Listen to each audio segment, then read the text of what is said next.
We are here with the Cayman Island women's team, and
we are here with the Cayman Island women's team, and they have an average age of 12 and a half.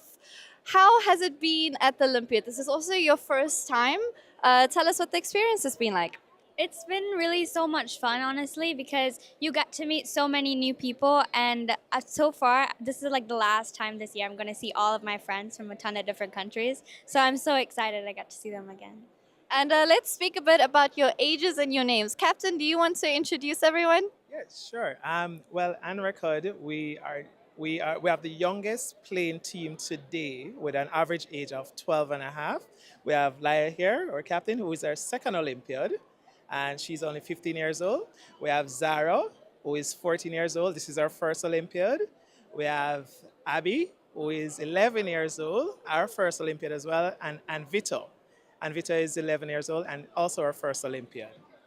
Well, girls, I know chess is not easy, and being young, it's even more difficult handling the nerves. But you seem to be in very good spirits. It seems like you guys are very good friends as well. What's the team like behind the scenes? Well, I mean, honestly, we're all such a great training group together. I mean, the two of us go to school together, and I met her through a science fair, and I met her through chess. I mean, like, our entire team, chess has been the way that we've all bonded together, really, and it's this thing that always brings us together. If we have a fight, chess brings it back together. Like, so it's so powerful to see that, like, all of us here together working as a team and always supporting each other. And you're all rocking the really cool chess headband. Well, Captain is not. I don't know what happened there. Someone's not committed.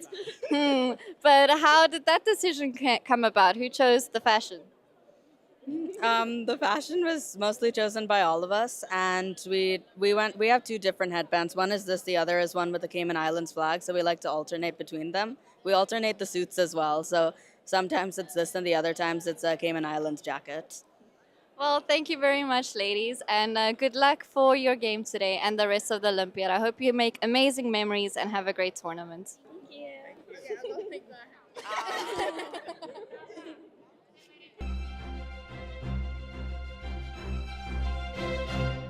We are here with Alina Rubesch, a superstar in Dutch chess. How is your Olympiad going so far?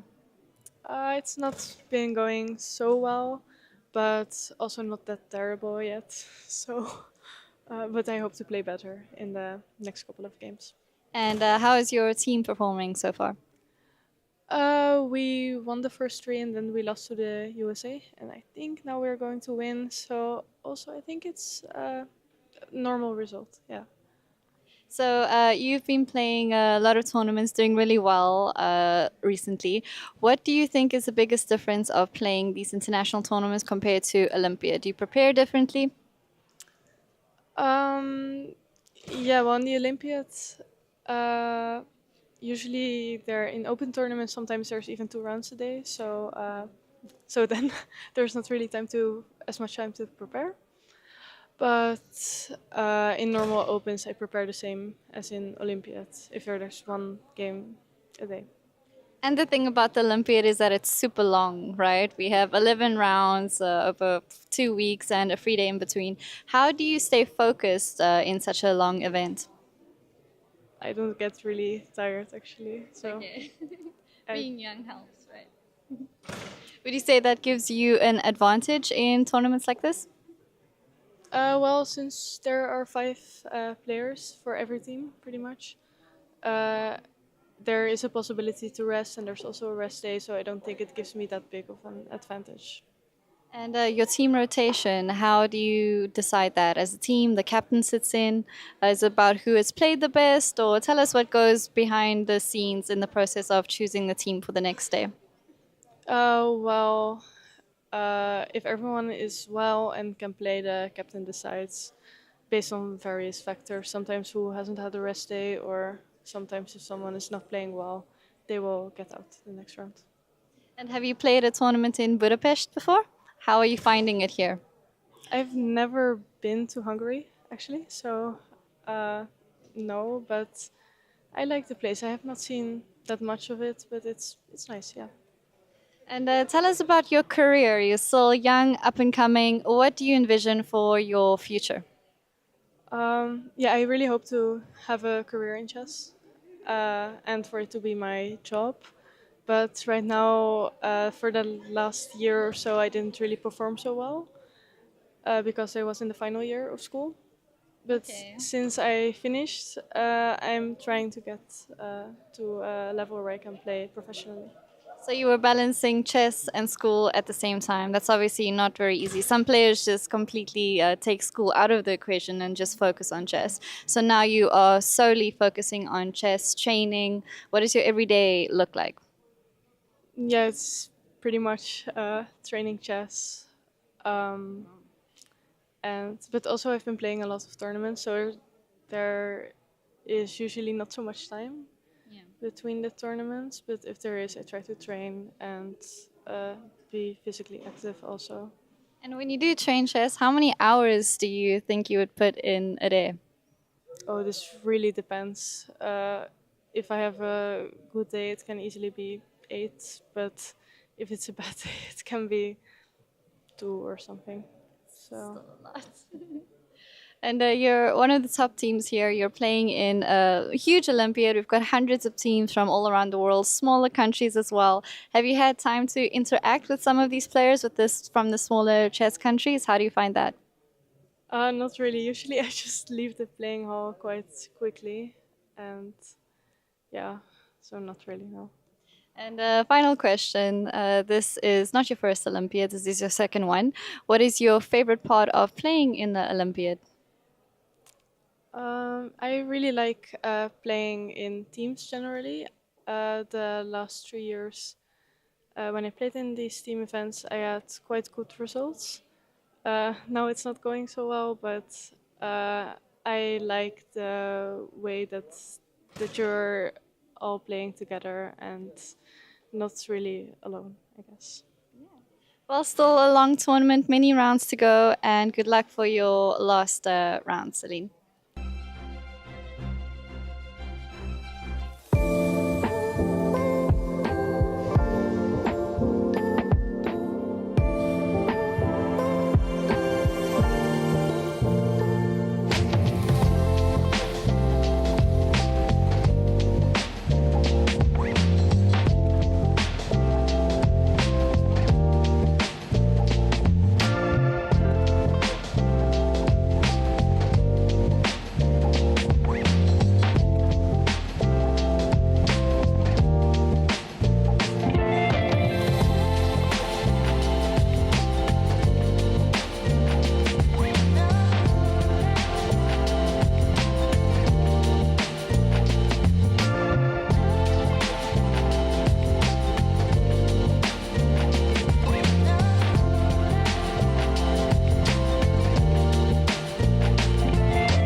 Hello everyone and welcome to the 45th FIDE World Chess Olympiad. It's day number 6. I'm Women Grandmaster Anastasiya Karlovich and we are very happy to be here with Grandmasters Peter Svidler, Cristian, Chirila. We are ready to start the day, but before we do it, let's remember what happened yesterday.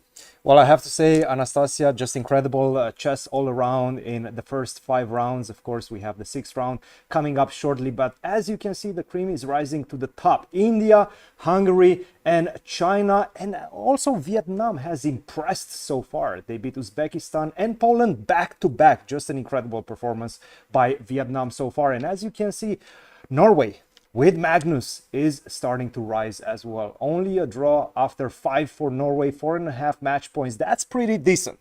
Peter. Yeah, really exciting day yesterday. There were some games which really caught our fancy. There was a fantastic clash there between Richard Rapport and Vasily Ivanchuk on the top board there in the match between Ukraine and Hungary, which ended up deciding the match. Ukraine lost there with the white pieces and did not find a way to get back into the match. 4 teams on 100% in the open section, 3 teams on 100% in the women's section. India, the only team so far to be on 100% in both. Yeah. In both. Not a shock, honestly. India is such a powerhouse these days in both categories that you kind of expect them to be doing extremely well in the early stages of the tournament. Yeah, there you see the standings in the open and in the women's section. Armenia, a bit of a surprise, and Mongolia on 5 out of 5 wins in the women's section. Maybe something that not very many people would have predicted, with other favorites such as Poland and Georgia already dropping points. Armenia beat yesterday China in Yes, the team of China. that was a huge result. Huge result for them. Yes. And Mongolia, let's recall. Mongolia beat the United States. United States, yes, which was Quite also convincingly, impressive. Yes, actually. 1.5 to 2.5. And there we see one of the top matches of the open section there, with Prague and Arjun sitting at their boards. Color coordinated on boards 2 and 3, but not on board 1 somehow. And there we have the first move being made, but slightly out of shot. We believe it is Samir Patak, CEO of Tech Mahindra Global Chess League, someone I got to work with quite a lot last year for the first season of the Global Chess League. A person with a very exciting vision for what chess should be in terms of broadcasting, in terms of attracting new attention to the game. So he made this first move in the game between Harika Dranavali and Lilit Mekaretuchan on the first board between the teams India and Armenia. It's going to be a really interesting match today. And in fact, in the open section, we did not spot it, but the first move was done by Faustino Oro, who is obviously very well known, already a chess prodigy. He's only, I believe, about 9 or 10 years of age old, yes. right now, perhaps 10. But he's been around for a while, obviously. One of the biggest prodigies coming out from Argentina, living in Barcelona right now and yes. making waves because he's winning tournament after tournament. I'm sure that social media of FIDE caught the moment when he was doing this symbolic move. Definitely one of the biggest talents to follow these days. I've seen him in Barcelona 1 month ago, and I was really shocked the way he was playing. He played in the school of Miguel Illescas, and he won the tournament where 5 grandmasters were participating. So Yes. very impressive results. It was just friendly tournament, but still. So I think it's also very impressive that this honor was given to such a small kid. Yes. Can you imagine doing the first move on the first board of the World Chess Olympiad? yeah, I'm sure he's taken it in his stride. He seems like a very precocious child, and yeah, these days, you know, everybody's a child to me, but calling him a child somehow still feels appropriate. He's still very young, but I'm sure for him it was just a thrill, and good to see him here. Maybe he came here also to join the Global Chess Festival, which starts tomorrow on 17th of September. A famous festival organized by Judith Polgar. We will know more about it later. But By the way, the game was he did started. that in the presence of Mrs. Maria Lorena Capra, who is the ambassador of Argentina Republic. So that's quite the honor, I would say, right? Only 10 years of age and being in the presence and supported by such people. Yeah, Argentinian team, of course, is participating also in the tournament, and actually they were doing quite well. I mean, I remember seeing them on quite high boards. What else? Among About the Joko piano Yeah. already? We're seeing the there, Joko. there it is. Yeah, I just wanted to ask you two, and I will also a small poll. Which Olympiad do you think Faustini will play in? Ah, that's a good point. And Probably for which next team? one. And for which team? Well, he's playing. He should be No. playing for Argentina. Yeah. For but he's living Argentina, in yes. Spain. He's so already yes. living in Spain, yes. That's a good point also. I think honestly, the next one does think not the next seem one. does not seem impossible at all. No. He's going to be a grandmaster maybe, or very close to be a grandmaster by this point. And I mean, the Argentinian team is quite strong, and getting into it in 2 years will require him sort of maintaining this extremely steep trajectory because it's not a given that even, let's say, a 2500 player gets into the team. Not yet. But yeah, I mean, definitely by 2028, 2026, I guess is a little bit of a flip, but absolutely not impossible Yeah. that he plays the next one. let me remind the viewers that the next Olympiad is expected to take place in Uzbekistan, and in 2028 we're going to have an Olympiad in Abu Dhabi. Just for your information, maybe for those who don't know where we're going to move next in the next 2 years. Yes, very exciting. Guys, where should we go? Now the chess has started.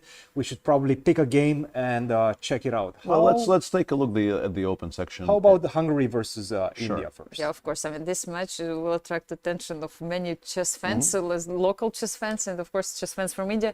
And already Amruta was running after me asking for my opinion and how excited we are. And of course, we are also very excited about this match. Look at this We'll be clash. following it closely. Look at this. Yes, clash. Richard Rapport against Gukesh. I wonder if they ever played before. I don't know if we already have. No, they head must to have head, played but- in Grand Chess Tour, I think. some Grand Yes. Chess Tour events. But yeah. maybe it was Rapid and Blitz, yes, because I remember the Grand Chess Tour where Gukesh played, it was only once at that time in Croatia, and we had Rapid and Blitz. 2 draws so far in head-to-head in classical. We don't know exactly where those were And played. they are on 7.5 out of 8 combined. That's not bad. Richard made 1 draw against Dragnev and beat 3 very strong players, actually. He beat Cory, Bocaturo, and Vasily Ivanchuk in that all-important clash yesterday, and Gukesh is on 100%. Yes. Yeah.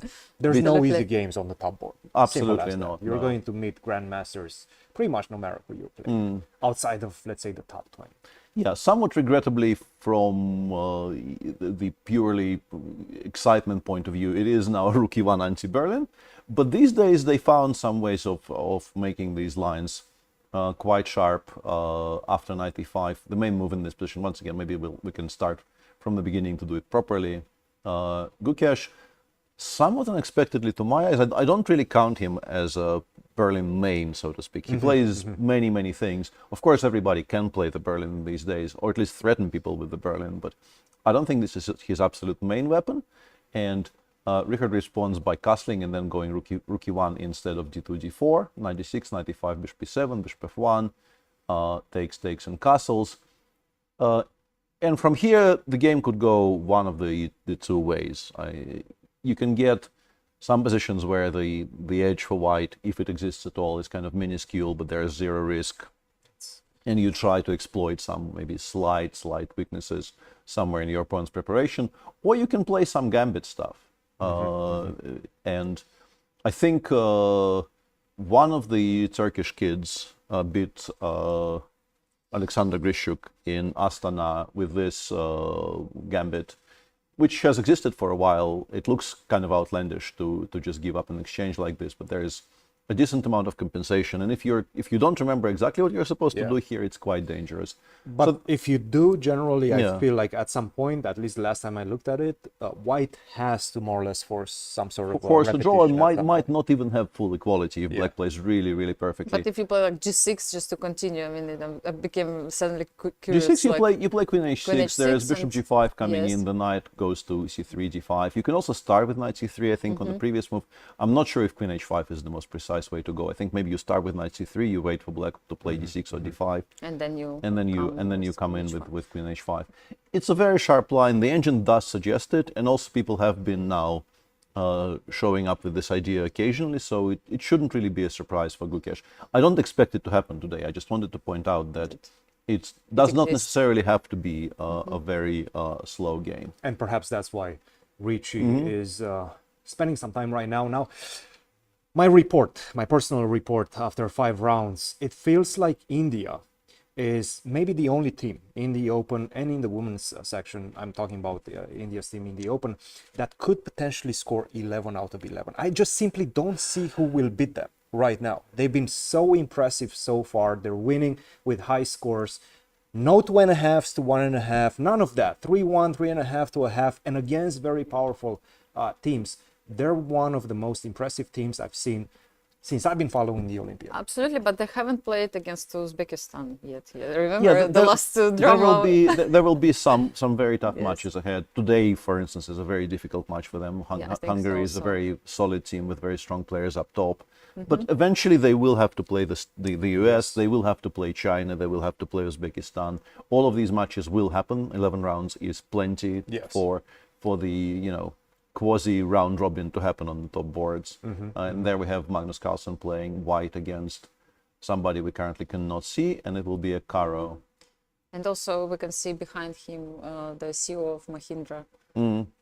Finally we can see him full. Magnus saw something that he didn't like. On the other board, yes, he was checking the other board. Face, yes.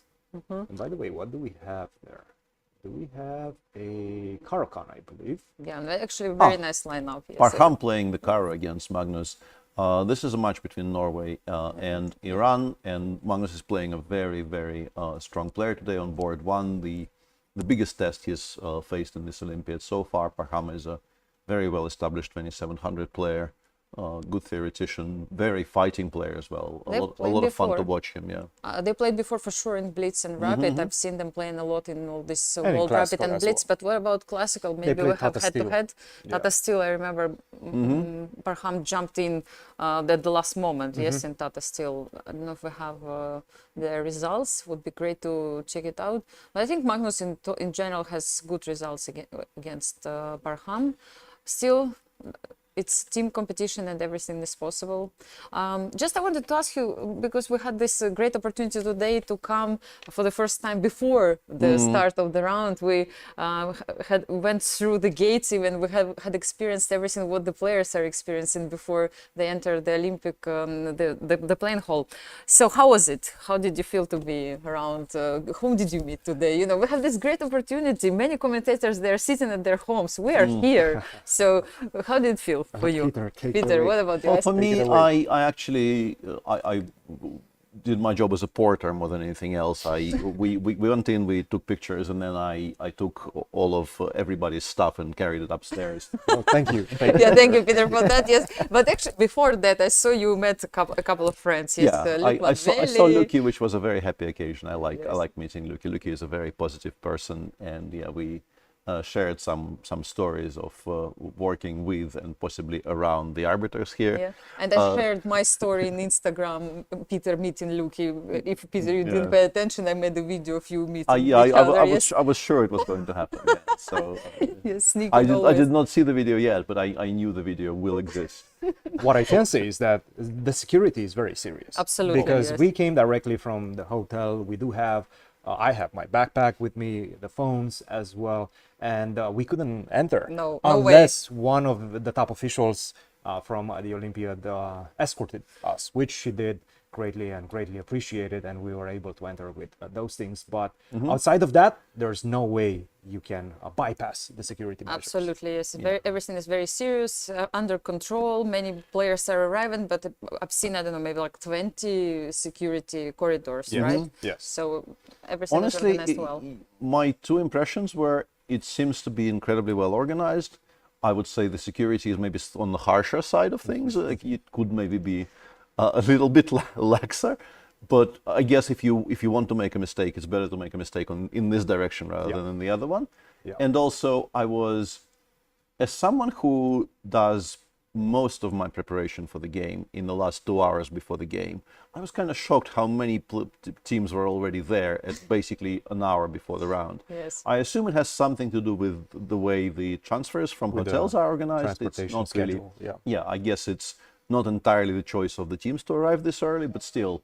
Also because of weather as well, last days we have rain all the time, and perhaps also team captains prefer to come a little bit earlier to make sure that everybody is there. Yeah. But it gives another opportunity for players to chat, to meet each other, Absolutely, and we yeah. can see, you know, that people are gathering and they're discussing things and they chat and they smile and they hug, you know, all this. I don't know what about you guys, but I hugged maybe like 50 people while walking through The thing playing is, hall. in most tournaments, you have the opportunity to meet with pretty much everybody that you know throughout the event, from the beginning of the event. At the Olympiad, since everybody is more or less scattered in different planes around Budapest, and us, for example, we don't spend that much time in the playing hall. You don't have this opportunity to meet these people. So whenever you do, that's when you kind of, you know, hug it out and rehash old stories and things of that nature. So that's the difference between the Olympiad with almost 2,000 players and maybe just as many accompanying persons and every other open tournament. Absolutely, yes. I was happy to see Susan Polgar. She's, of course, like one of my childhood idols, and chat with her once again. We used to work also together in the media centers during the Olympiads, the previous Olympiads, and I mean, it was really great to catch up with her and the other people. Chris Bird, yes, we saw her. He's an arbiter. Arbiter, yes. We know him very well. Arbiter, so from US. And so on. Peter, what's happening in? Let's finish this. Yes, this I one have a off. feeling that Peter is finish, ready to No, jump. India versus. I like this conversation, but we do Hungary. have some chess positions we can maybe discuss. India, Hungary, we still have just the sort of the beginnings of the Rookie 1 Berlin on the board. Richie did play knight c3. If you start with knight c3, this sacrifice no longer really works because you need to deny this knight the f5 square. So the rook has to go somewhere. It normally goes back to e1. You expect it to go back to e1. Black generally goes rook e8 here. And there are some gambit ideas in these types of positions, but for the most part, this seems to be very solid. Yeah, the rook, as you can see, Richie bringing the rook back. I assume rook e8 will be the response. And I guess what they do, if they do it in this move order, is this move knight d5, right? And you get this kind of a weird structure where the bishop often gets traded for the knight. The black develops with bishop b7. Once the queen comes out by f6, I think there's a funny variation starting with d4 as well in this position, right? d4, is it here? Yes, I'm I think not so. sure if it's here, right? Because I Take keep on knight d5. keep on mixing. c6. Is that how it goes? c6 and knight c7. Really? I think there's a funny line that goes like that. Yeah, I might be very much. in the Why wrong am I? there. Why am I not entirely convinced about this? Yeah. c6 and knight c7. Bishop f4 is also possible, but I guess knight c7, queen c7, bishop Bishop f4 could f4. be tried using the fact that this is a idea. very annoying piece and we want to play rook d1. I think this is possible. I might be very much wrong, but I think this Yeah, is possible. this appears to be possible. Yeah, Yes. this appears to be possible. I have not seen this before. I'll be entirely honest with you. So this is game one. It's still very much in development. Even rook e8 hasn't been played by Gukesh yet. So they are somewhat unexpectedly. They're not blitzing out their moves here because this is an absolute tabia. People kind of know what they want in these types of positions generally. So a slight surprise to me that they're not playing this out faster, but then again, why not? On board two, there is once again an Italian, and this is Prague playing white against Peter Leko, and Peter Leko is sticking to his guns here because he did play this exact setup in a game he ended up losing a couple of rounds ago against I'm struggling to name players. Lodici. Exactly. Lodici. Yeah. Lorenzo Lodici. Against Team Italy, where Hungary did win the match because I think Richard Rappart won on board one, and they also won one game on lower boards. But Peter Leko did lose his game. He was completely fine out of the opening. In fact, I think he was better at one point. Yeah. But then he somewhat misplayed the position, ended up in a passive type of an endgame he had to hold and failed to hold it after 5.5 hours of play. And Prague is doing things slightly differently because I think in that game the knight went to g2 and Prague now is playing knight a3 to perhaps not allow Peter to just sort of repeat and slightly improve on what he's done against Lodici. I think this is a welcome sight for us. I mean, if we want to watch an Italian, We want it with bishop g5. yeah, we want to Yes. watch an Italian where black was already committed to h6 and g5. Can I ask you something? Sure. It's a very interesting pairing for me. I mean, Peter Leko playing against Prague. Because look, for the moment, you are the trainer of Prague. Peter Leko, famous to be a trainer of Vincent Keimer, another very, very, I mean, great talent and promising star in chess and one of the top players in the chess world. So at the moment, they're playing against each other. So maybe you have also contributed in Prague's preparation. Like, look, do you have some kind of a competition with Peter? Are you talking about it? Like, I don't talk to how do you Peter approach nearly it? enough, but Yes. I think this game kind of is taken separately. We obviously, like, we are aware that like Vincent's repertoire is definitely something you need to keep in mind when you're preparing for Peter Leko these days, because Vincent's repertoire is very much Peter's creation, not exclusively, but Peter's input into what Vincent plays cannot be understated. So when choosing what to play, let's say after e4, e5, you absolutely take into account not just Peter's games, because Peter these days doesn't really play very much chess. Exactly. So your information about his current ideas about openings can basically be derived from Vincent's games. I really But like it's not this. really a competition. It's a very important game in its own right. This is a very central match of this Olympiad. Hungary is doing really well. Both teams are on 100%.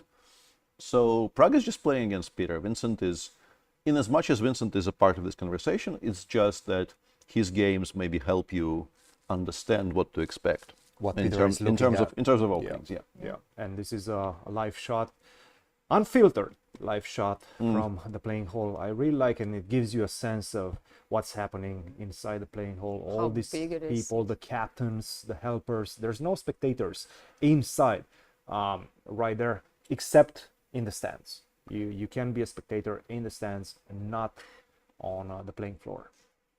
Yeah. To finish up with the match between India and Hungary, on board 3, Sanan Sugirov is playing white against Arjun Erigaisi. Arjun is seemingly trying to get a game today more than trying to perhaps equalize properly and have a very safe position out of the opening. This came about from, this is obviously a Spanish, but let's take a look at the move orders. So Arjun played a6, knight f6, and then after castles he made a move d7, d6, which is quite rare in this position. It's not unheard of course, for black to play d7, d6 here, but it's not the main move. The main moves here are, of course, bishop b7 and all the variations starting with b5 or the open Spanish with knight takes e4. d6 is a very old school move. And my initial reaction is, I always thought that the way to really fight for an advantage here involves taking and playing d4. And for instance, there's this very quirky variation where after knight takes c5, white actually goes knight c6 and knight a5. Seems like a strange square for the knight, but actually, first of all, we lured the queen to d7, which is not an ideal square for that piece. And also we are preventing the bishop from coming to b7, and then we want to play knight c3, perhaps bishop f4 and b5. Yes. And You want to take advantage as soon as possible of the pawn structure and try to break in the center with e5. I think that's a very standard way of destabilizing black's position. Especially, you need to take advantage before the bishops gets activated. exactly. Because And if that happens, then black is definitely out of danger. Black has a bishop pair. Black has obvious advantages. If black manages to finish development here without really conceding anything, they should be fine. Yes. There's been some reasonably high-profile games, I think, which started from here in recent years. Strong players have begun trying to include this sub-variation of the Spanish in their repertoire. But instead of all that, Sanan does something else today. He plays rook e1, black goes bishop d7, c3, g6, d4, bishop g7. And this switches us back to the kind of d6, g6 enhanced Steinitz type structures. Enhanced. Okay. Is that how it's called? I'm not that the- sure. But I like it. I like the enhanced. It's what I version of call it. I don't know if it's correct or not. What I expect to follow is something along the lines of, let's say we play h3, black castles, we can play knight bd2, we can also play bishop c2. The idea of bishop c2 is to maybe get the bishop out before we go knight bd2, put the bishop either on g5 or on e3 and then play knight bd2. And white already has well, not dominance, but an advantage in the center with 2 pawns against 1 in the center. That always is something to look forward to. Whereas for black, you often play something like queen e8, maybe not starting with queen e8, but the idea is to play queen e8, then perhaps play knight h5, and then play f5. And the point of the move queen e8 is that after it takes, this queen protects the knight on h5, so that no knight jumps from f3 actually allow white to use that little tactic to gain supremacy in the center. And I haven't looked at this very deeply, but my impression is when you start looking at these types of positions with the engine, it begins by telling you you're doing really, really well with white. Yeah. But the closer you get to those types of confrontations in the center, the more unclear it becomes. And also, it is very obvious, I think, even just optically, if you look at this position, that this is something you can absolutely misplay with You need white. to be very precise. Yeah. Yes. Yes. Yeah. If you don't play it properly and black, for instance, gets e4 and d5, the queen comes out to g6. Let me I'm trying to remember clear some of those errors. I think taking on e5 and something along the lines of a4 or something like that was. I might be completely off. Yeah, the engine says takes, knight g3, takes, which is already not that obvious to me. Why do we want to take f takes g3? But it basically says this knight on h5 was a useful piece. We want to take some of the sting of the pushes in the center, because if you play e5, e4 here, I will have a very nice square on f4 for the bishop. But yeah, this is a very, very sharp position. And if we get something like this, and so far h3 castles has already been played, this will be definitely one to watch, because looks like this was what Arjun came prepared to do. He knows he's probably not, objectively equal, but it's going to be a fight. The last time I checked this, and it was maybe a year and a half ago, it was something along the lines of bishop to c2, and the ideas of knight d2, knight f1 were not necessarily yielding as much of a positive result. Rather, they were trying to put the knight on c4. At least the engines were trying to do that. a4, knight d2, or knight a3, knight c4. And that was the only one that was somewhat giving white an objective advantage. Nevertheless, you know that Arjun has looked at this very deeply, and you know that Sanan, based on his time expenditure so far, probably has not. Yeah, knight bd2 played by Sanan, and now we can still do the things that we described. Also on my screen, and I'm not sure for exactly what the reason for that is, the engine seems to suggest playing a6, a5 in almost every position here is to black's advantage. I have no idea why that would be true. So we will just ignore that for now. By the way, Arjun has He takes d4 100%. instantly. Yes, we shouldn't forget. But I don't remember. Sanan, I think, is also having a pretty great event at the moment, and we have head-to-head between those two players. Both of them played every single game so far. Sanan is on 4 out of 5, a draw against Ruslan Ponomarev and a draw against Horvat, but wins everywhere else. And yeah, Arjun so far not dropping any points at all, beating Prohaska, Indic, and Rauf Mamedov yesterday. And by the way, look at the head-to-head as well. I did not expect these two players to have played that many games in classical chess, but it does seem like we have 4 games, and with the white pieces, Sanan has scored quite well. 2 draws and 1 victory, no losses. So definitely these two players know each other. They know their tendencies quite well. I'm definitely looking forward to see how this one is going to develop. You know, Arjun, he's placed on board 3 because he wants to win.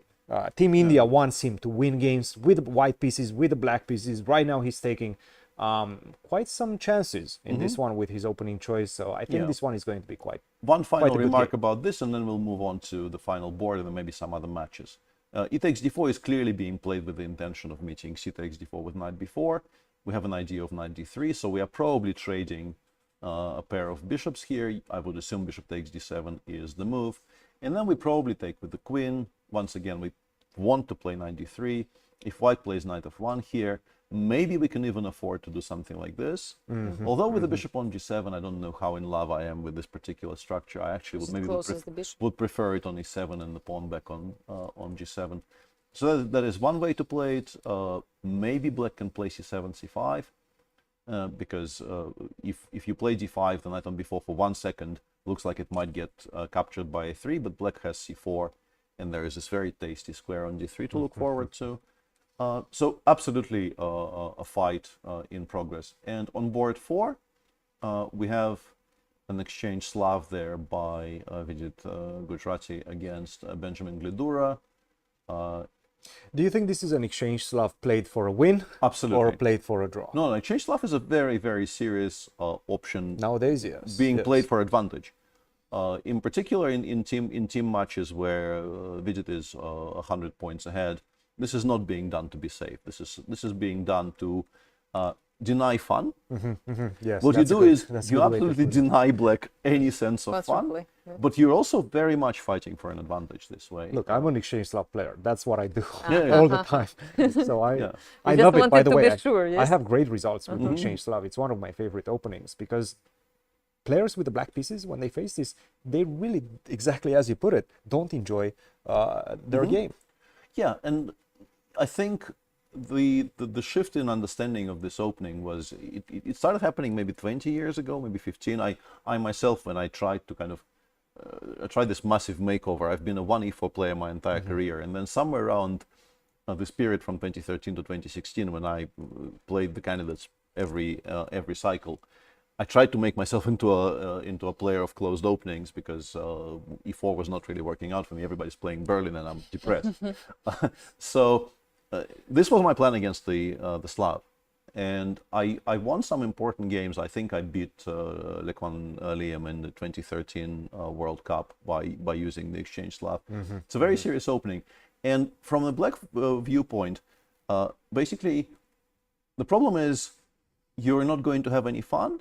But people were kind of fine with it until recently, because you also assumed that if somebody takes c takes d5 against your Slav, that somebody wants just to make a draw in 15 moves. Yes. And then you have a rest day. And it's fine, okay, I did not get to play for 3 results, but also I'm not being made to work. Yeah. And this is just not true anymore. No. Not only have are to they work. not letting you play, you also have to play very precisely to equalize. And this is a combination the black players just do not enjoy. Not at all. Yeah, we're checking the last game, right? Just to show the position. Queen b3 is not a move I'm very familiar with. Normally, after bishop f4, a6, you see white play to e3, and now both bishop f5 and bishop g4 are very much moves you can make. Instead of that, Vidit starts with queen b3, obviously stopping the bishop from being developed to either of those squares. For me, the question is, what happens maybe if we chase it away, but I guess it just goes to c2, and white is quite happy about that development. So after a bit, Glidura thought, okay, if you don't want me to develop my bishop, I will lock it in with the e7, e6. Vidit played e3, and in my understanding, like, this is how you start drifting into really unpleasant positions if you're not precise, because Your bishop is still stuck. yeah, in let's c8. say we make some indifferent moves from both sides. Yeah, with castles, black goes, I don't know. What do you even play here? Maybe Knight a5, b5. yeah, like knight a5, queen c2, b5, knight e5. Yeah. These types of positions often are just like massively unpleasant for black. Yes. Despite it not looking like very much, it's very difficult to deal with this knight on e5 properly. White often plays a2, a4, and both b4 and ba4 are not very And nice. in fact, even if you go something like bishop to b7, you even have ideas of g4 Exactly. at the right moment. And you can also just suddenly be faced with a very strong attack on the king side, using the knight on e5 as a kind of a four-post. So maybe what you do if you are Benjamin Glidura here is maybe you play bishop d6. It's not much fun either, and white isn't even obliged to take on d6. I suspect what we do is we play bishop d3, and we invite you to take on f4, because that gives us full control over the dark squares in the center. But even, let's say, even if we talk about this structure,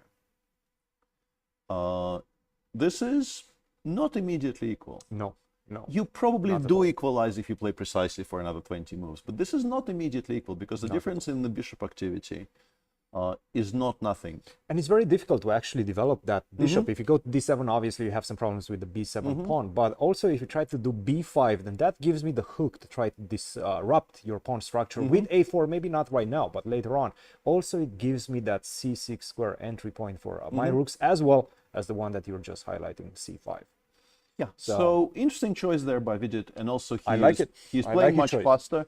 He's playing much faster than Glidura. He's already 15 minutes or thereabout up on on the clock. And I think now our viewers can start playing the exchange variation of Slav easily, yes, after all this discussion, because now they learned so many ideas and plans. We have a result already? Yes, Is what that... happened? Oh, okay. Okay. So this is the top match of the day, with Vietnam playing against China, the other two teams on 100%, and clearly a very, very experienced player with the white pieces there on board too, Nguyen Ngoc Trong Song, came with the intention of being very, very solid, and this is a kind of a known repetition. They played this, well, semi-Slav, I guess, which after CD5, e5 switches to Carlsbad structures. Queen c2, black played g6, bishop g5, bishop b7. If you want to play for something here, you're supposed to go for this line, I think, which has been kind of in circulation for quite some time, but isn't really supposed to give white anything special anyway.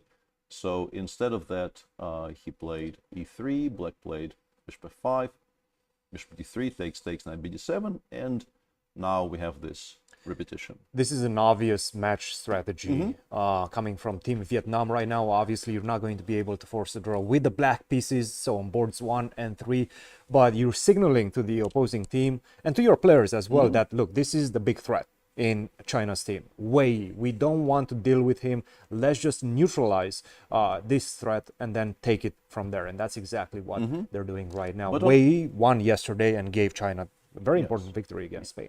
But on other boards, there is a full-blown fight in progress. This is a game between the world champion Ding Liren and Le Quang Liam, who is currently actually outrating him by 5 points. Ding Liren is rated 27.36, and Le Quang, after a very nice summer of chess, is rated 27.41.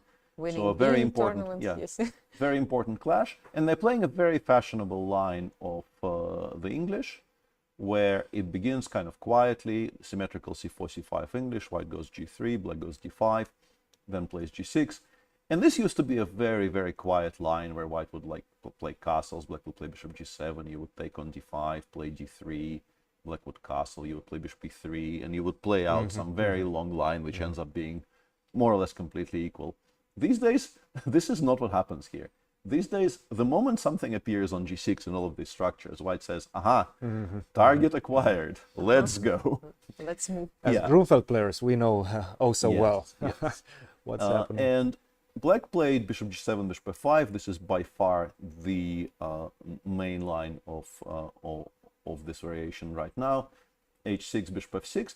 And I think in a recent game, there was a game in the Sinkfield Cup which Prague played with white against, I want to say MVL, right? He had this very pleasant endgame and he ended up losing it somehow.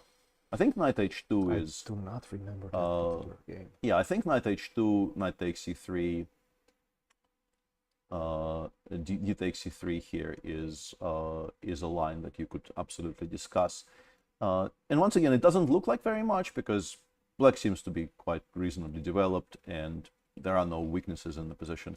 But the pawn on h6 will continue being a problem for the rest of the game. Bishops are positioned slightly awkwardly. You can sometimes play against the bishop on f6 because it doesn't have that many squares. And this is not without venom at all. But Ding today chooses to start by castling. Black also castled, now knight h2. And here, Le Quang chooses to put the knight on b6. I think there could also be an argument for putting it on c7, trying to maybe aim it at the e6 square for the future, because this is a kind of a very usual setup with knights on c6 and e6 aimed at the square on d4. But knight b6 is not wrong necessarily. What do we think about this?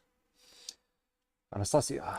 Yeah, I mean, I like this pawn on h6. I mean, I wouldn't like to play a position with black having this pawn on h6. I mean, it would kind of break my nervous system from time to time thinking about it. Yeah. But it would be annoying a little bit. But overall, black managed to finish the development, like pieces placed on good squares, and I think the whole fight is ahead. I want to say it's a very double-edged position. Yes, nothing critical, yes, for black. To my understanding, and I've played this type of positions quite a while as well, obviously the h6 pawn doesn't feel right, but that could turn into a liability later on in the game as well. In endgames, you absolutely have to watch for it. Like in some endgames, obviously, it's an advantage for white because you, as black, you constantly have to watch out for the pawn on h7.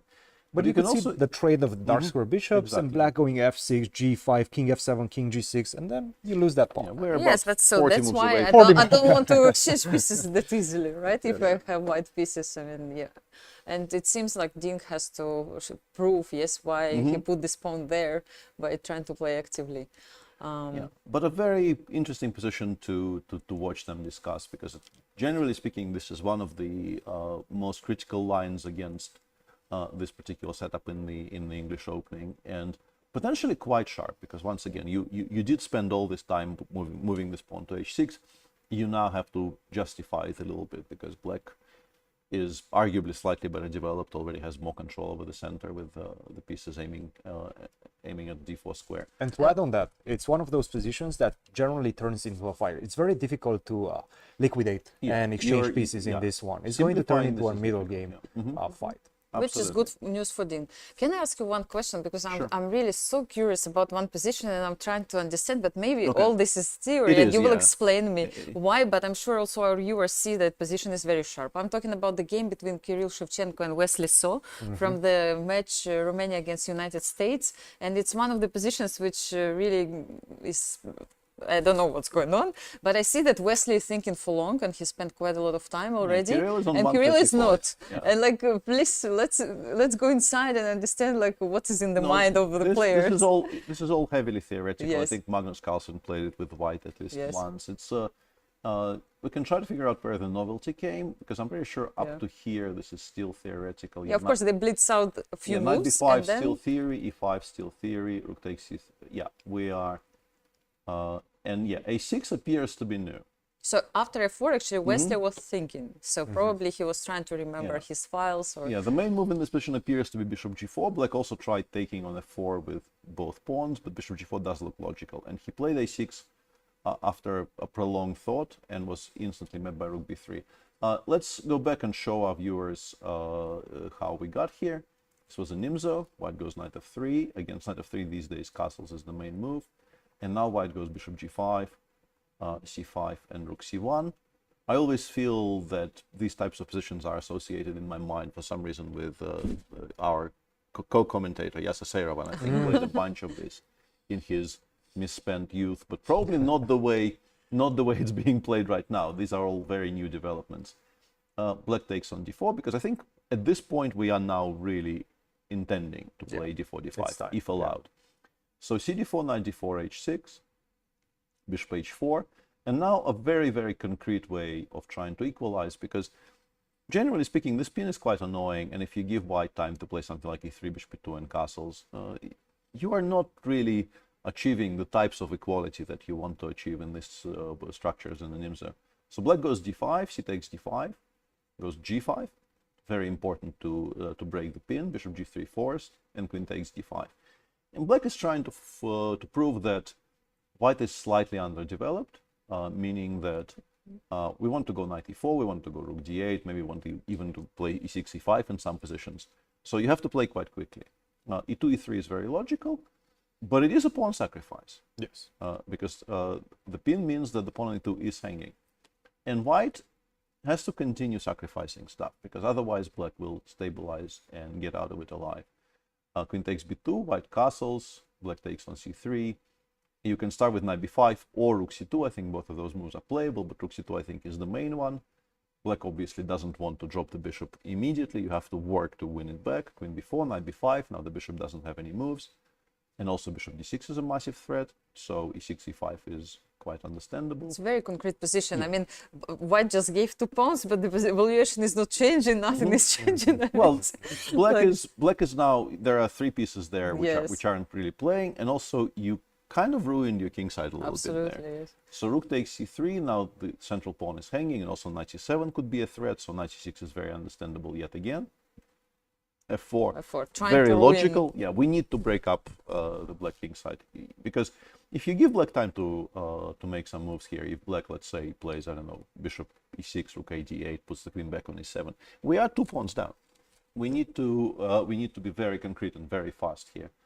So f4, and here I think we need to switch to what's happened in the game, because trying to figure out live on air what happens after bishop g4 is going to take us a while. It's going to be quite difficult. Instead, Wesley played a6. Kirill played rook b3 Because you instantly. couldn't move yes knight, rook Queen was e7, hanging. and now fg5. And it appears that the choices are you can take on g5. He already played knight g4. He already Yes. played knight g4. Okay, yeah, this is maybe the stronger option. But I suspect Kirill will continue blitzing because this is a position. If He needs to be blitzing. yeah, right now. if he blitzed out all the way up here, it's Probably pretty knows. certain. It's pretty certain that he knows all of this. And why Wesley was thinking for so long? Just trying probably to remember his prep, right? Maybe, yeah. Something like that.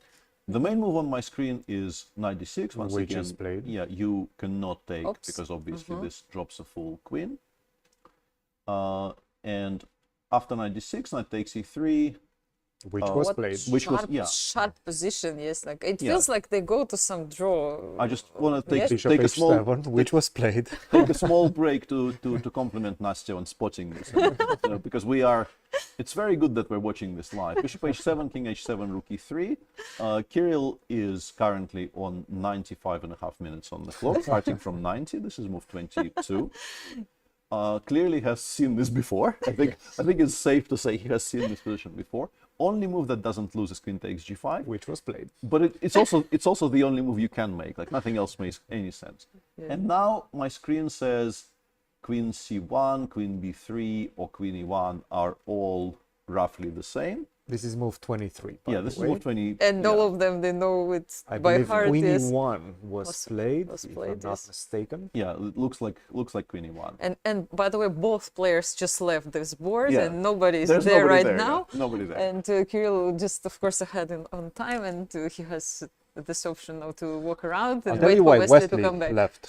Yes, Because he's Wesley- been spending about 30 minutes and he's not been getting any breathing room from his opponent. Yes. He probably left to use the restroom right now. just because to- he knows that his opponent will continue making immediate moves. Have you been in this situation where Yes. like you absolutely need Yes. to get up, but your Yes. opponent is replying so quickly that honestly there are some tricks you can use. Like these days you're not actually allowed to write down your move before you make it, but it's not a rule that is very heavily enforced. So what you can do is your opponent plays something and you write the move down before you make it, then you make it and you instantly get up and you run away. And you run away. Because like you have a 3-second window Yes. before it's your move again. Yes. And getting up on your move is actually allowed, but you need to inform the arbiter. That's a point, yes. It's allowed. Yes, we have to explain actually why he had to run away, yes. Because normally you cannot just stand up and leave your board while your clocks are ticking, yes, at this moment. So you have to inform the arbiter. Normally players, they're not really comfortable of doing it, Yeah, yes. nobody really wants You to don't have want this to come discussion. to the arbiter and explain that now I want to go to my restroom. It's he's my, let's say, my turn. So that's a trick. Yes, that's why you want But to run away. the thing with writing things on your score sheet is Yes. something that's not being enforced, but Wesley is not going to read it. No, that's exactly what crossed my mind, Cristian. You're He absolutely already right. lost a huge Yes. point against Varuzhan, Varuzhan yes, a our few friend. years back at the US Championships. So he's not going to Yeah. write anything in no. front of even few seconds. He will not take the risk. But Cristian, I have a question for you because now we are No, watching. don't yes, ask I will. me, I will. I don't will. ask No, me, this don't of put course, me on of the course. spot I because will I don't do. have an answer I will. for I you. will. I will. Because I have to do it because we are watching now the game Yeah. between Romania and United States. okay. Yes, and Christian, who is the debit originally test. from Let's not do any Romania, debit tests lives are- now in US for Well, so many years. So like, I've been trying to actually Answer. do the math on how many years I've lived in each country. Obviously, this is a very personal one for me. I hold two passports. I've been splitting my life into these two countries, and I've lived in Romania for 19 years, in the US for about close to 15. So I'm Wow. getting close to splitting it evenly in terms of time spent in both countries. Of course, I cannot take one team over the other. They're both very personal. I have friends and I know a lot of people in both teams. So I'm not going to pick a favorite. In this one, I'll let you guys debate that side of the story. But I had to ask, you know. I mean, Yeah. you know, Of course, I like to of put course. people in uncomfortable And I situations. truly and- cannot. I truly cannot tell you that I'm favoring one team over the other. Yes, okay. Again, both of them. You will very be good crying teams. in no matter what. Yes, like no matter. You And- are for the draw in this match. Yes, draw will I'm- be fine. Look, whoever wins, wins. Whenever I have two students fighting each other, I just take a free day. I take a rest day. I don't train either of them. And to be honest, whoever wins, wins. We'll take it from there. That's the way it goes. That is a good way to treat Yes. this. Yeah. That's good. So now that we're here, the match between Romania and the US is board 5 of today's pairing. So let's take a look briefly at course. some other positions. On board 1, a slow Italian. What can we say? Kind of a typical play from both sides. Black managed to play 6 bishop a7. There was a trade on e6. Somewhat differently to what white generally does in these structures, knight went to a3 and c2 and not immediately to g2 from b1. So that would be a point of difference to maybe the most popular way of treating these positions from FIDE. It's probably nothing much yet, but we've all seen these positions become quite dangerous for black if black is not immediately careful. If I be playing white against Bogdan Daniel Deak there. On board 3, somebody I know really, really well, actually both of them I know really, really well, Liviu Ditor-Nesipeanu, a player I've played a bunch, and also I played for decades for the same Bundesliga club with him. We're both Baden-Baden stalwarts, I want to say, playing for the same club for, I think, feels like 20 years now. Very strong player, obviously, not as high rated as he was in his He's a form. legend of Romanian chess. Obviously spent some time in Germany as well, played for Germany also, but he did return to Romania. He's a player that I grew up with as an idol. You know, he was 2700, I believe, medaling at the World Championship matches, the World Championship in Las Vegas I'm talking about. So definitely a player that the youth of Romania has watched very closely. Did you have chance to train with Oh him? yes. We've had team trainings for the Olympic team together, and first of all, he's a great person to have around. I was about to say, one of the nicest people He's a very nice I've met guy. over the Yes. years in the chess world. So we met them walking back from work after one of the shows. One of these days, we met the Romanian team. I think they stay very close to the venue. Yes. And yeah, it was very nice to see Liviu Ditor because I haven't really seen him in a few years. This has been an attempted Italian which was rebuffed by Ditor, who played bishop e7, so Hungarian in this game. Yes. And we've seen this before. This is Wesley beating Naiditsch, right? This is exactly the line that was used by Wesley to beat Naiditsch. And Naiditsch played knight d7, knight b6 here. Ditor doesn't do that. He plays bishop e6, knight d5 just simply takes on d5, goes knight b8. A kind of a simplistic approach there, where we're just going to play c6. Yes, we're giving up a bishop there, but as we will see in the game, black will have a nice looking center pretty soon. No, Naiditsch was the one that did the very weird maneuver, knight d7, knight b6, and did not follow up with f5 very easily. Yeah, this looks a lot more logical. You can play d6, d5 immediately. You can include a b, and then play d5. I think starting with d5 straight away feels quite logical. Honestly, it doesn't look like Levon has very much, but on the other hand, if Levon finds a way here somehow to preserve a lot of pressure in the center, let's say a lot of pawns don't come off the board in the next, I don't know, 5 moves, the bishop pair could start becoming a very serious factor.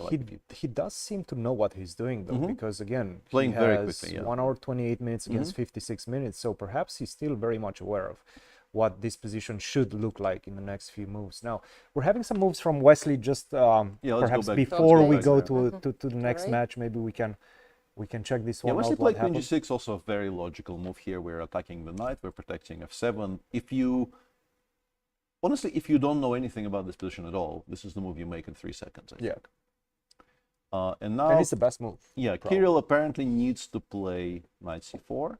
Also makes sense from white, because you do not want to be trading any pieces, in particular when this trade also connects black rooks, includes the rook on a8, which is currently not really playing in the game. And you have to remember, black is currently 3 up, not even 2 up, 3 I'm up. just trying to understand the position. Of course, I see the bar, but can we just discuss a little bit how to approach and estimate this position for someone who doesn't know like how did it appear that players voluntarily went for this line? You know, like if I just open the game and I see 3 pawns down, or like what's going on here? Like how? Yeah, knight c4 played, obviously. There was really no choice. Well, the way to explain it would be that the pawn on e5 is probably going to fall, and then the black king on h7 is quite unsafe. And in particular, if you, let's say, if we look at what appears to be the one of the main lines, let's make these moves onto the board. Yeah, we take the bishop. Easier, yes. Yeah, it doesn't look horrible, but if you give white one move, you immediately lose to rook g3. So the king on h7, and another kind of common wisdom that people, I think, have internalized by this point is that whenever there's opposite color bishops on the board with major pieces still present, the attacks become a lot stronger, not weaker, because there's a great difficulty for the defending side to deal with the weaknesses on, let's say, in this case, on the dark squares, because there's no opposition for the bishop on e5. Yeah, it's like you have an extra piece, right, in this position. After rook g8, it doesn't really seem like it's so horrible, because after rook g3, let's say we go, let's say queen h5. And the pieces appear to start coming off, and looks like black should defend this, but I don't know how actually. I mean, queen b4. I mean, it has queen like e4 or queen b1. Yeah, we play yes. rook g6. You can take on b7. Yes, so now rook takes f7. slowly I'm getting material back, right? Also.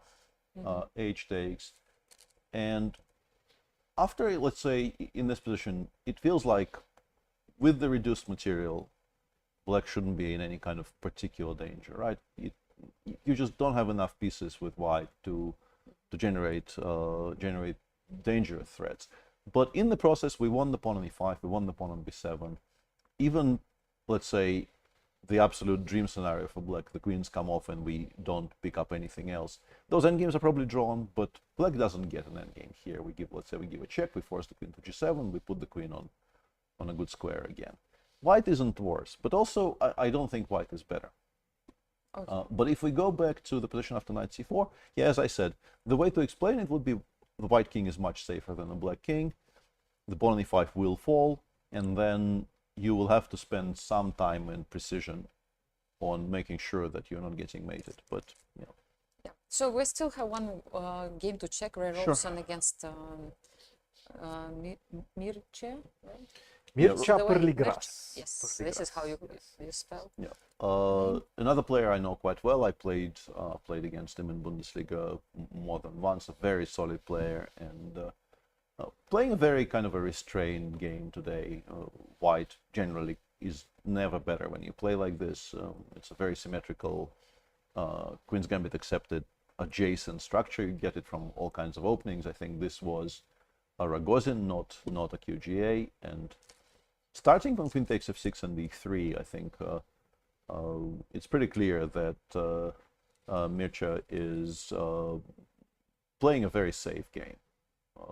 Queen takes d4 followed by queen c5 is not a particularly aggressive way of treating this line, and well, white is kind of never worse. I think in general, at some point you will have to perhaps play bishop d7, allowing white to trade the knight for one of your two bishops, and then the position is extremely level. So generally, like, you play rook b8, you play king f8, you make all of those little improving moves that you still have to make, but eventually you have to probably part with one of the bishops to finish development, and then it's quite equal. Just to summarize what we've seen in this match, it seems like black pieces, Wesley Saw and Ray Robson playing with black pieces, they have like quite stable positions, while some chances maybe on the boards with some fight, let's say, in the games. That seems like a fair description. Yes, and I think Cristian has something for us. Absolutely. I feel we haven't seen Magnus in a long time, and we do have a Mag Cam, so we might as well check him out and see what's happening. And we were a bit surprised about Parham's choice in the opening with the Caro-Kann. Obviously, we know Parham is a player that wants to fight against pretty much every single player on the planet. He's not afraid of Magnus Carlsen, and right now I have to say this is a very risky opening choice, because he's going to give Magnus a game that can continue forever and a very dynamic pawn structure, as we will see in just a second. And generally, Magnus, whenever you give him those type of understanding-based positions, he's going to excel at them. And that's exactly, I think, what's happening right now. Knight to d2, knight to b3. White can play in a lot of ways, including the very early on g4, which is a very sharp line. But this knight d2, knight to b3 is a very classical way, trying to accommodate black from playing c5, and also trying to make some waves on that side, take more space, as we will see in just a second. Knight to f3, knight to e7, bishop to e2, h6, with the idea, of course, to drop the bishop back, probably to h7, and then choose from the g6 and f5 squares for the knight. Bishop to h7, a4.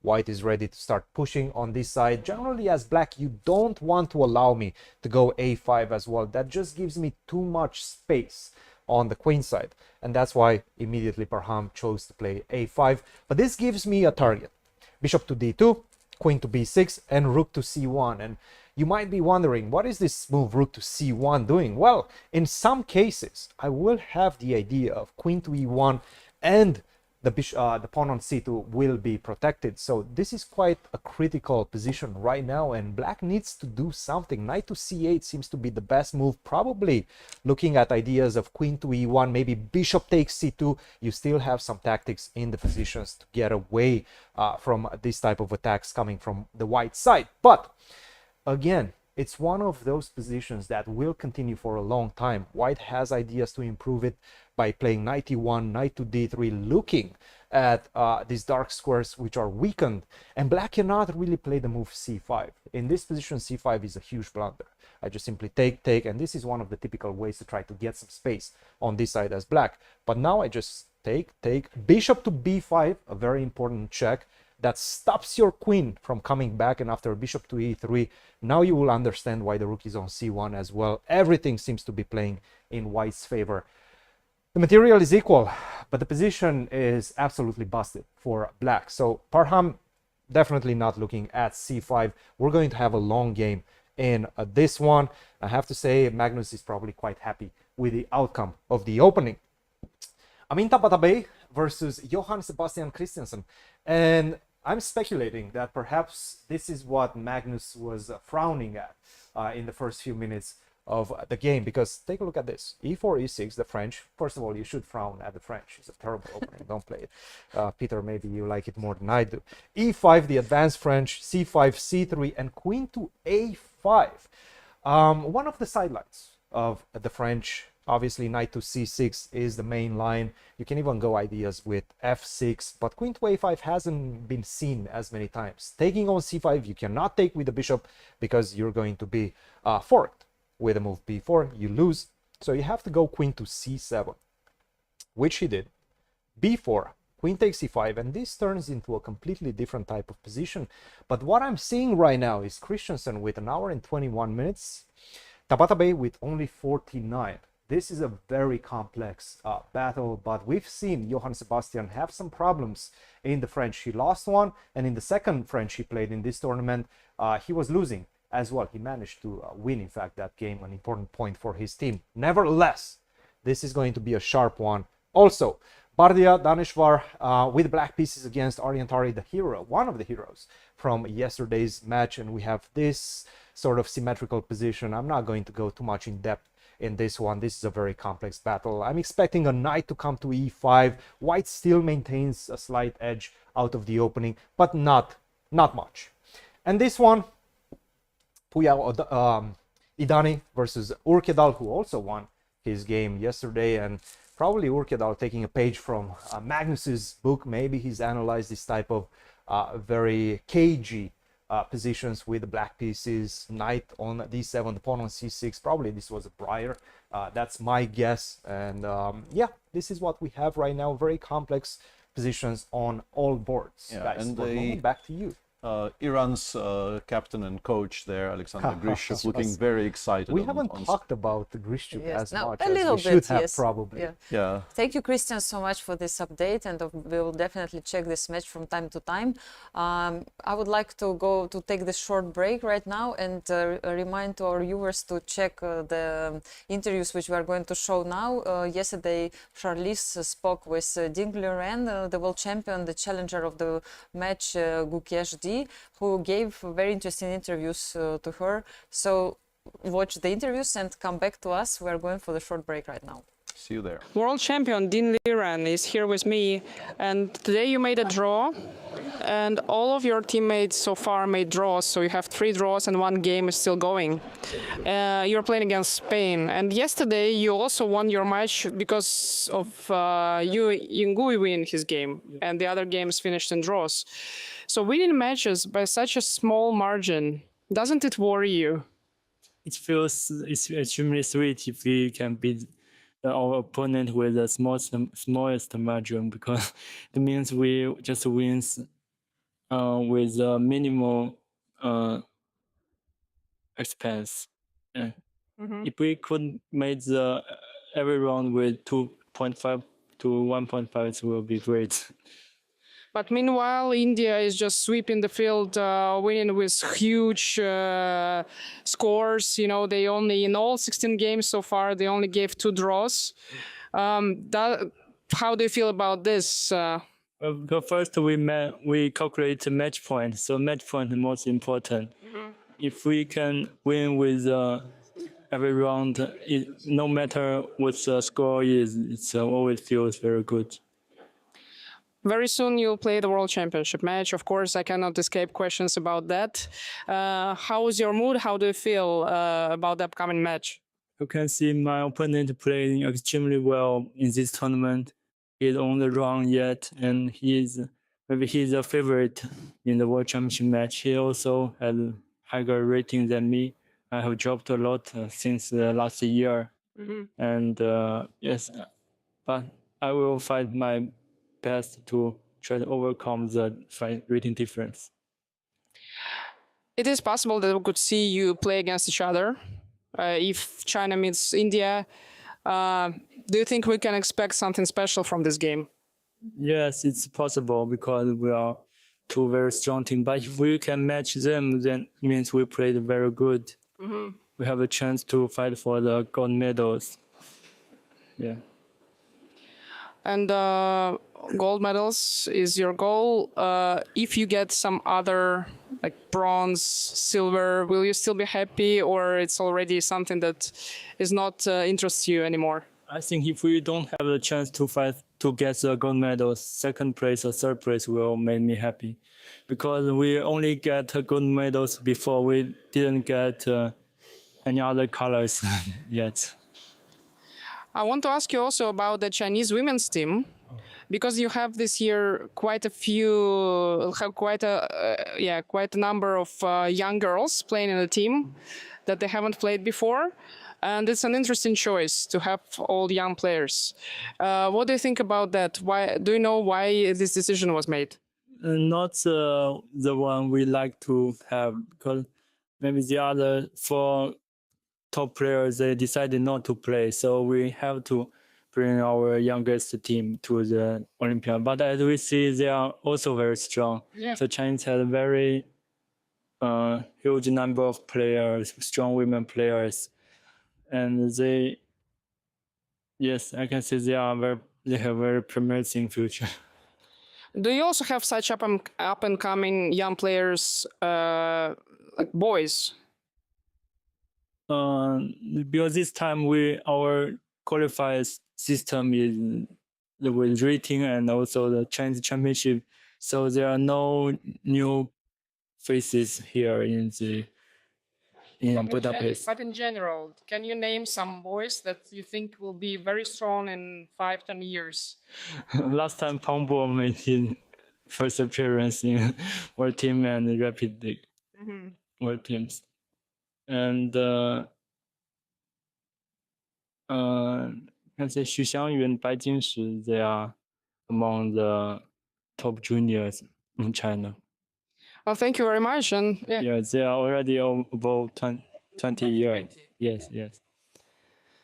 Well, my final question is, what do you do here to relax after the games? You're living on an island, because we are staying in the same hotel, actually. I've seen you several times on breakfast and dinner and so on. So what do you usually do to relax? Are you maybe walking around, or what is your preferred pastime? Sometimes I go for a walk, and at the other times I just surfing the internet with my mobile phone. Okay. Well, thank you very much. Gukesh brings the first win to India against Azerbaijan, a very important game on the first board. How do you feel about the result, and what are your teammates doing right now? My game was a clean game, and yeah, it feels good to have a nice win like this. And the teammates, I think, I don't know. I briefly checked, and I think Prag is fighting for a draw, and Arjun, he must be pushing in this rook game, I think. And with it, I don't know. It just looked like he had been he was completely winning when he played Queen F5, but probably it's not so clear. I don't know what's happening. Yeah, indeed, it looked like he will, like Mamedyarov blundered somewhere and then allowed this pin. Yeah. And but now he misplayed it a little bit. Yeah, I thought so. What do you think about the strategy that they put Mamedyarov on the last board, the strongest player in the team? It's an interesting strategy. I guess, yeah, I guess the plan is pretty clear why they put Mamed on board 4. But I mean, everyone is a strong player, so you know. Well, very soon you'll play the World Championship match, and we're all looking forward to it. Does it influence your decisions in this tournament? Maybe you have to hide some preparation or nothing like that. Not so much. I mean, this is an important tournament, and I'm looking forward to playing some good chess here. So yeah, right now the focus. I mean, it's still quite a while for the time for the match. So yeah, my focus right now is just on this. And the Indian team is doing great so far. Like you conceded only 2 draws in all games, in all 16 games.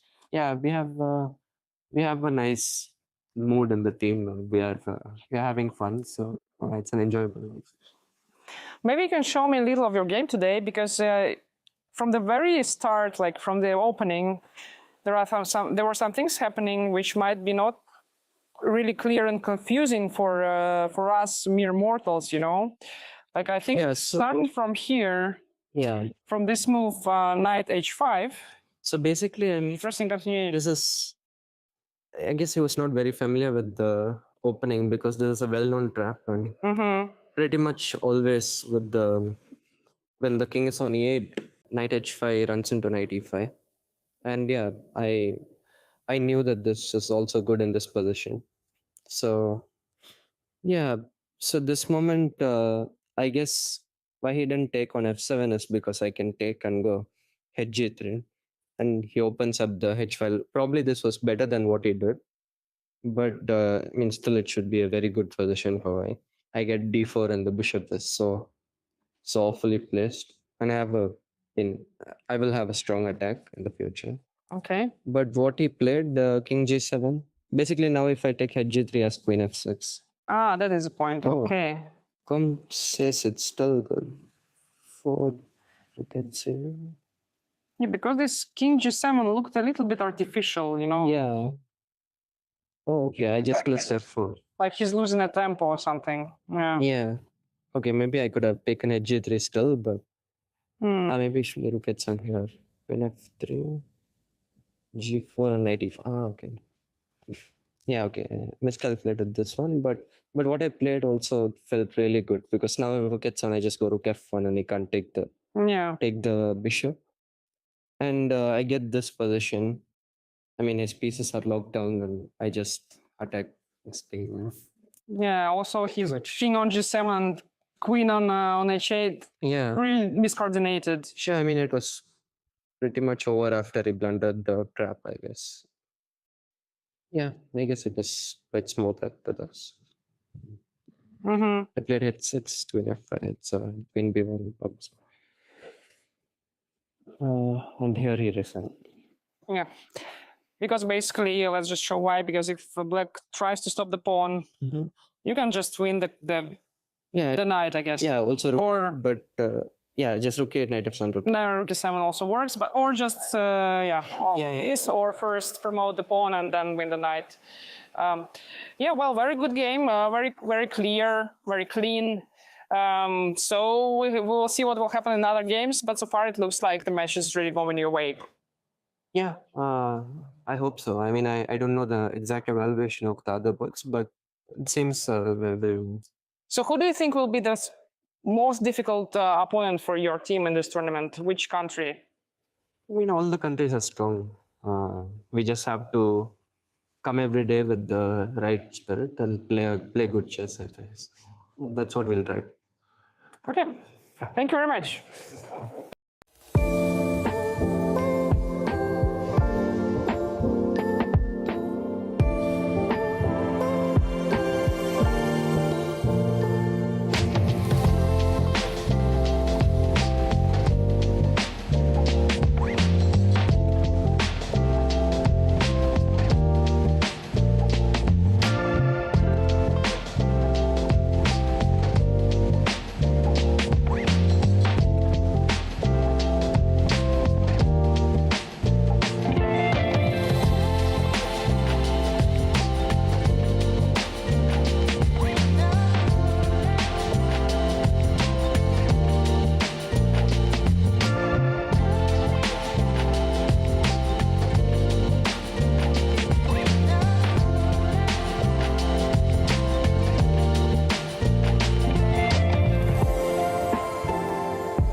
welcome back everyone. We are following the day number 6 of the World Chess Olympiad, and let's start with the match which of course attracts attention of many chess fans, Hungary, India. The first board, Richard Robert is playing against Gukesh D, and the position is really simplified after we checked it for the last time. Yeah. We were trying to sell our viewers this idea that Rook E1 anti-Berlin is not always dry. We failed. We kind of failed. With the help there, of the players as we well. kind of failed. And the line that I mentioned might happen did happen after Rook E1, Rook E8, White played 95, Black took on E1. And we get this kind of a position where Black seems to be much better developed, but it is pretty much always possible for White to stabilize, not allow the Rook on E8 to dominate. And you see there Black not even trying to occupy the E file immediately, preferring to get the queens off. And this is the current position.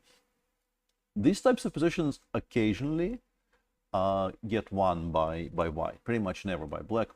For Black to have winning chances here, White needs to really go wrong. mess up really, really badly.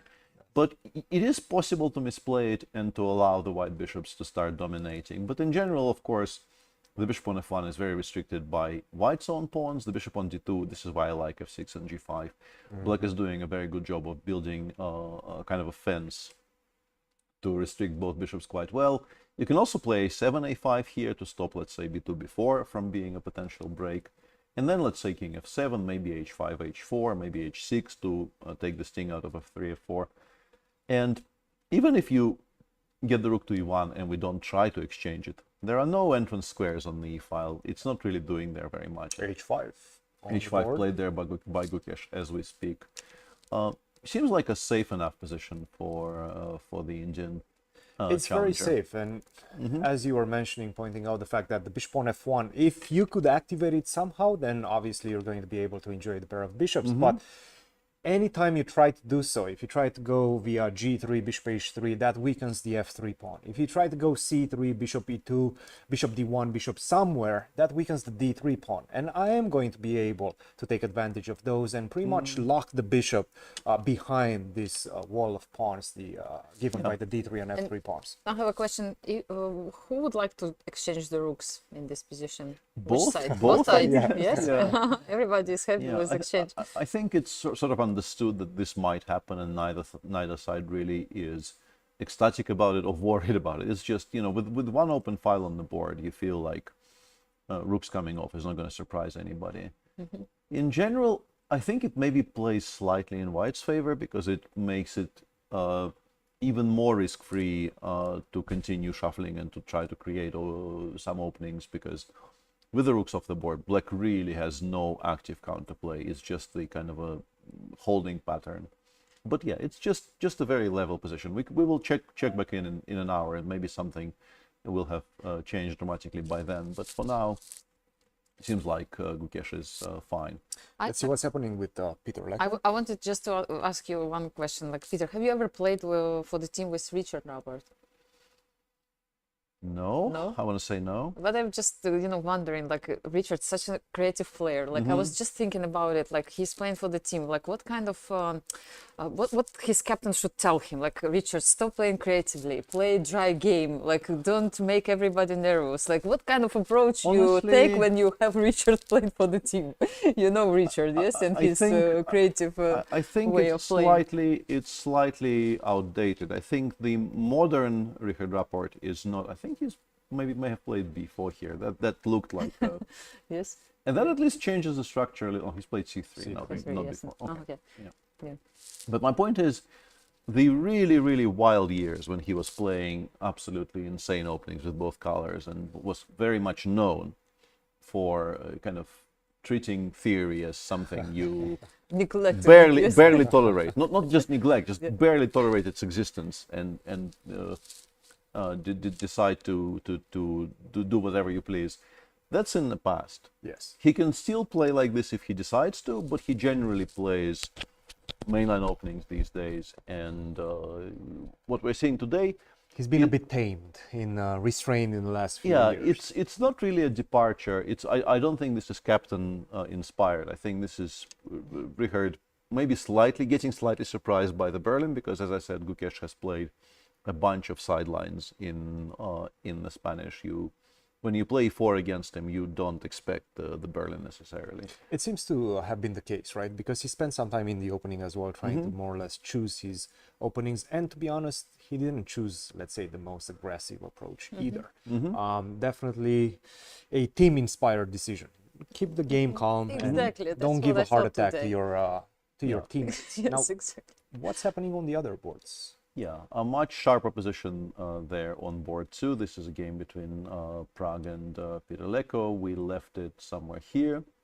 Knight a3 is, as I mentioned, normally the knight goes to d2, and if you put it on a3, you are kind of inviting bishop a3, ba, and bishop g4, for instance. And what this does is obviously white now has a bishop pair, but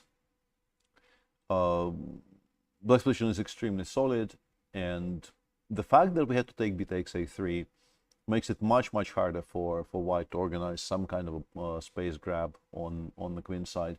The open file, the b file, doesn't really matter a great deal just yet because there's really no targets.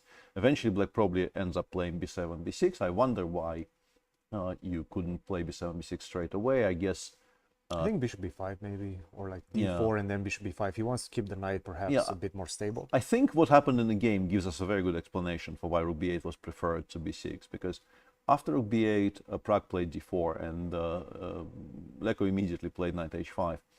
And if you had the pawn on b6 here and did exactly the same, you would have to contend with bishop d5, which is quite annoying, using the spin to create a lot of pressure in the center. Whereas in the game, bishop d5 just does nothing. There is no target for it. You can play queen f6 quite safely in response, for instance. Prague played rook e3, and this looks quite comfortable for black. You can even maybe play knight f4, completely entomb this bishop on g3. If h3, the other bishop, the black bishop will drop out to h5, maybe go to g6 later in the game. The queen comes out to f6. This is a very solid setup for black. Yes, white has the 2 bishops. Yes, we have provoked g7, g5 earlier, but the knight on f4 is a very strong piece. But especially when you provoke h6, g5, and you get the setup with the bishop on g3, the knight on f3, you want to continue maintaining that pressure on e5. And very often, as you pointed at the beginning, white tries to dislodge the knight on c6 by playing b4, b5. That's no longer possible. Because generally you want to force that knight on the other side of the board, then black loses some tempies and could potentially get in trouble because of that. With the knight on c6 protecting the center like this, it seems like black has achieved an ideal gioco piano setup. Yeah, I think knight f4 or something like queen e7 as well, supporting the pawn on e5 slightly further. I don't see any particular problems for Leko so far. It's still an interesting position. It's still a position that you need to play well. I guess if you play knight g3, h takes g3, I will have some ideas of maybe bishop e2 and then the knight unpinning, and eventually the square on f5 might become a bit weak, and these types of positions are probably slightly preferable for white. But I do very much like the move knight f4 here, which leaves white with this slightly cramped setup where we don't quite know what to do with his bishop on g3. Ideally, I guess you would like to maybe unpin and then play knight d2, play f3, drop the bishop back to f2. But your center is under a lot of pressure, and apart from queen f6, which is the move I keep coming back to, exerting even more pressure on the d4 pawn, you could also, in some positions, maybe even dream of playing f7, f5, and just starting to blow the center up from that direction. For now, I think Leko is handling the very sharp Italian quite well. But that was also the case 2 days ago. Yes, that's the thing. Exactly. But also on the clock, it does seem like he's doing quite well, and Prague doesn't seem to be not necessarily not familiar, but not comfortable with the position that he got out of the opening, because he's spending some time in this one. Some dangers for both sides, specifically a positional danger for white, I feel, because of the pawn structure and that bishop on g3. Some dynamic danger for black, obviously. You've overextended on the king side. It's an interesting game, this one. It is, yeah. On board 3, Sanan Sigurov did something very concrete in response to the line we were highlighting. Well, many moves. After queen takes g7, I was playing knight f1 here for white. Sanan, instead of that, went for this very forcing continuation. He played queen b3. The knight was protected with a5. He played a3, played d5, took on b7. looks like we've just won a That's a pawn for pawn. nothing, Yes. but That's a pawn. after knight a6, we cannot stop knight c5 from happening. And from c5, this knight will be, together with rook e8 potentially, will exert a lot of pressure on the white center. So I played queen b3, knight c5, queen c4. Arjun didn't even play rook e8. I guess if you play rook e8 here, you are allowing e5. Very Using the fact that specifically, knight is on tactically, c5, because yes. because the knight on c5 is Yeah. unprise. So queen a4, I think, is explained by this little variation, a very precise move by Arjun. Sanan played e5 anyway. I guess this is an indication that black has so much play here. Rook fe8, rook ab8. This looks like a fantastic kind of a Benko type situation Yes. where white has weaknesses or targets at least everywhere, and it's going to be very difficult to even finish development. Let's say you play Exactly, rook b1, yes. black goes rook e8. What's your next move? Exactly. Good luck. You can't touch this knight because e4 is hanging. You would like to play b3, but Knight it three, instantly drops everything in the center. It's just so difficult to make moves. Yes. Because of that, Sanan decides to sort of cut the Gordian knot by playing e5. I think he's takes- looking to pull the brakes right now and Yeah. just make a draw. And Arjun is thinking here. The most obvious move in the Yeah, position, of course, is take just simply knight pawn. takes d5. I wonder. I guess he is trying to figure out if he wants to include knight b3. Also, Arjun is up an hour on the clock, Yeah. which is kind of a ridiculous statement to make so early in the Yeah, day. this is move but 20-ish. Yeah, 21. he's up an hour. An hour. Yeah, on a the full hour. So I guess. What would be the difference, yes, if knight b3 is included, like you provoke rook b1? Yeah, we go rook b1. Well, you can take on c1 and then take on d5. But you probably don't want to take on c1, right? I think it's fine. You're maybe a little bit worse after rook cd1 because you do have a slightly broken up structure. But bishop against knight, I would not be massively worried here. But I do like, honestly, I just like knight takes d5 here. I see absolutely no reason to spend a lot of time trading this bishop on c1. To be honest, it's not really doing very much. I think black is playing for an advantage right now. I think Arjun wants to have the advantage in this one. Wants And to this is find a- the advantage in this one. Yeah, what I wanted to say is your remark about the clock is, I think, very, very relevant here, because if Arjun has this position and the clocks are level, Yeah. I It's think one story, yes. he's quite happy he's equalized. He doesn't really want more. Yeah. But being an hour up on the clock, he is now probably searching for a way to get the game going, because Sanan. I've seen him misplay even level openings on low time. I mean, I think Prague beat him in a position which began as a very, very level opening in a round robin last year in Budapest. Actually, here in Budapest, there was a very, very strong round robin last year where a lot of top players played. I think Sanan played, Prague played. I think Arjun actually played in that tournament as well. And people were trying to exploit Sanan's tendency to leave himself very little time and just continue playing, continue making moves, and eventually maybe some chinks will appear in his armor. Were you here too? Like, No. during this open tour? No, I played in the follow-up Open Hungarian Championship. That's a way for me to show off one of my That was recent rapid, titles. right? Recent titles, yeah. Rapid, yeah. I became the Hungarian Open Rapid Champion for a year. Somewhat unexpectedly, frankly. I don't see Wow. any immediate reason to fight for the Hungarian Championship in my previous career, but that's something that happened. So you I'm were surprised they allow Hungarian that. champion, yes? I'm surprised they allow that. Yeah, Like, I would assume they take the next, whoever is next as Hungarian in the standings. it was called the Yes. Open Championship. The Open it's- Stand- So- Yeah, so I don't know. I'm at least I'm claiming the title. Maybe You maybe should, I, yeah. maybe I don't actually have the title, but I prefer not to know. Yeah. well, it's- This is it's nice title, yes.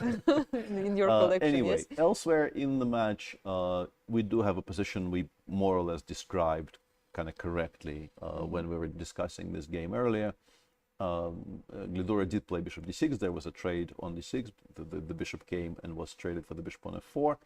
And now I'm interested by this rook on e8 because it does seem to indicate that the way Benjamin is intending to equalize here is by playing e6, e5. Otherwise, I don't really understand what it's doing there.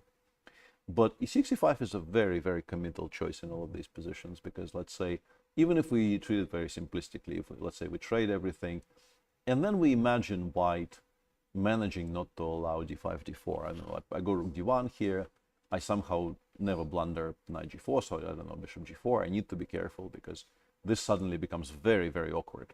We might be in trouble already because our king side, there's nobody there. Yeah. Yeah. So I guess maybe after bishop g4, I play knight c3 to have the knight on g3 Bring or back the f4 or pieces. somewhere. And let's say I don't get mated immediately, and you play rook d8, I play h3, I play rook d4, rook a d1, knight comes back to c3. It's pretty annoying.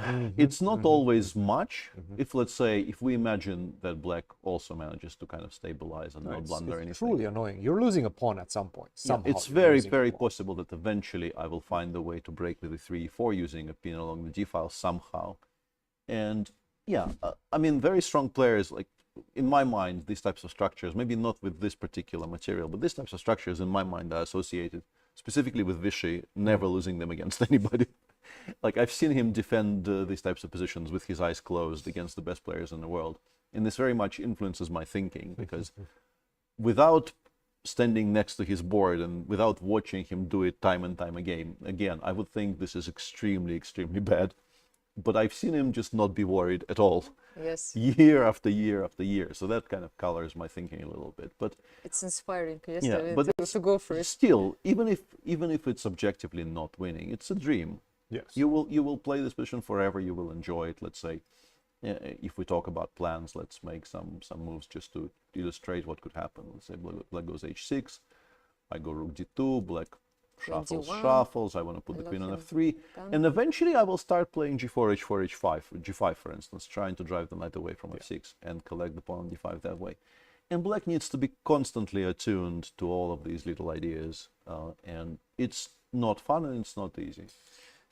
Should we go to the women's section? But I don't think before we that, will. just wanted to ask you, like, Peter, you have this experience playing in your home country. Like, do you think it's like helping Hungarian players to play in their country, or it's actually puts more pressure on them? Like, walls are helping, or is it the other way around? I think it's very much player dependent. I think some people definitely play better at home, and for some people it clearly is an unwanted distraction. And I don't know the Hungarian players well enough to make a judgment. For me, I honestly, playing in St. Petersburg has always been trickier, I think, for me, rather than a help.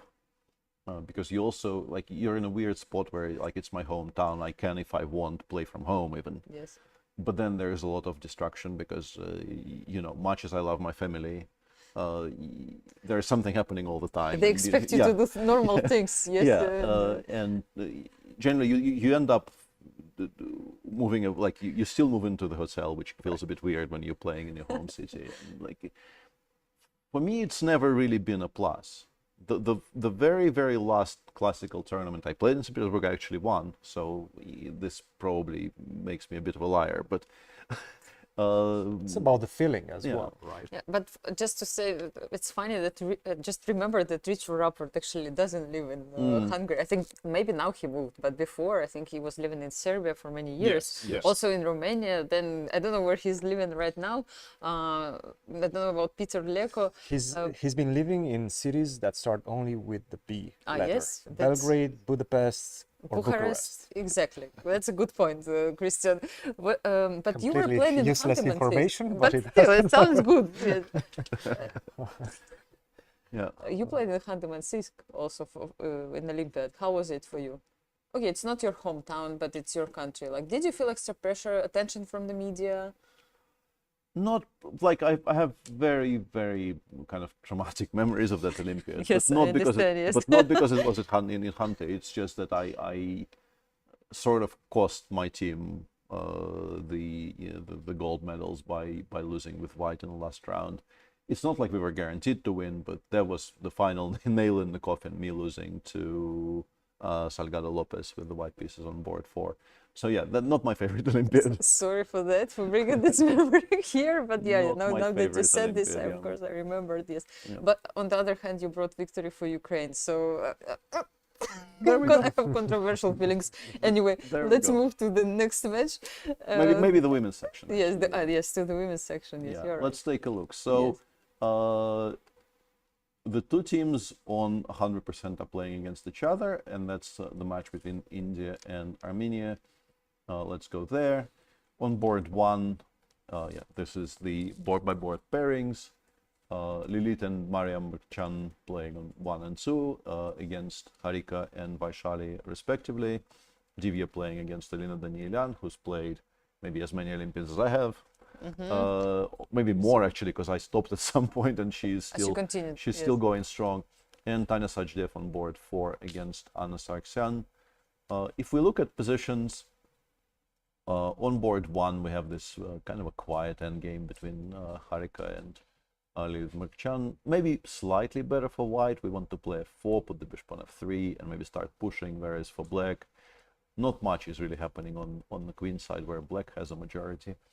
But strictly speaking, these types of endgames aren't really very much. I'm surprised with their lineup actually this year, because normally it's Alina Danielyan who is on the first board. I used to see her there all the time. She is the leader of the team, and now she is on the third board. Maybe they felt that she will score points for them reliably on board 3. Yes? Maybe This is the idea. I will ask her later. I don't really know about this dynamic. And in terms of rating, she is higher rated than Mariam Merchan, but the difference in rating between her and Lilith is not big enough for us to make a serious determination. On board 2, actually a very similar structure. If you look at this and this, like there's the same 3 against 2 for black on the queen side, slightly different shape on the king side, but the same 4 against 3 there. About equal as well, I would say. There's nothing much dramatic going on for now. Elena Danielyan is playing her beloved French, and this is something that I think the Armenian chess school is very much associated with the idea of playing the French defense. Raphael Vaganyan played it for years and years, and Batul Putan has played it for years and years, so this is something I think that is being taught in schools, feels like, or maybe it's something in the water, hard to say. And this is clearly one of these gambits that people play in the advanced French these days. So let's take a look, because this has become very fashionable. White plays for a while, white plays as if everything is fine, and then after she takes d4, there is this old gambit that people used to play when I was growing up. Yeah, this old line with knight c3, which is not that bad, but it has been kind of refuted. If you just thing to remember is you do not want to take the second one. Taking 1 is okay, taking 2 is a little bit too much. But these days, this gambit is connected with a completely different idea. White just goes rook e1, let's say rook c8, white just goes knight bd2 and says, I'm a pawn down now, I don't care. Take it if you want. Please develop your pieces. Knight g7, knight b3 takes. The structure also looks kind of ugly, but white is very far ahead in development. And this is what this play is based upon. If you play knight g6, I will immediately start attacking it with h4. Obviously, the knight doesn't stay on g6 for long enough. I don't want to play h5, of course. Yeah, exactly. So you can't really... Finding a place for this knight on e7 is maybe the biggest worry black has, which maybe explains the move knight a5. Because what you do by playing knight a5 is, let's say in this position, you can put the knight on e7 on the square c6, which was occupied by its previous knight. So you get rid of one knight in order to have a square for another one. Exactly, yeah. But for white, I think the compensation is fairly obvious. You are, as I mentioned, way ahead in development. You have a very nice square for this knight on d4. And the king is in the center, and it will stay in the center for quite a while, because castling kingside will take a lot of time here. And maybe it's sometimes not even a good idea, yes, because all the pieces of white are on the king side. Let's say knight c6, we go knight g5, we have some ideas of queen h5. There is a lot of turbulence here, and these are not easy positions to play. I also, of course, I know Alina for a long time, and I remember her asking about playing for the team, and she told me that normally she plays all 4 games simultaneously, because she's like literally checks constantly what's happening on the other boards, and normally as a leader of the team, this is what she was doing for many years. Like, she tries to understand the dynamic of the match and make a decision what she should do, and and she said, I'm so tired at the end of every match. I think it's generally not advisable to try to play your entire match while you're still playing your own game. It's unavoidable that you, of course, pay attention, and you should pay attention, because it should maybe at some point start informing your decisions. If let's say there's a very clear-cut game in your match which is going poorly, or alternatively going extremely well, this might actually make you lean towards you playing safer or playing in a more risky fashion. But completely immersing yourself in every single board of your match is going to This is break crazy, your brain. Yeah. Yeah. Do not do this. And on Not board advisable. 4, Anastasiya feels like Tanya Sajdev is doing quite well with the black pieces. This probably was an Italian. Feels like everything is an Italian. Let's check. Yeah, this was an Italian. And the bishop on 6 is kind of more active than the bishop on c2. There's a very nice knight on f4. Equality hasn't really been breached necessarily, but it's a pretty pleasant position for black. Cristian. Absolutely. Yes, this is a match I did not expect to see today. That's the match between Poland and China. Both of these teams coming off of a loss. So this is a bit surprising so early on. But this one, Alina Kashlinskaya, who's been in absolutely tremendous shape, spectacular shape. She's won the first Grand Prix event not long time ago, just a couple of weeks ago. She's playing against Zhu Jiner. And take a look at this one. She starts with the Lapid, d5. And we get this position. Very often, obviously, white wants to get the knight to b5, basically trying to make life difficult for black to finish its development. The queen on d5 already an early sortie for the queen. You're going to probably have to come back to defend the c7 square. That's the idea behind this move.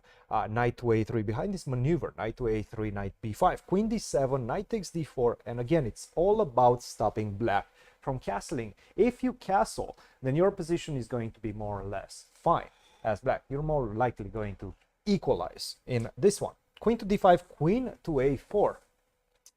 And a big mistake in my estimation is king to f8, but not an easy one to understand why. Knight to d7 is the much better move in the position. After bishop to f4, now you can go castle, in fact, and after rook to d1, you have to understand that after knight to c5, you're more or less fine. Rook takes d5, knight takes a4. We're going to probably defend the pawn on b2 with rook to d2, but that's going to lead to a more or less equal endgame, very balanced position. After the game continuation, king to f8, this opens up the possibility for quite a significant advantage for white, and Kashlinskaya immediately took advantage of this with the move f4, cementing the knight on e5. Now it's going to be very, very difficult to finish your development. You don't want to go bishop to d7, because if you offer me the bishop pair for nothing with the king still on f8, no connection between the rooks, this is going to be a very sad endgame. So she played queen to e4, queen takes e4, short castle, and f6. And I was just about to say f6 was not played when I picked it up. She's walking a very tight rope right now, because if she makes a bit of an inaccuracy in the position, then she's simply going to be lost, and she has to be fast finishing her development, because bishop to d3 is coming, bishop to b5, maybe knight to d7 is an idea as well. I'm going to get to your structure on the queen side. She played the move f6, making some space for the king on f7 and knight to f3. I really liked this move much more than knight f3. Knight to c4, now knight to a5, if you allow me, will come in the position. You have to go b6, but after bishop to e2, bishop to f3, it's very difficult to play this position with the black pieces. At some point, you will need to accept the fact that my rook will invade your position via the 7th rank. You're going to have to go bishop b7, rook to d7. Life is not going to be easy for the player with the black pieces in this position. Great advantage out of the opening. Knight to f3 still maintains a pretty significant advantage. So Kashlinskaya with a golden opportunity to maybe give Poland the lead early on. All the other games, they're very, very balanced. This one, I would give advantage China right now. It looks more or less equal, but it does feel like white has a little bit of an edge. More active pieces, more potential on the e-file, and these pawns are going to become a bit weak as well. For example, you're going to try to free yourself by bringing knight in the center, maybe swing the rook on the other side, but I'm controlling all of these swinging rooks, g6, h6, and also once you leave with this knight to e4, I have ideas of queen to b5, which is going to create not havoc, but some unpleasantries in your position. Advantage China on board 4. Goki, oh, this one has changed a little bit. The last move was knight to d7, and this is the type of position that we've been discussing already this round against the IQP, the fight against the IQP. Knight to f4, very good move. I'm expecting knight to e5 and queen to e2 right now. I'm going to be able to poke at your pawn on d5. This is going to be problematic for black. I'm expecting white to build up an advantage in this one. So perhaps a slight advantage for Poland in this one as well. And the final game that I have not checked, not this one, it was this one. This is board 4, and we have this position, Nishikun versus Alicia Slivichka. And I believe this is not the position. Bishop to e6, d4 was played. Knight to g3, a step in the wrong direction. Why? Because after knight to g3, bishop to e6, f5 is coming.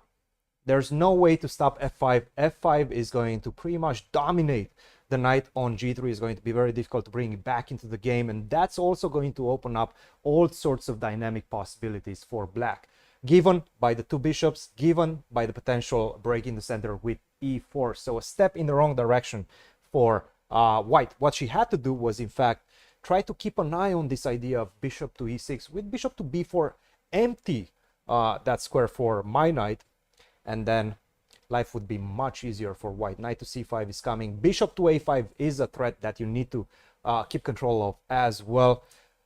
This is the position we have right now. Alicia Slivichka right now, if she finds knight to d6, which to my eyes is not a super difficult move to find, she has the slight advantage, and it's going to be white that needs to be very precise not to fall in big trouble in this one, because obviously once we exchange, my pawn structure is beautiful. I'm going to be able to open things up either via f5, either via d5, and your knight on g3 is still out of play. So I'm liking Poland in this one. An overview, right now I'm favoring Poland in this match.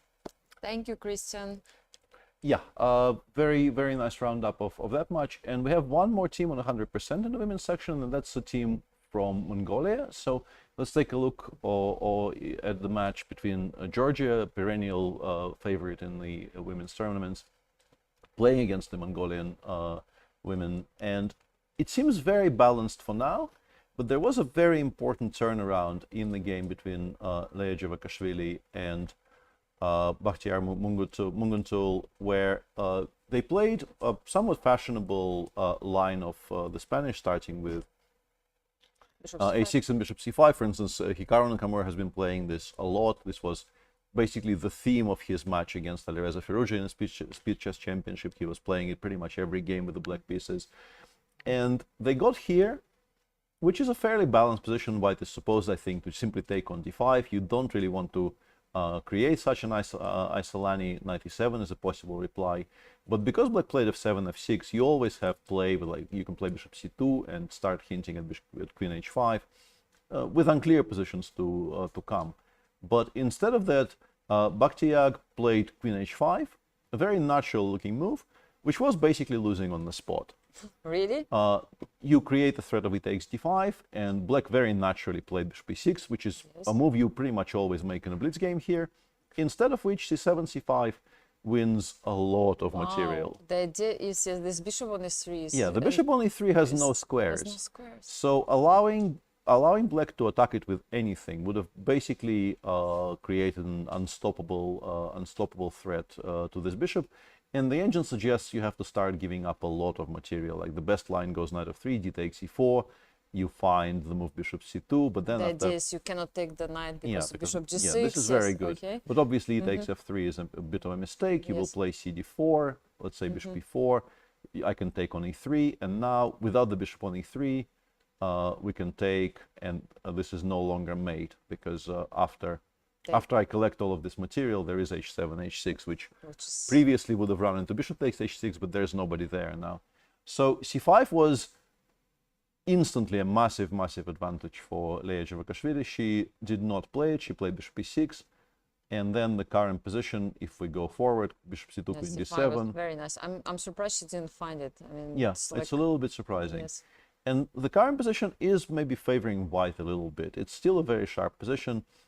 If you imagine the black pawns in the center becoming mobile, if you get the pawn to c4, this pawn to d3, bishop on a7 will start playing. But for now, after bishop e4, I think the bigger factor in this position is a somewhat unsafe king on h8.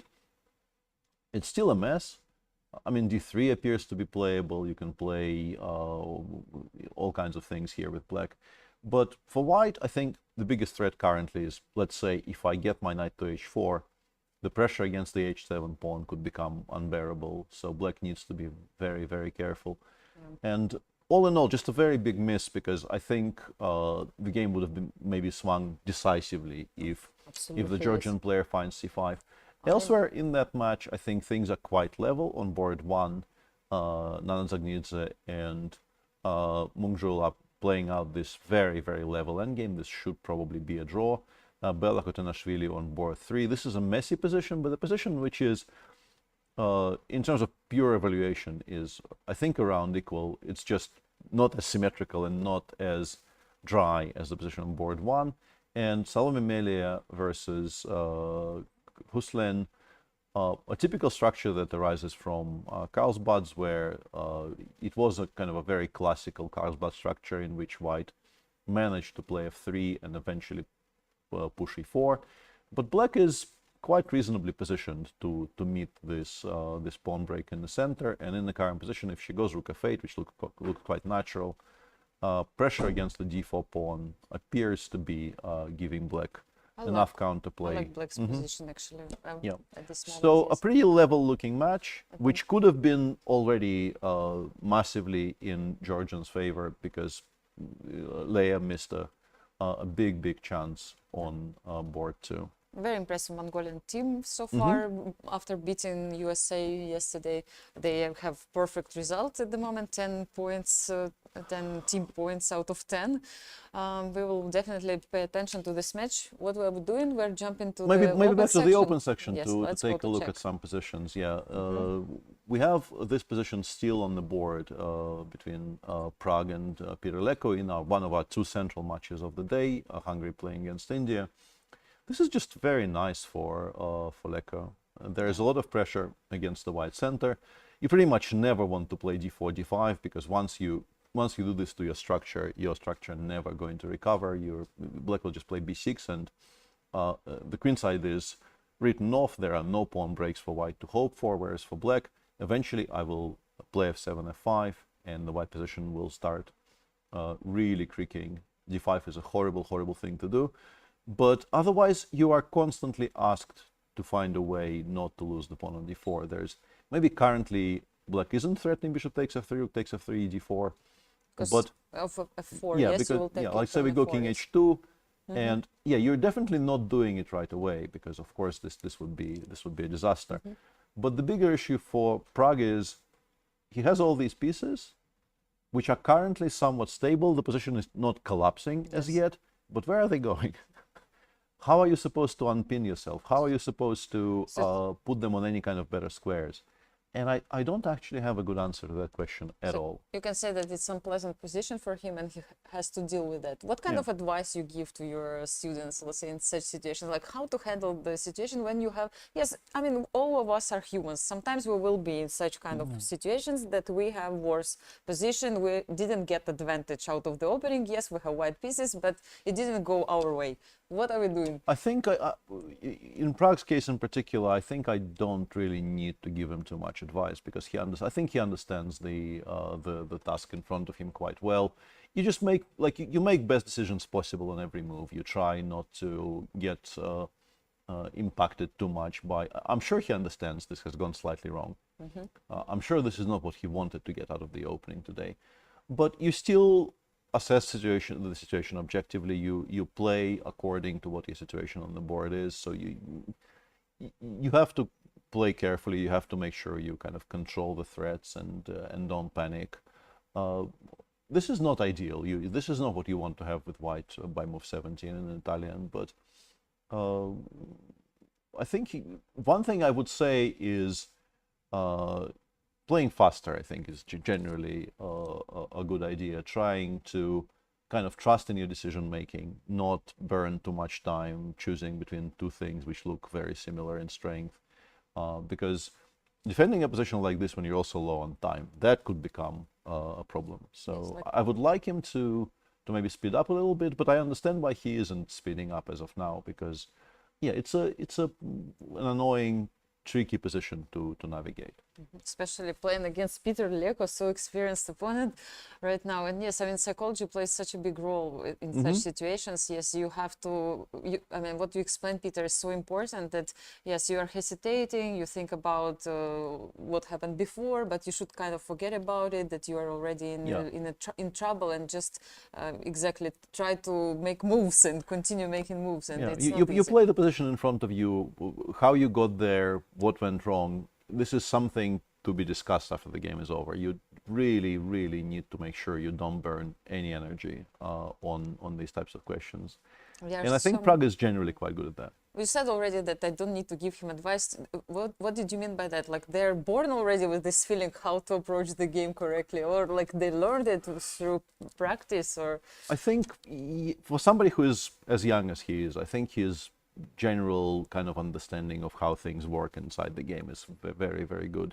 Occasionally I spot things where maybe simply, you know, the fact that I've been playing the game for longer than he's lived does give me a bit of perspective that he perhaps lacks for the time being. But generally I find that his instinctive kind of appreciation of how things work is very close to where I'd want it to be. yes, this is really great. So let's see what will happen in this one. We are moving to the game of Arjun. Yeah, let's take a look. And there was this is a very nice graphic, Yes. both the one we just had and the one here, where you see the entire match, the score in the match, and also the evaluation of all the positions there. With as you can see, two games are pretty level on board 3 and board 1. It's around equal.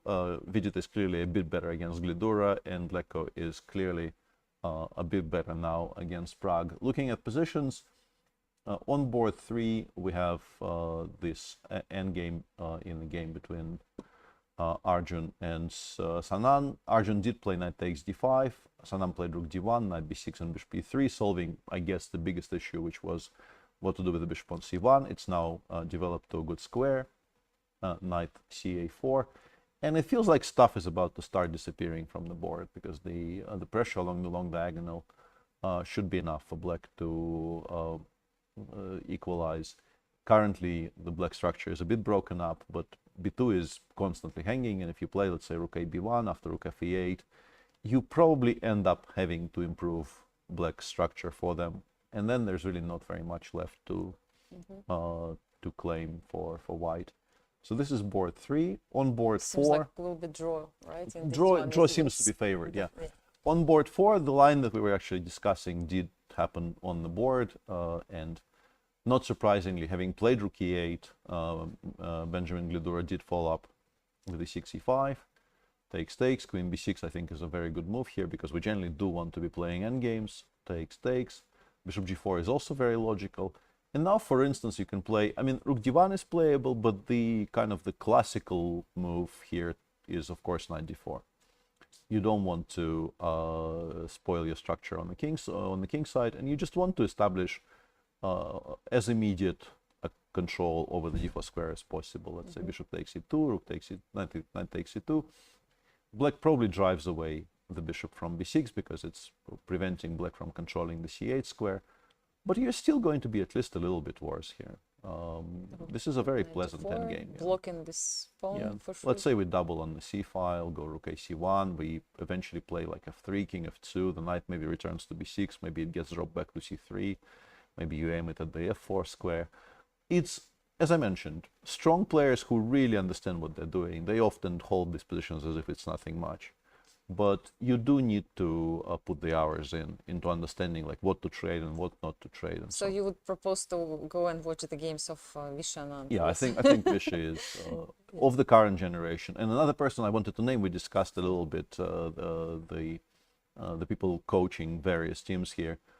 Another player who I think was very good in these types of structures, and in particular the ones which arise from the French with the white pawn not on e3 but on c3, is Mikhail Gurevich, who is coaching Barbados team in open section.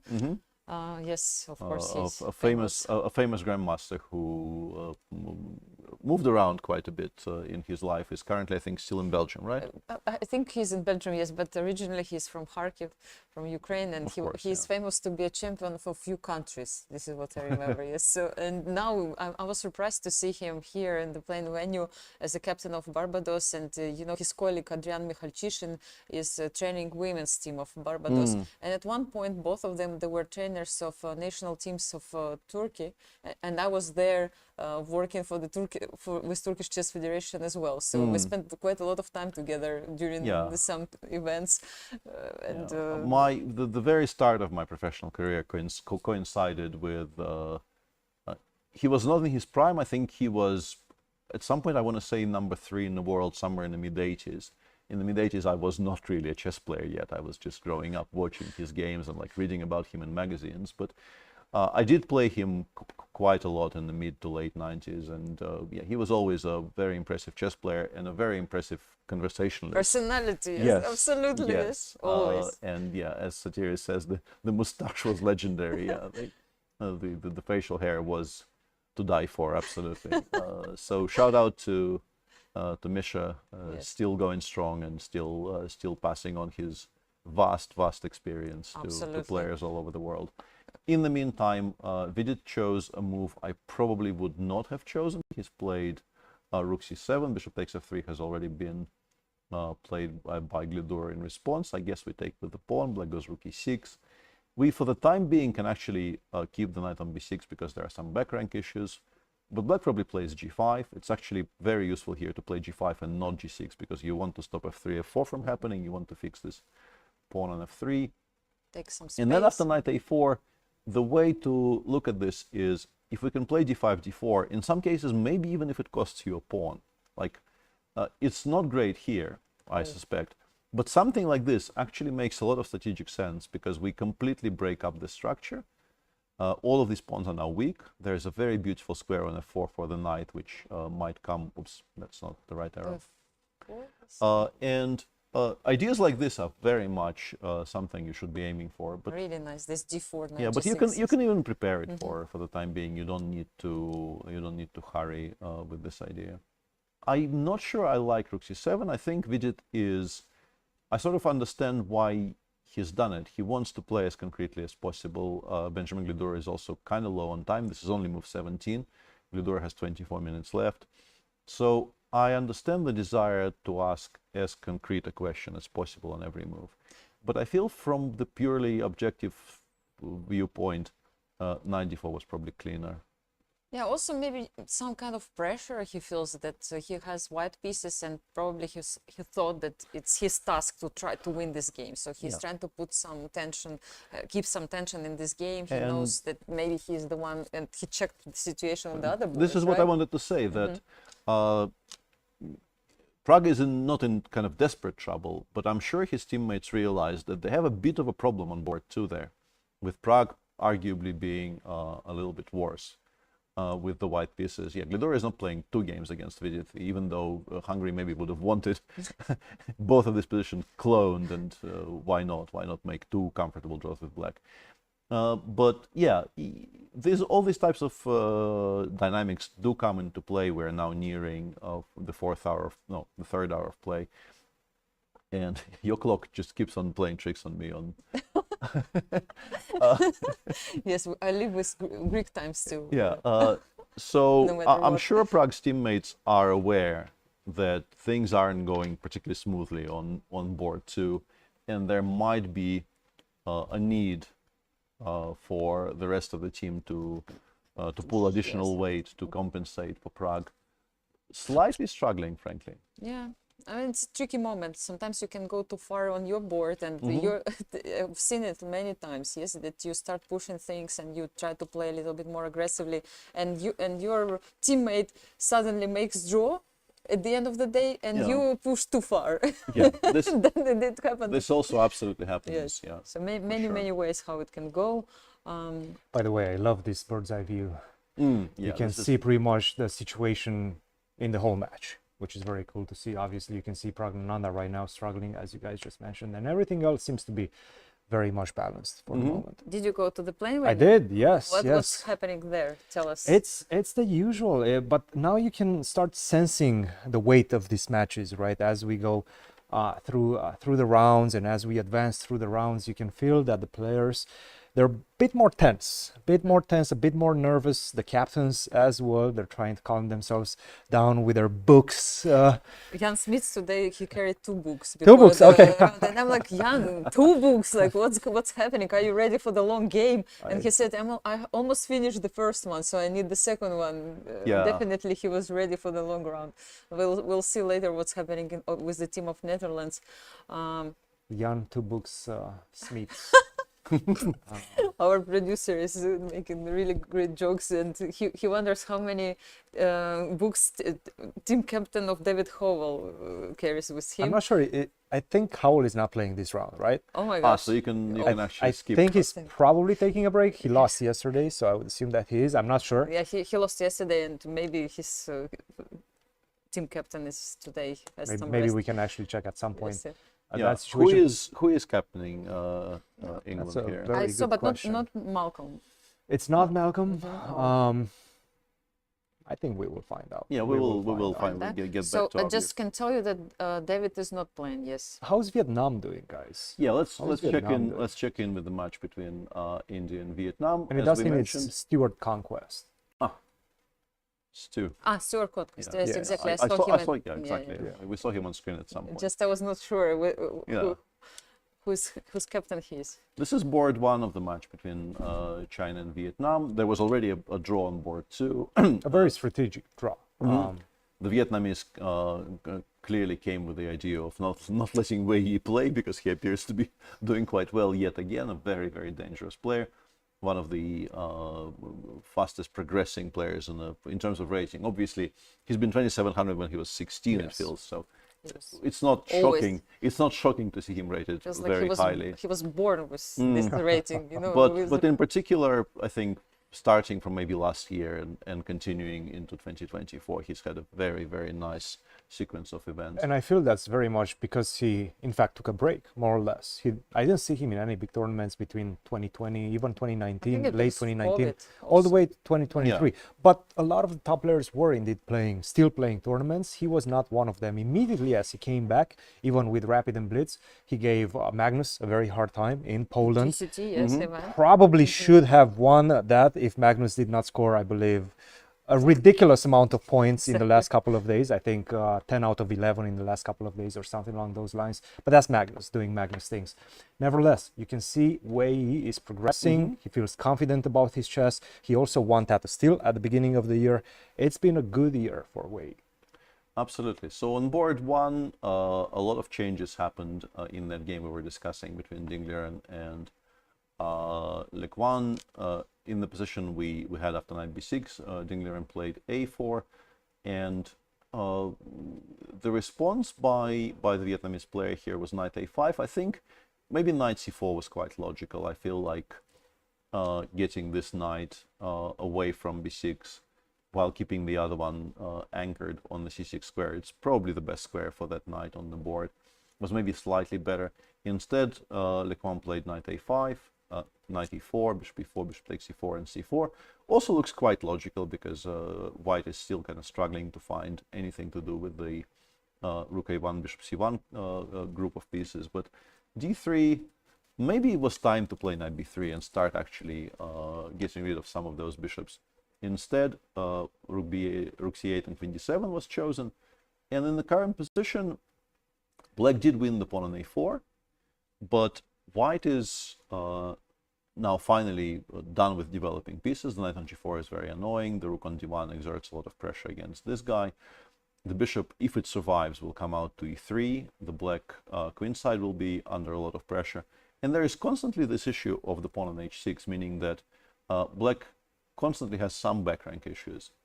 And current best play appears to be knight e5, knight takes f6, ef6. We can play, for instance, bishop e3, even leaving the bishop on f3 open to trade. But if you do take rook d6 and rook d7 followed by rook bd1, maybe getting a rook to d8 eventually, This is not fun. This is looking very This looks very, very risky. Maybe you hold if you play extremely precisely, but it's Very going to be unpleasant. it's going to be a very uphill struggle. So You don't really have a good way to get that Yes, knight back this into knight play. is like, what is yeah, hidden? the best play here appears to be this move knight c4, indicating that we understand which of the two bishops is by far the more dangerous and trying to get rid of the dark squared one in order to keep our king slightly safer. Which, by the way, is not a very clear No. consideration because that bishop light squares landing on d5, pressuring on f7, picking up the b7 yeah, pawn. some kind of a position like this Easily, you could take looks that bishop. looks instead of this. incredibly dangerous as well, because Yes. yeah, as Cristian is saying, like if I play b4, bishop d5, maybe get the rook to c1, c7, Wow. like you could collapse in a heap here as well. The engine probably holds this, but this is very, very dangerous for Le Quang. Elsewhere in the match on board 3, and this is the position I actually wanted to show, because this is a game between Yu and Yi, a very, very strong player, a player who at least once came very, very close to qualifying for the candidates, and just a stalwart of Chinese chess, playing against Tuan Minlei, who's having a very good tournament. And in this position, You could say he's having a wonderful time. well played, sir. Well I played. like this evaluation. We'll see if anybody gets that. And here he made a move which, once you see it, makes perfect sense. But I am very impressed it occurred to him. And I don't think it was prepared at home as well. I think he came to the decision over the board. He played bishop b8 here, which is really not an easy move to consider. And the point, of course, is if we take c takes d5, white goes knight e2, and then bishop c3, bishop d4, and so on, you're slightly worse. If you take with the knight, this one, honestly, this looks okay, but after knight d5, let's say queen d5, bishop c4, or queen c2 first, and then bishop c4, you still have to solve some problems.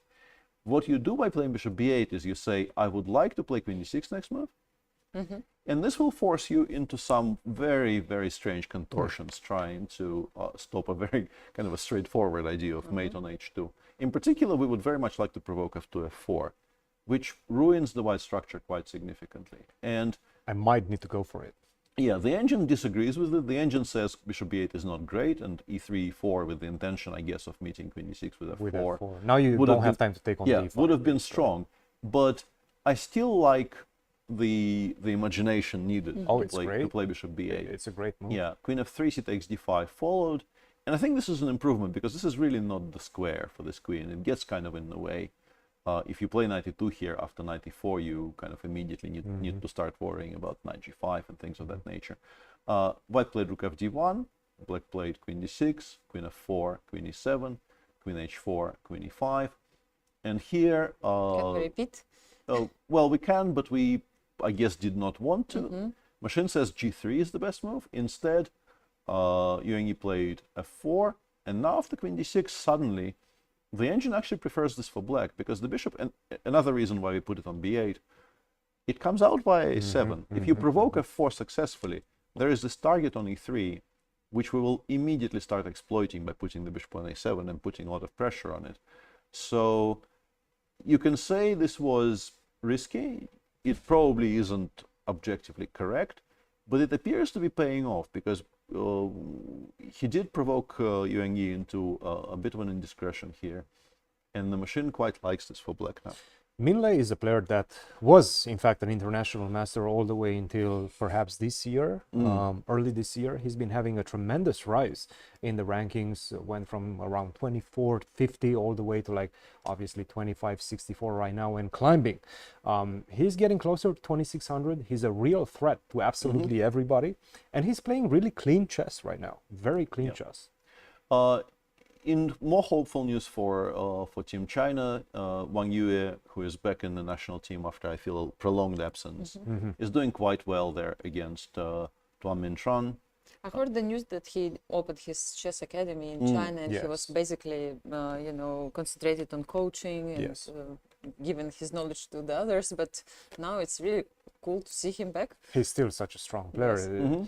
This 26-37, that's not his general level. He's been a 2700. I think it's a sign of him just being inactive and not playing a lot, because it's very hard for me to imagine him not being somewhere around 2700 still, even though he's very It's much very concentrated deceiving. on other things. Yeah, and they played. This is yet another Rogozin with bishop g5, bishop takes f6, kind of similar to a different game in this round. But here, White decided not to allow immediate c7, c5, leading to more maneuvering type of play. And these types of positions, they look maybe optically like they're slightly better for White, but it's not very much. Because Black very quickly gets knight a5, c5, and then we get these types of positions where logically White needs to start doing something on the king side, but it's difficult to create too many threats there. And play continued sort of, I'm not sure I understand the move knight g4. I think you could have kept the knight on e5, but I guess Tuan Mianchan didn't like leaving this trade open, played knight g4, f5, knight f2, and all of this is still fine. But g4 is a bit too early. I think the engine prefers playing queen e2 first, waiting for Black to do something on the queen side, and only then playing g2, g4. For instance, if you play a6, you can start considering the move g4 here. He played g4 straight away, knight c4, I'm assuming queen e2. And the difference is, after both knight a3 and knight d6, you just gave Black more time to stabilize. And with a knight on d6, now c takes d4, c takes d4, bishop b5 is something you need to consider. And maybe even more importantly, g4 now feels a bit empty because we attacked the pawn on f5 and Black covered it very, very organically, and there's really no more attack on the king side. I'm seeing a very balanced match in this one. Maybe we can see the bird's eye view once again to discuss about what we've just been discussing for the last few minutes. It seems like Ding Liren on board 1 has a slight advantage. Yu Yang against Tuan Minh Le, I would give it to Vietnam on that one. Those two games seem to balance each other out, but of course Wang Yuen, I think this is the player that they need to target. Tuan Minh Tran, he's only 24-34, he's a fairly new player. He's lost a very bad game yesterday with the black pieces. He was lost against, I believe, Lithuania at move 10 or something along those lines. Definitely not in shape, but it doesn't seem they have a good reserve or a reserve that they trust. So they're still going to play him. This is the place to strike for China. Yeah, feels correct. And interesting developments elsewhere. In Norway, Iran match, Magnus Carlsen, it seems like, has big advantage already against Magdusoglu Parham. Hope I pronounced the name correctly. Magnus is in full control here, it feels. Let's take a look of how we got here. Yeah, you gave a speech about this position, which I basically agreed with entirely. And then it was further exacerbated. The problems Black has here were further exacerbated by Parham playing g5. People do play g5 in these types of positions, but you normally don't associate it with putting the queen on b6. I think Parham is kind of mixing up plans here a little bit. Magnus could have played c4 immediately, but he chose a slightly slower approach. He played king h1. Parham played knight g6, which is probably also not the greatest move in the world, because after bishop d3, your setup on the king side is kind of stuck. By the way, as you can see in the bottom of your screen, we're getting a live feed results. Petrov versus Ivanchuk in Ukraine. That was a draw. Yes, that was. Yeah, so Parham tried swapping some pieces of the board by attacking the bishop on d2. The bishop immediately went to e3. The bishop returned to e7 eventually. And now Magnus is basically opening up everything. There is some files being opened on queen side, some files being opened on king side. And in particular, the move knight f5, I guess one of the more natural moves in the position, is being sharply criticized by the engine, which says you have to play a move like queen d8 or queen d7, I guess, to try and recapture on d5 with the queen, if that trade happens. Instead, Parham played knight f5 and gf.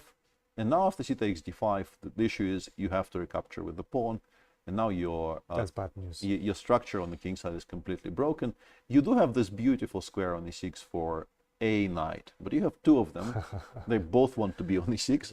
The other one will not have a particularly nice square. Rook cf1, knight g6 played. Now we can play, let's say, rook f5.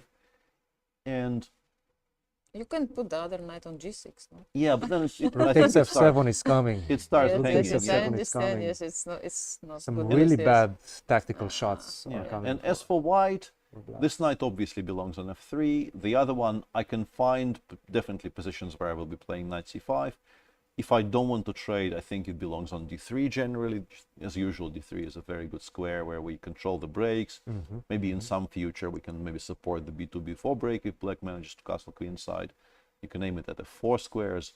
And just in more general terms, if you could already, let's say, castle queenside here without losing the f7 pawn, play king b8, and then somehow stabilize. With the king on b8, maybe this wouldn't have been so tragic. But organizing that will take a lot of doing. Bishop b4. Yeah, let's try to open things out for the queen, open the defense of f7. You're trying to defend, yes, on f7, but... And so let's do this. Castle.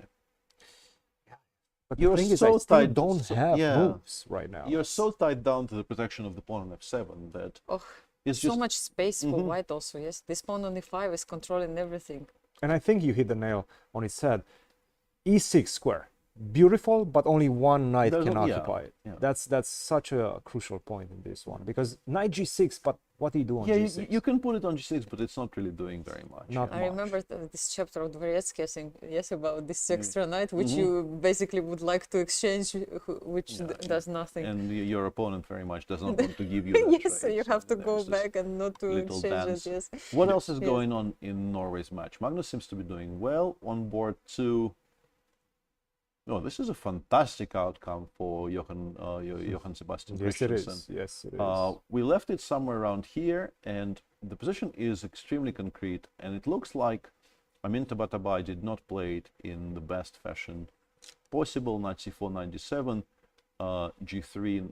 No, he was playing very well, and until maybe this moment, it looks like he was kind of cruising and maybe even close to winning, judging by what my screen is telling me. But b takes c5 is just such a mystifying decision. Why would you, in particular, if you don't connect it with knight d6 check? Yes. The sequence of b takes c5 followed by castles is utterly mystifying to me. Yeah. I do not understand this. You're I just do giving not me understand extra tempies for no reason. Yeah, like what you want to do here is you want to castle.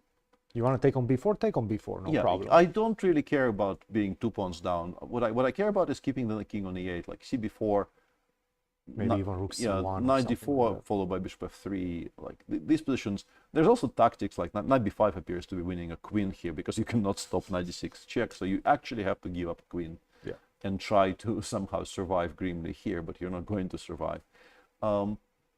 But even if that didn't exist, even if I had, let's say, play bishop f3 here, the position remains kind of unplayable for black. Eventually, I will give a check on d6. I will put my bishop on d6. You will never castle kingside. And eventually, I will get to that king on e8. Well, everything. Just put it on the board, bishop b7, something along those lines. You can go knight d6. You can even, I would say, go bishop d6, perhaps. So this, just showing an outline. There were stronger moves available, but... And knight f5 is coming. Everything is coming right now. It's unplayable. The machine already says it's winning. But even in purely human terms, you do not want this position with black. No. So you're probably not taking c takes before. You may be playing knight d5. And it gets like playing this position extremely precisely is difficult because it appears that the strongest move here is rook c1, which maybe you don't actually find so easily. But it's also an indication of just how well you're doing because the engine says rook c1, knight f4, gf4. Our advantage in development is so strong that even here, without our beloved bishop on f4, we no longer can put it on d6. We've broken up our structure on the king side. And black is still surviving barely move by move in these positions, with bishop f3 coming. This is just so dangerous. But anyway, let's say you play bc5, bishop c5. How do you not play knight d6 check? I will never know.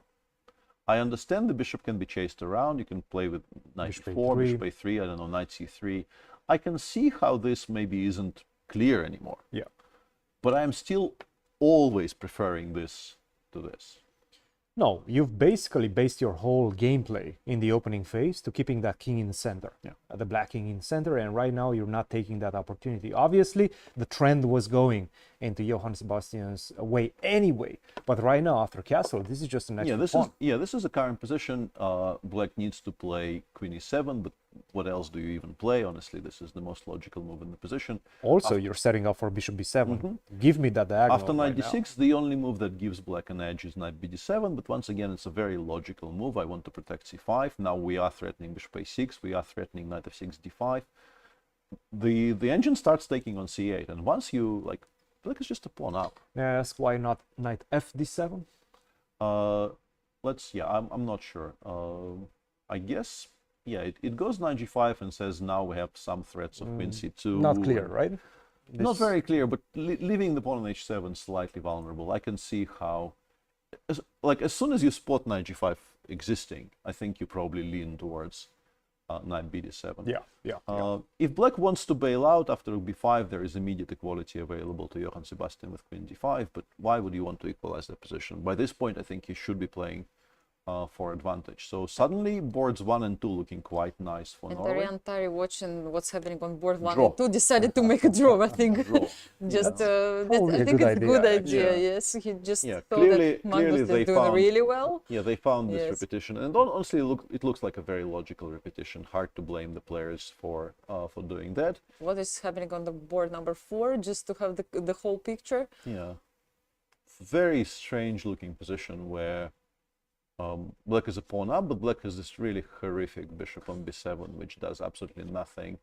Otherwise, it's very difficult to understand why black is just not much better. But I guess we can play something like queen f4 or maybe knight d6, rook e1, and try to play against that bishop. Where the bishop? What?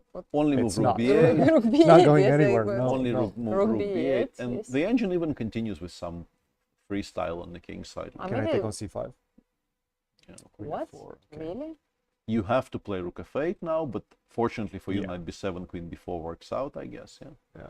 So after rook f8, white goes rook e7, or rook e8 even exists. This is a very sharp position. Very sharp line. Very Yeah, sharp position. And judging, and yeah, 96 played by Puey Dani as we are describing all this. He knows he must play for a win. Yeah. He must try to pose as many problems as possible because they are in deep trouble on board 1 and already in some trouble on board 2 as well. So To be honest, board 2 should have been Yeah. the board that they would strike. Obviously, Johann Sebastian, especially in the French, hasn't had as much success, at least objectively. He's done quite well in terms of result, 1-1, but he could have lost those 2 games Both of easily. them, yeah. And even this one, he was pretty busted out of the opening. Nevertheless, Tabata Bey did not capitalize on his chances. Yeah, I mean, Big his play moment in was this one. very, very surprising to me because he is a very strong dynamic player, Yes. and I would have expected him to play very sharply for mate instead of this weird kind of restrained approach that he has shown. Should we go to US versus yeah, Romania? Let's Yes, take a look at we that have for a already sec. one draw in this match. Wesley so finished this game with Kirill Shevchenko in the draw. As expected, this line Pretty much the finished entire in- line yes. we spoke about was played onto the board. Elsewhere in the match, Fabi against Bogdan Deak. This looks very nice for Fabi. Black's last move is for some reason g7, g5. I don't know what could have Allowing the knight on prompted that. f5? Yeah, with knight already on on g3, it looks like Wow. a very desperate decision, I think is the way to describe it. I guess maybe he didn't like that after knight g6, white can just play. Maybe he has there's a problem with the rook, right? yes, where the rook goes. we just yes, you win capture exchange. the rook. So Uh-huh.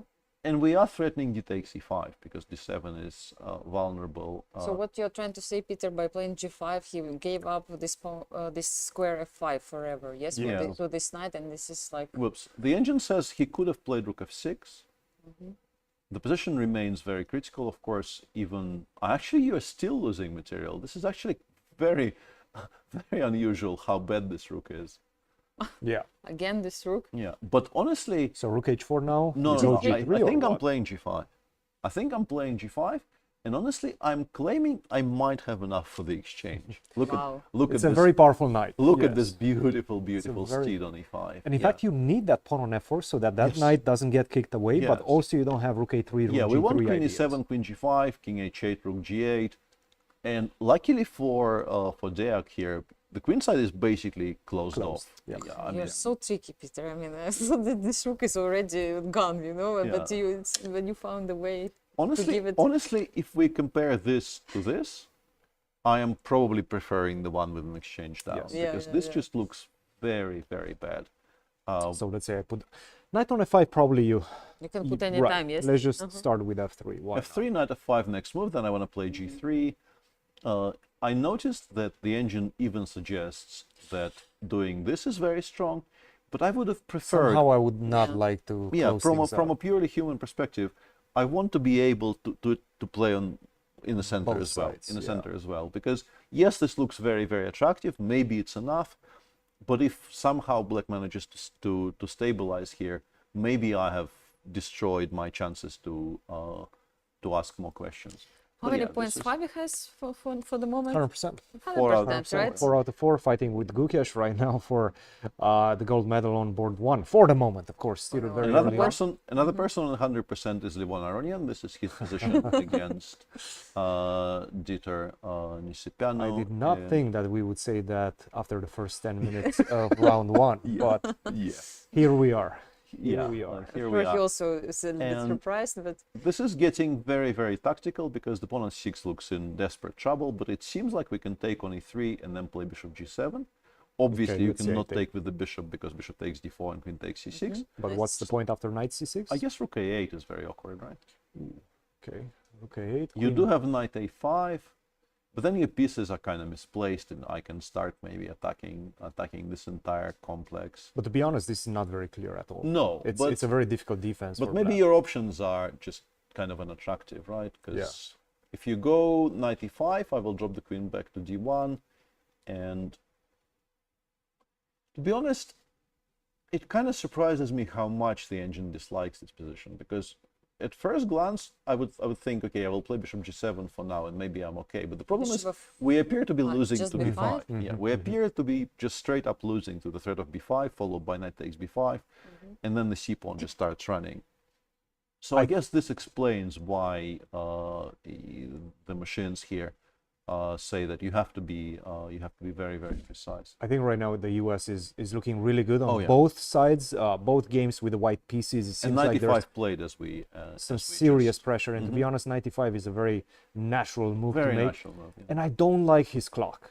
11 minutes against 40 minutes with a very complex battle on the board. Still early on, I believe we have about 20 more moves to make until time control. This is not going to be an easy This defense. looks good for Levon. And he's gone knight e5 and then knight c4 back. Hang on a second. This cannot be very good. Let's just check, because This cannot be very good. well, he's giving up. Okay, there's a very specific reason why it's not good. You cannot really allow knight takes e3 particularly happily, but you can and you should do it this way. Levon is not going to need to be asked twice to do this. Rook e7, queen c2. It's still kind of sharp, and I get the feeling that maybe with absolutely precise play, black might still be holding this.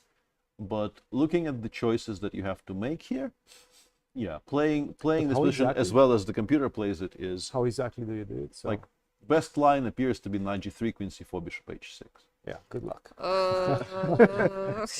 good luck. Not possible to find it. Yes. Actually does appear to hold, because you suddenly generate a lot of counterplay against the white king side. If Nisipanu found this in his calculation, I mean, kudos to him. Give him the half point. It would be a tremendous defense. Yes. I mean, knight g3, bishop h6, 2 moves In like fact, that. after the initial period of being extremely impressed with rook takes c4, it seems like maybe it's not even that great. I mean, it's still the way to continue, because if you take, let's say, bishop c6, knight e3, fe3, black is, I think, instantly completely fine after bishop h6. The threats you generate against the white king side here. The only move not to lose on the spot here is queen e1. This is actually risky for white. You have to be very, very careful. He's not going to go for this. There's no. I think the choice here for Levon is quite clear. He will either just go queen f3 and they will repeat, or he will take on c4 and try his chances there. This is move 27. Dieter does have 11 minutes, which I think shifts the probabilities in favor of Levon continuing. On the other hand, the match is very, very healthy for the US. What about board 4? What's happening on board 4? Fabi is much better. On board 4, this is just going to be a draw. Yes. White is, I mean, ever so slightly better, but you play b6 and then the white king You're not really has losing no this. no entrance squares. This is just going to be a draw. So draw on 4, draw on 2, 5e is much better. So Looks good for Levon, US Levon, right now. I guess, doesn't have to go all out for a win, but he is on 100% and he is Levon. Yes. So If he is not worse, it's already big news. Yeah. So I think he's doing really well. We can consider that he's Yes. doing really well. I would propose to jump to women's section Okay. because Peter, you actually predicted that Alina will be in trouble in her position against Divya because she will have some problems what to do with the king side, and this is what happened in the game. Look at this knight on h7, and queen Well, is already on g4. yeah, the big question is what happens if I play g6, because I guess we just play knight g5. I don't know, what I was about looking bishop at some g6? sacrifices. Yeah, bishop g6 and now maybe queen takes e6 is quite strong. Oh. Because this is not that clear at all. But we can and we should take the more important pawn first. Rook because- h7, queen g8 is Yeah, a big rook problem. h7, but Maybe even even even queen queen g6. g6 is that's And even e6, yes. stronger, and yeah, that's a very picturesque way to lose Nice. and get published. Yeah. So In the position of the day on FIDE website. the sacrifice is good, but I think the bigger problem for Alina is even if you don't want to do any of that and you just drop the knight back, now material equality has been restored. The king will be stuck on the 8 for the rest of the game. I can start at some point, maybe even pushing Yes. the h pawn. Knight f7 is a threat. I think you end up taking on g5, but then it's just ugly to look at. I And really you're not like even- this line, which and you're not- Divya played. Mhm. Now Divya I think I'm going to play it with white pieces. You know, you give Yeah. up this pawn and you ask so many questions. This is a Please very finish your development. modern way of playing against the French with this very You should always be happy when you're playing against the French, Anastasia. From now on, Slammed if her. I know Peter what doesn't I'm like doing, that. slammed her. I feel like I'm No, getting lessons for free. I've hated the French from both sides for my entire life, and I've kind of reassessed some of it because of our concerted push to include it as part of candidates, Prague's yeah. repertoire for the candidates. So I've looked at more French in the last half a year than I have in the previous 15 years of my life. It works. It actually Yeah, works. and it's actually also fun to analyze. It is, It is shockingly fun to analyze. In particular, if you know you're not going to be the one who plays. And this is the point. That's this key. is the point. That's the key Who metric. knows? Yeah, yeah. But imagine If now you do it for Lepo- somebody else, if you do, and then you say Prague, this works. I checked it 57, Take it. luck. 57 times. You go we and you appear play. not to lose by force. Good luck. Yeah, but now if Vincent plays against you, he will check all the repertoire of Prague I and he think- will I think think that you people- might also play French. People know I will never play six. I never say those never say positions, never. those positions do not agree with me. Honestly, with either color, because for me, French is very specifically associated with a long-standing battle I had with Alexander Morozevich, and my score against Alexander overall is not that horrible, but in the French specifically, I struggled so much over the years. I lost some games with white, even the ones I didn't lose. I did not enjoy the process of playing those positions against somebody, and he understood them so well. The thing is, if somebody can invest time and effort into actually figuring out where things belong, where things go, like what positions to aim for, and you play against that person, really, like, it feels like you don't have to invest like a month studying the French when the only person playing the French is this one guy. Yeah. And you play him maybe once a year and maybe with black, so it doesn't come up. So there is this huge mismatch in terms of time invested and understanding achieved. Yes, And that is this true. was just like the story of my every game against Alex with the white pieces when he chose to play e6. I was just sitting there thinking, I know I'm better, but I will lose this position anyway because he knows what he's doing and I don't. It's an underestimated opening and it's definitely sound. Obviously, I'm trashing it a lot just for the simple fact that, in fact, I more or less quit e4 because I had this annoying player that I was facing quite often and he was playing the French. And I was lazy enough not to learn exactly how to play it, and I was getting in trouble quite often. And then I was like, okay, I don't want to learn any theory. I'm gonna start playing d4, and basically that's all she wrote. But I did quit e4 for the most part because of the French and surprisingly the Caro-Kann as well. No, Caro-Kann never bothered me nearly as much for some reason. I discovered 3-5 very early on, and I was 3-5 is a good weapon. Yes. Yeah. Just briefly to take a look at some positions. Hurricane now is, I guess, at least a little bit better because white did achieve this push f4, the bishop is on f3, and maybe even more relevantly, there is this very awkward situation for black on the queen side where we have these pawns on b4 and a5 and this knight on c4, and it's difficult for black to move. I would actually be, I think, very interested in a move like b3 here, just to make sure you cannot play a5, a4. And that preserves this pressure against the black queen side forever. This is still point, like make a move, yes? yeah, it's here. very difficult to maybe f6 bishop f7 is a plan, but that allows maybe the rook to land on d7. Sorry, what move is this? 26. Does 52 Merchant seconds, huh? has 52 seconds on her 52 clock? seconds, yeah. This is very normal for Lilith. Come on, I mean, it's Lilith. Lilith likes to think about her positions. and- It's And you can fine. also be very concrete. You can play you can play knight e5, Terrible. Absolutely terrible. play knight e5, play knight d7 check, and just get the rook to d7. And yeah, these positions are horrible to play. Even let's say you do stabilize here, you get the rook over to d6, you're not going to lose anything on the queen side. But this bishop against this knight with such an active rook on a7, Yeah. this is maybe This cannot be borderline lost on. G4, A3, B4. I mean, you have so many ways in which you can Yeah, weaken the so pawn massive structure. advantage for Team India on board 1. But I mean, it Board shouldn't trick you. Hmm? It shouldn't trick you, Christian, because like try to play against Lilith with 50 seconds. She does this She often. does it as often, and you cannot really. I'm much more familiar with the Try to game trick of her. Maria Murcia, Yeah. because she's a university She's in St. Louis a now. university student, yes, as well. So I have to be more or less. But Mm. Lilith, not so This much. is very level in the game between Mariam and Vaishali. On board 3, we know that India is significantly ahead. And Tanya Sajdev is also doing quite well on board 4. So India seems to be for the Doing time quite well in being this in one. control. yeah, Fantastic, in yeah. control in their match against Armenia. What about the host? The host country, Hungary? Yes. Maybe we can check that. Yeah, as Hungary well. is playing Peru. On board 1, Shokogal is, well, this is very sharp because white is a piece down currently, right? White sacrificed something to open the H file, and now I am very curious. To find some Yeah, checkmate I actually ideas or I what. want to leave the bishop on a6 unpraised as well, but that And probably play is like queen e2, queen h5. I don't know, something yeah. I like want that. to go like rook h5 here, Rook h5, but it yes. loses to bishop g4, unfortunately. Wow.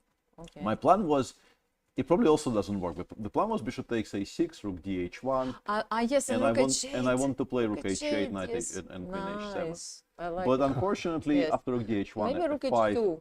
f5 is still winning. No, but start with rook h2. No, I think we should actually be kind of sane about it and start with bishop takes Okay, we c8. can just take, yes. Yeah, And then and then we can play something like rook h3 or rook somewhere. Yeah, computer says rook h3 is the Okay. strongest for some reason.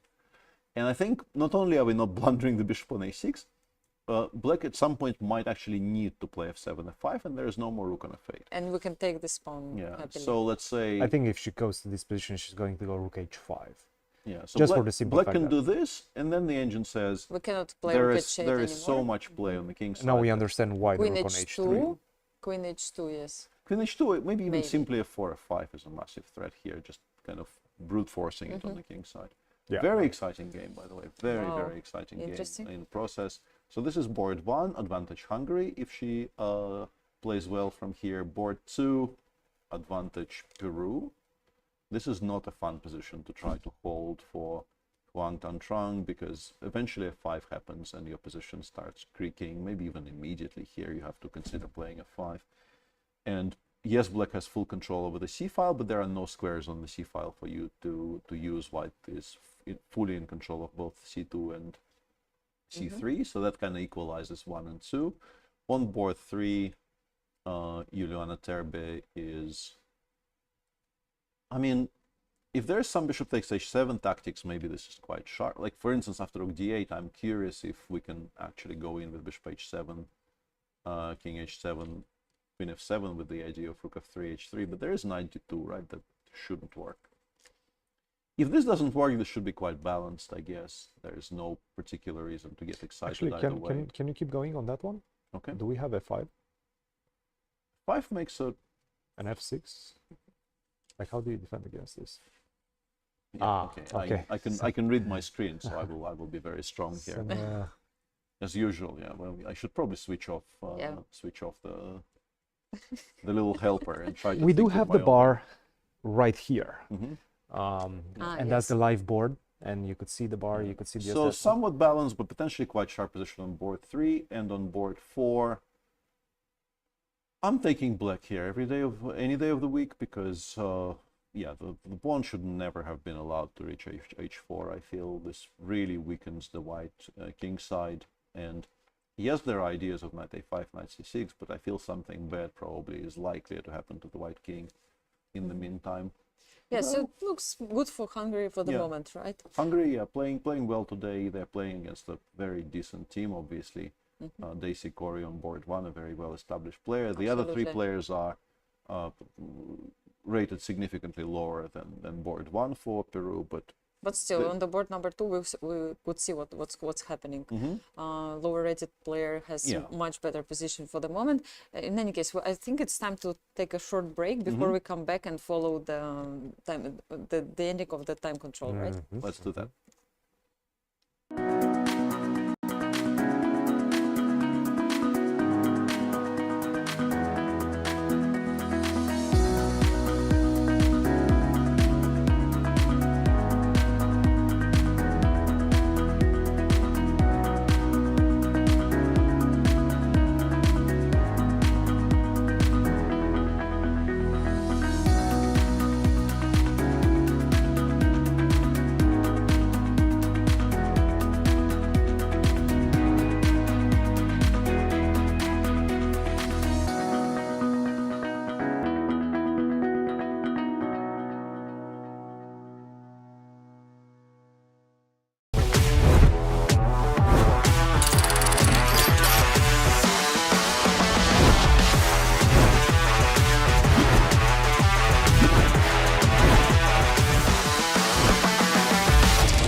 Time to take control of your journey towards chess mastery. Magnus Carlsen introduces Chessable, the definitive solution for studying chess. Move Trainer uses the science of spaced repetition to identify your strengths and eliminate your weaknesses. There's no need to set up a board, remember which page you're on, or keep track of all the moves you miss. Get started now and join our growing community of over 100,000 chess enthusiasts. Chessable, take control of your journey towards chess mastery.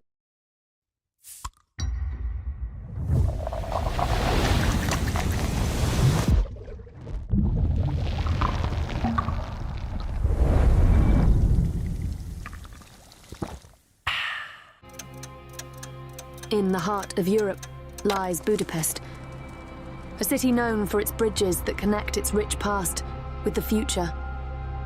This September, Budapest becomes a bridge itself, connecting nations from around the world.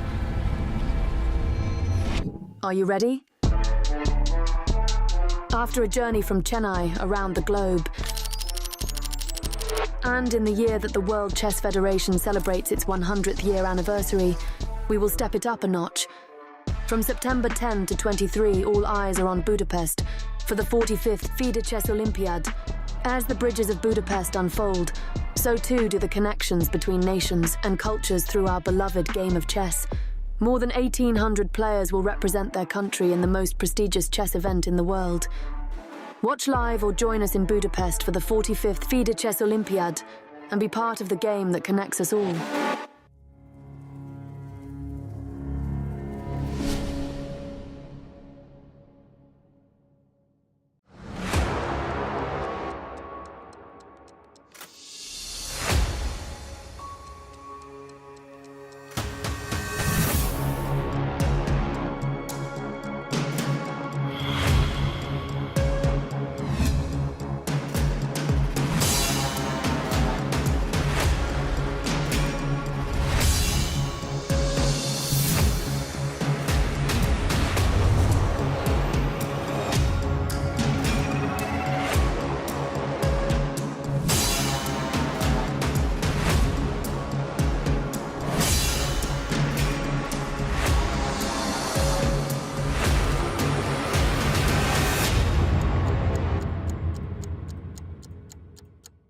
Armenian women's team created a sensation today, beating China.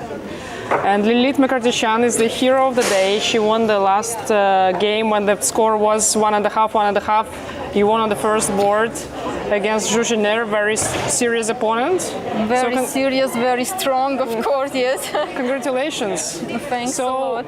Your compatriots in the open section, many times they won the Olympiad, and we were always talking about the famous Armenian fighting spirit. So can we say that now this fighting spirit is moving to the women's section? Oh, of course, it's too early to say, but of course, our team is very friendly, and fighting spirit always there. On the high level. On the high level, yes. Just we are going step by step forward, and we will see what will happen. Of course, today we are very happy with this result. Anna is a hero, I think, because she won a very nice game, and this helped us because my opponent could draw, and she just wanted to some kind of keep complicated position, complications. She didn't want to draw. That's why, because Anna won, and also Mariam, actually, I think she had a big advantage. Our second board. Second board, yes. That's why my opponent was trying to keep the tension. And the game was actually very interesting. So maybe you can show me. Yes, we start from here. Yes, let's start from here because I think this is one of the critical moments. She decided to. You can just. She played knight d3. She decided to sacrifice a pawn because I can take queen h2, right?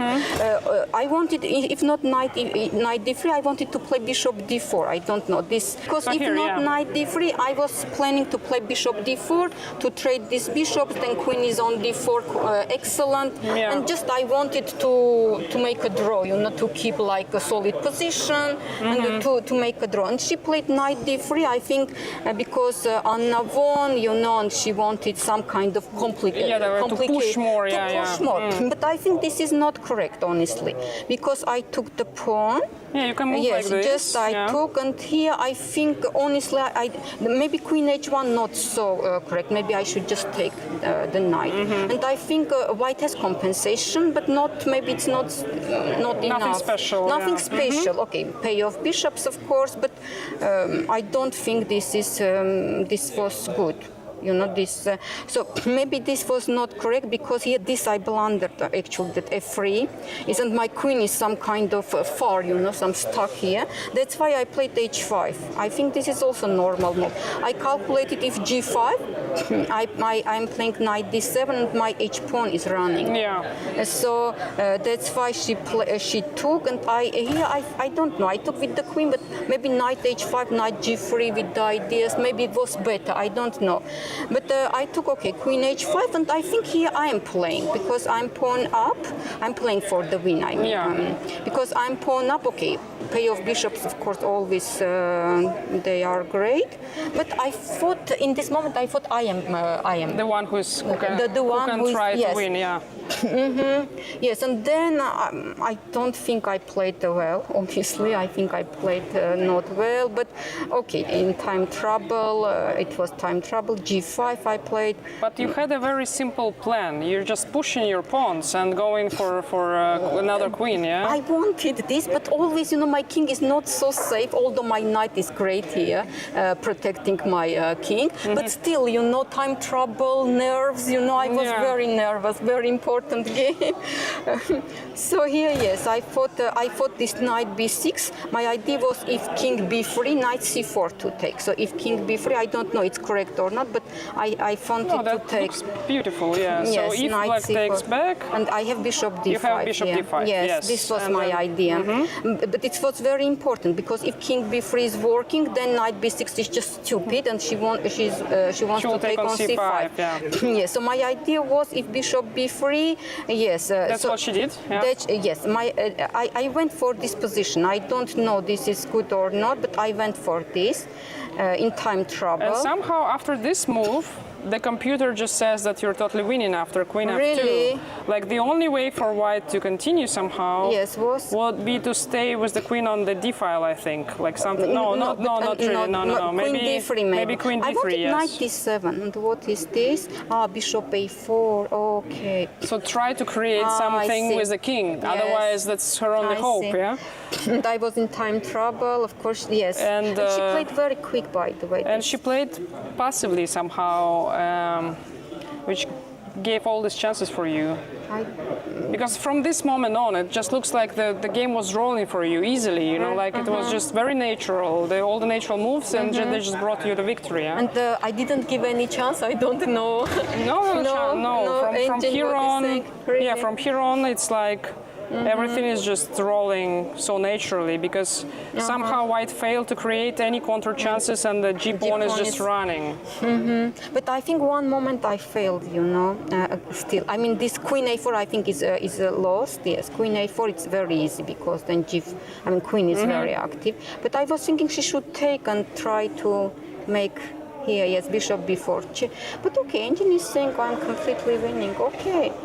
Because still probably the g pawn is running. So just for the viewers, we can actually see the engine evaluation here, and it is very good for black. It's just winning for black. Honestly, I was thinking I have good chances, but I mean, I didn't. You were not sure that it was so winning. No, honestly, no. Just I wanted to here. I played queen b6 in order to trade the queens. You know that my king is safe. So no tricks are coming. No tricks, yes, because yes, my opponent is very strong, very tricky. So. But at this moment, you already knew that if you win, you will win the match, or not? No, not yet, because even because Mariam she had big advantage in this moment. So I was thinking, okay, if Mariam even draw also is enough for the match. Yeah. So this. I think that's why she played queen a4 actually. I don't, because queen a4 is queen is too far. You know, my queen is coming to d4.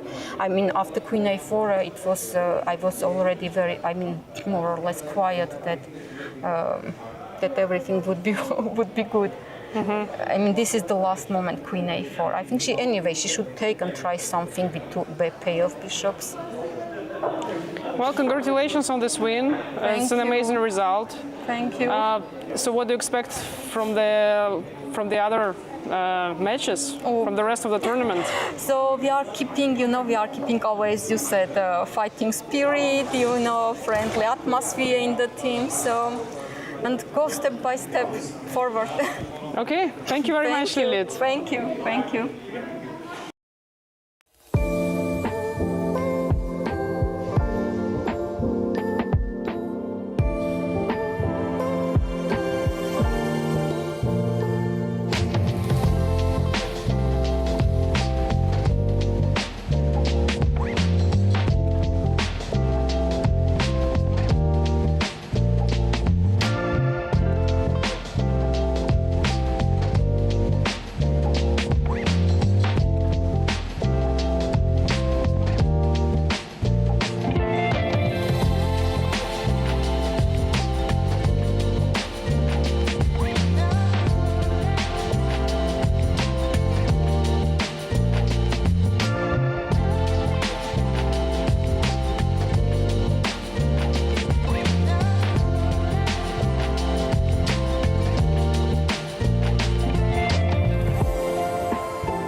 Welcome back to the World Chess Olympiad, where we continue watching the games. And let's go to Peter Svidler, who is near the board right now.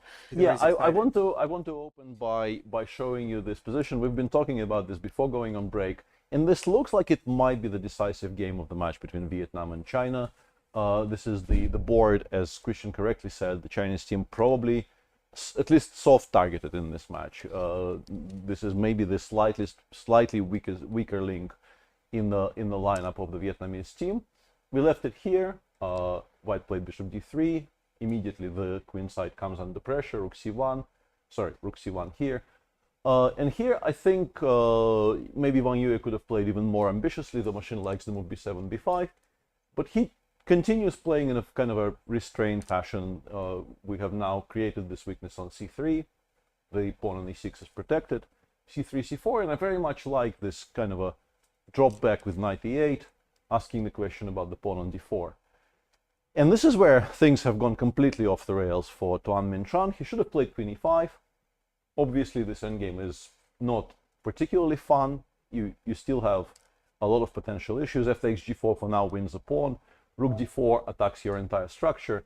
But compared to what he's done, which is g takes f5, e takes f5, and now in particular this sequence, you should still play queen e5 here. It's a worse version compared to the previous position because the bishop on f7 is not restricted by the pawn that used to be on e6, but it's still by far the best. Instead he played d5, knight d6. Now he played queen e5. Maybe he thought this creates a threat to the f5 pawn. What it does is just gives black a very comfortable move, queen c5, occupying the best square on the board, pinning the knight on f2, and also very importantly after bishop f5, simply knight takes f5, queen takes f5, and b7, b5. And your position starts collapsing because this pin along the c file connected with the pin along the a7 g1 diagonal just leads to positions which are more or less indefensible for white. White played queen b2, and now you can start just occupying all the good squares. Rook e8, the bishop from f7 could go h5, f3. White also is down to 7 minutes for the rest of the first time control. I'd be shocked if Wang Yue doesn't convert this into a full point. Elsewhere in the same match, the game between Ding and Le Quan Liem will most likely end in a draw. This slightly weird looking structure. If you give white too tempi to play f5 and rook h8, maybe you can create some threats, but obviously it's black to move, so this will not happen. This we know is a draw, and on board 3, a lot of simplifications have happened in the game between Yuan Yi and Min Le, and this should now end in a draw with queens and opposite colored bishops on the board, equal material. I don't see how this does not end in a draw. So if Wang Yue wins, as seems very likely, China probably wins yet another match, 2.5, 1.5. Yes. No, it's looking good. And just to drill down on your points that you've just made, I think Le Quan Liem very nicely recognized the fact that he's in trouble and managed to find this knight to d4. What Ding Liren did not recognize was the fact that he could give the bishop on f3. The most important was take this pawn on e7 so that you don't get this very safe construction with f6, king f7, g5, and king g6 as we got in the game. Ding Liren did not recognize that, and I feel like he once again let go of the advantage for China. Where should we go, Anastasiya? Take us somewhere. I would like to go to the match Hungary-India. Okay. I haven't checked it for some time. On the board number 1, Richard Roberts is playing against Gukesh. This one seems to be headed towards a very, very early draw. Probably we're going to see bishop to e3 in this position. c4 seems to be maybe needed, maybe not. You can basically make a draw more or less after bishop takes a6, but you probably don't want to allow bishop takes c5 and then bishop takes a7. I would say probably c4 in this position. Bishop to a4, you will be losing the pawn on a7, and most likely once you push this pawn, you're going to lose that one as well. So I think this one is going to go towards a draw. Nevertheless, there's still some potential for black. Look, black is a pawn up, so it's still black who's playing for a win. Richard Rapport cannot be too happy with this one. What's happening on board 3? I want to ask you, Peter. Yeah, this is the one I wanted to talk about because in the break, Cristian and I were discussing, the position looked at the time something, hang on a second, I think we were discussing maybe this position, rook c2, rook d4. And I told Cristian, I feel like Arjun might actually end up winning this. The evaluation is basically zeros. Right. But Sanan did not have very much time here. And also, weirdly, even though the pawn on a4 currently can only be protected by the rook, there is no way to immediately trade a4 for a3, which would, of course, immediately end the game in a draw. Without the queen side, 3 against 3 on the king side, it's not even going to get played out. And with Sanan at the time, I think he had maybe 4 minutes. And this is the position move 34. I think less. Yeah, this is the position move 34. They have now reached the time control, and this is what they have on the board. And you now have to make maybe some kind of study-like draws, starting with the move rook c6, which appears to be maybe the only way to make a clean draw. But you will be, after, let's say, bishop d8, you're going to have to give up on a3, and then you're going to play on kind of a current domination, because knight c5, you will run into rook a2 check and a3. You're not winning the a pawn yet. You can not at all play knight b2, because that gets pinned with rook a2. But the bishop on d8 doesn't have particularly good squares. You would like to maybe play king d7, but that runs into knight c5 check. So you can play something like h3, h4, and just claim that the black pieces are so awkwardly positioned that you can pretend that everything is under control. But I'm using the word pretend very advisedly, because your pawn my screen will probably defend this position Yes. against Arjun. A human person against a human person, I think black is massively favored. Yeah. And the point is, another point is, originally maybe if you look at this position at first and you think, white has the outsider of the two outside passers, king d2, bishop d4, and now you tell yourself, I will find a way to attack the pawn on b2, Yes, exactly. force it to on b3, force it to b2, pick it up on b2, Exactly. make a draw. But you're not What actually happens is the king gets to c4. You still cannot really attack it in any kind of a proper way, because knight c1 obviously immediately loses the piece to Yes. b3, b2.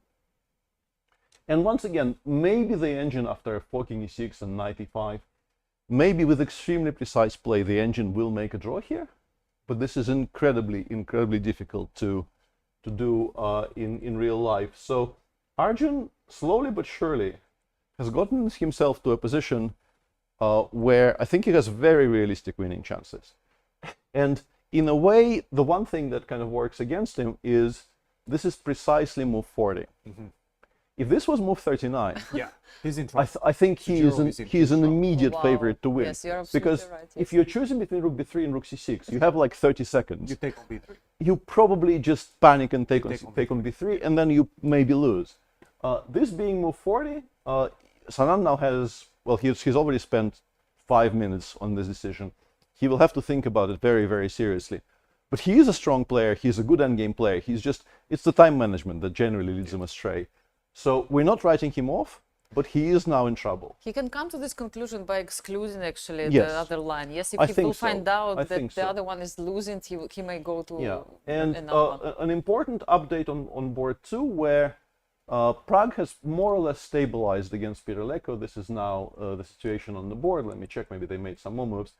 But the point is, this is an absolutely eternal knight. You cannot challenge it. It's going to be on f4 forever. The f5 square is covered by the bishop on g6. But the issue is, black doesn't really have a break. If you play f6, f5, you are opening up files for the rooks, diagonals for the bishops. You are actually making white a lot more interested in the outcome of this game. As things stand, it feels to me that sort of shuffling will ensue forever. And it's just so difficult. White is never playing d5, white is never taking on e5. White cannot touch the c-pawn. That's the problem for the moment, but queen to b3, so I think this is a very good move. And in general, at some point, I feel like maybe you will be able to touch the c-pawn somehow. Get the knight to c2, maybe go c4 after that. I don't particularly want to even... I'm not saying he should.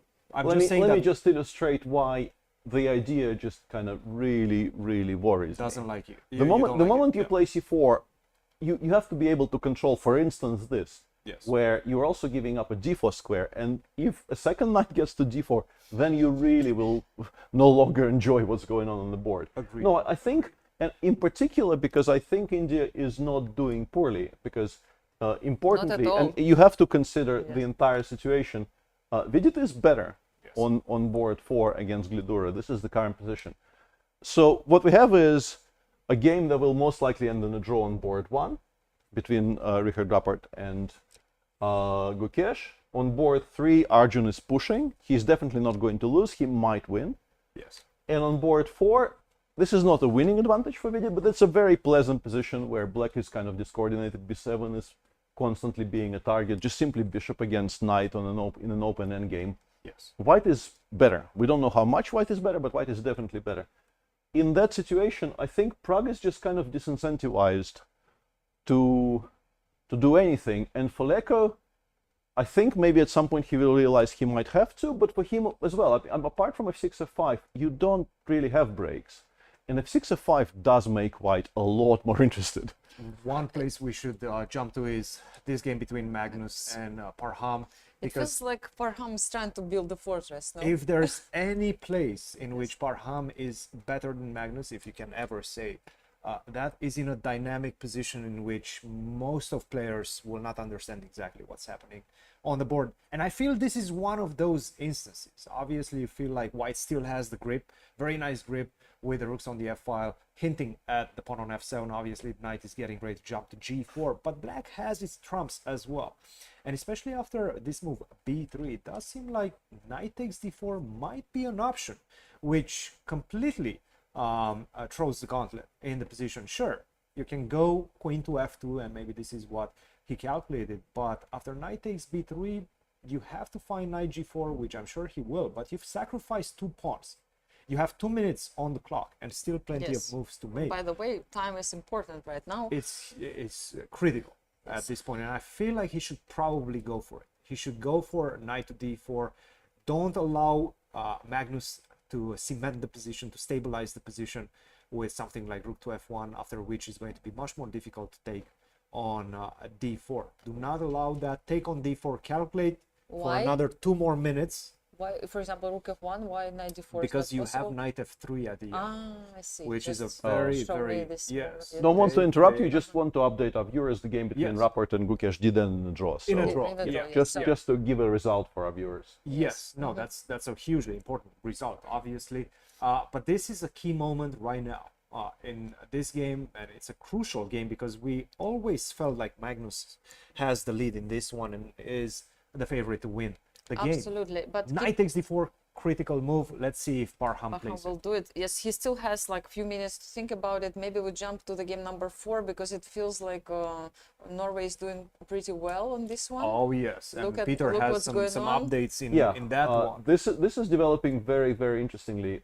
We talked about this position, and after rook b8, we discussed how the engine very cold-bloodedly just goes h2, h4 here.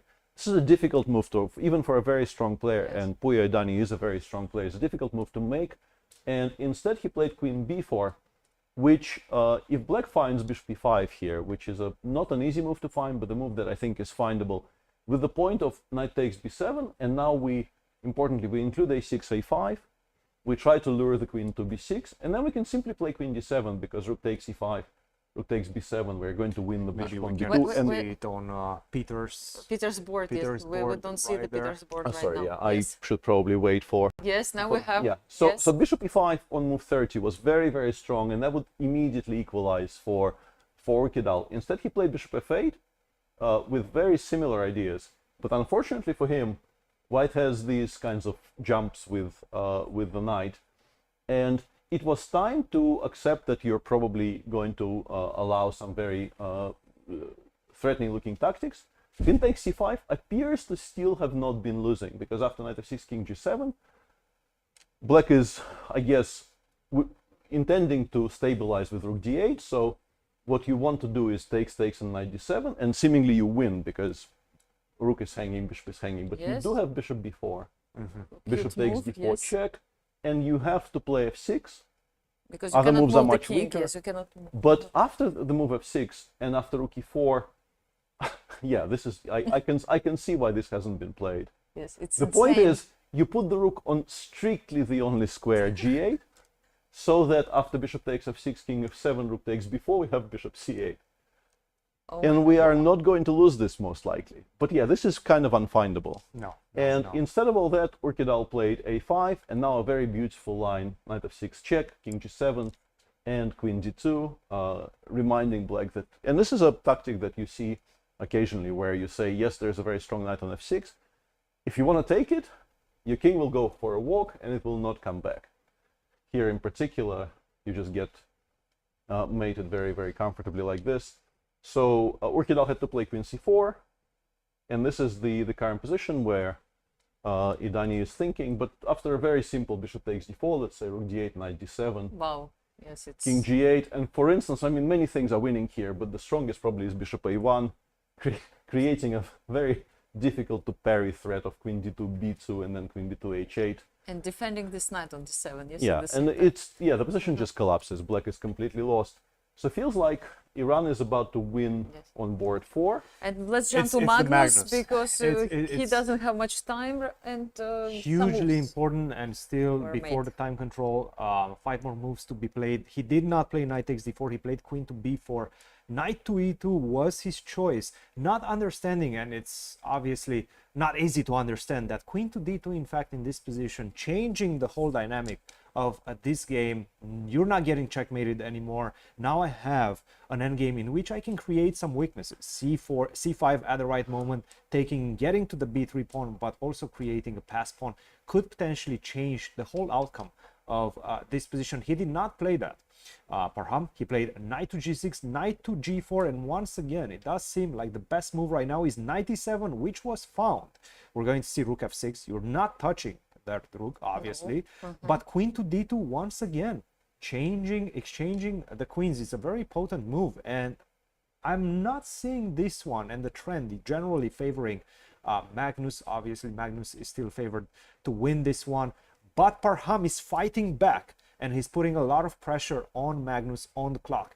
And if they reach move 40 and Magnus gets off from the board, he sees the position that Urquidal has. He understands that he needs to win this one. That's extra added pressure on his shoulders to win this one, because Johann Sebastian, we remember, he was doing quite well. Not anymore. Now, this one is probably going to end in a draw. It's a very simplified It's very position. level, yeah. I don't think he's going to be able to outplay Amin Tapatabai. I don't think Amin Tapatabai is going to be able to create anything. So I think it all relies on Magnus. If he wins, I believe they're going to be able to equalize the this score. match. Yes. If not, they're in trouble. Yes. And I want to say, today Magnus really doesn't seem like he is anywhere his best, because he got a massive advantage out of the opening, and he's been sort of drifting for the past maybe 15 to 20 moves, allowing that tactic with knight take d4, which Cristian showed earlier, allowing the queen trade, which he's been allowing for the past 2 moves. Also, a bit of a strange decision in a position where I think you desperately want to preserve the queens on the board. Briefly, I want to make a bit of an update on the match between the US and Romania, where things have changed dramatically. Or maybe not very dramatically, but still. There are now 2 draws. Levon Aronian did take that repetition in the game against Dieter. There was also a draw on board. 3 draws. They just agreed to a draw in Ray Robson versus So this is the only game running, by the way. This is FIDE playing against Bogdan Deak. And there was a massive turnaround in the position we discussed at some length here after 22, g7, g5. We thought f3 is quite strong, d4, d5, the machine suggestion also appears to be quite strong, but FIDE chose to play knight f5 straight away, which honestly surprises me a little bit, because it gives black clear counterplay, which in other variations really would not have been available. E takes d4 was immediately chosen by Deak. Maybe FIDE thought he can play queen g4 check, rook g6, queen takes f4. But now after knight c5, there's all kinds of forks being threatened. The pawn on d4 is surviving. Let's say if you play queen f3, I can attack the pawn on e4.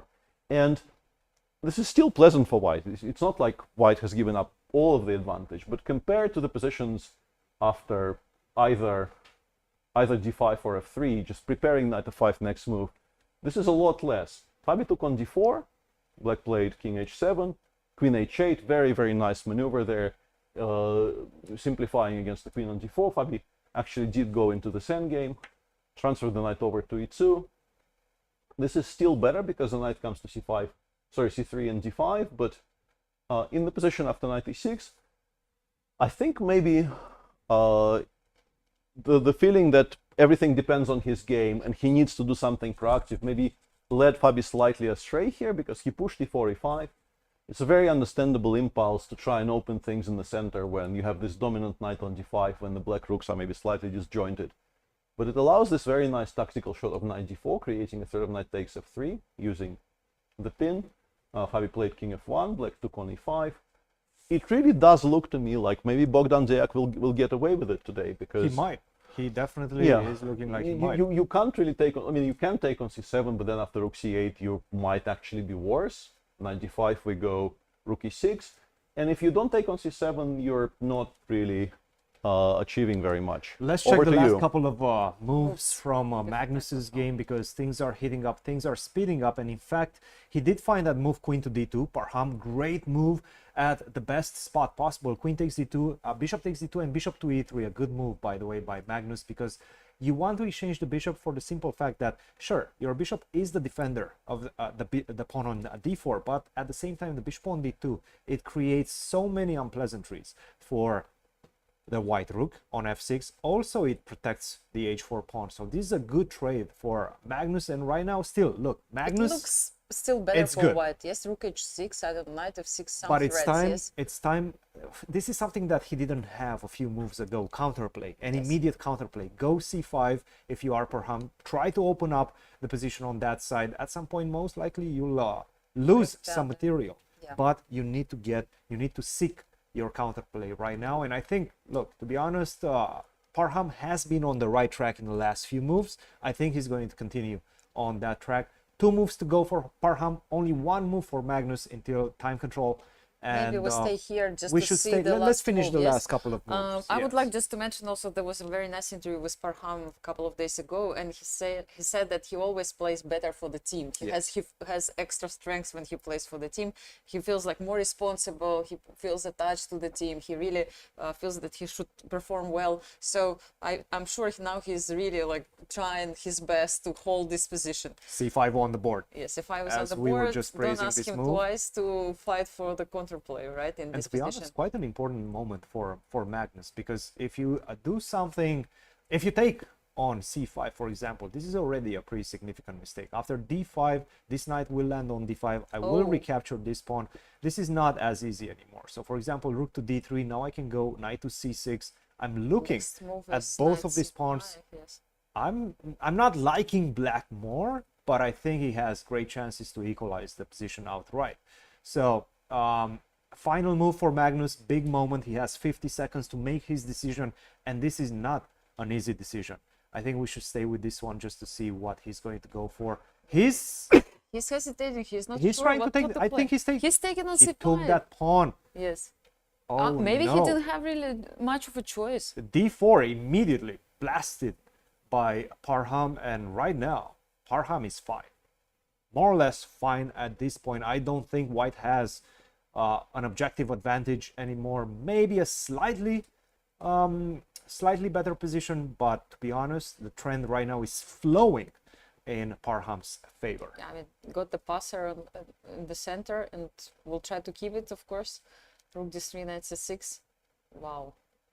I mean, it's going to be sharp. And this is very good news also for Parham, because he's moved 40. So he's going to d4, be able to d3. find knight to c6, which is not like a super difficult move. Look, you want to take on c5. You cannot take on c5 right now because I take on d4.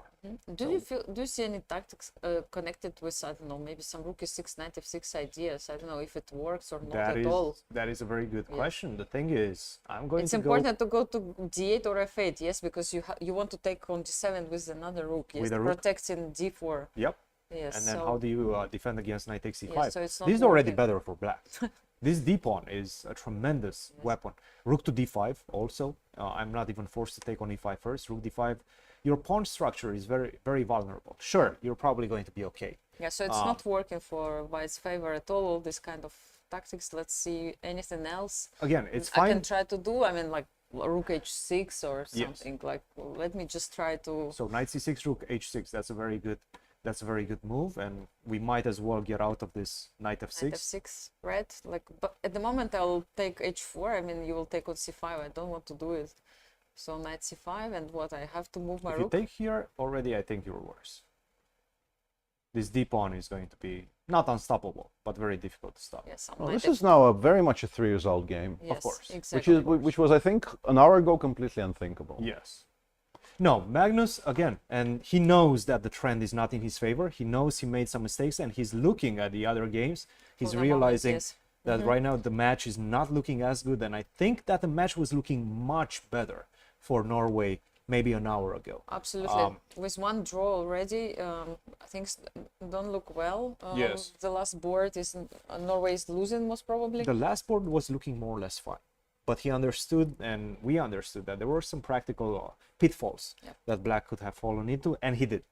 Yeah. Shall we go to Peter now? Yes. I think Yeah, we passed I that one. have a kind of a strange exhibit here. I decided to scroll down to see how the 2022 Olympic champions Uzbekistan are doing. Of course. And a collection of blunders is being revealed here. This is a game between Tamir Nabate, a very strong Israeli player, and Jawahir Sindarov.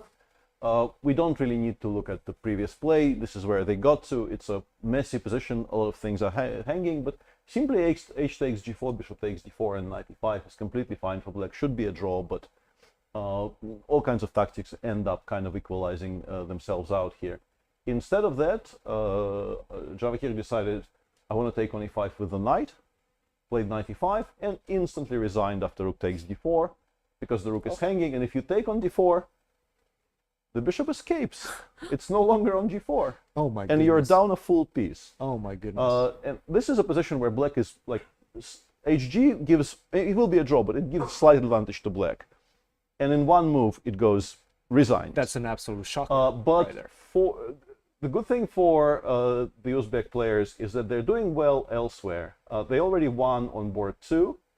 Norbek Yakuboev, once again, the final position kind of speaks for itself. Black made some progress on the queen side, but White is about to give mate on the king side. Knight takes h6, I guess, is a threat. Bishop e5 is a threat. Queen f4, e5 is a threat. So Black just resigned. So Norbek Yakuboev beats Ido Gorstein. On board 1, Norbek Abdusatorov is much better against Maxim Rothstein. This was, what was this? Not an Italian, a Hungarian. We have a lot of Hungarians here, yeah. And this is the kind of a position where, you remember the knight h7 b6 maneuver? Here it makes a lot more sense, because you will probably be able to play f7 f5 eventually, and somewhere around here Black did land the f7 f5 maneuver.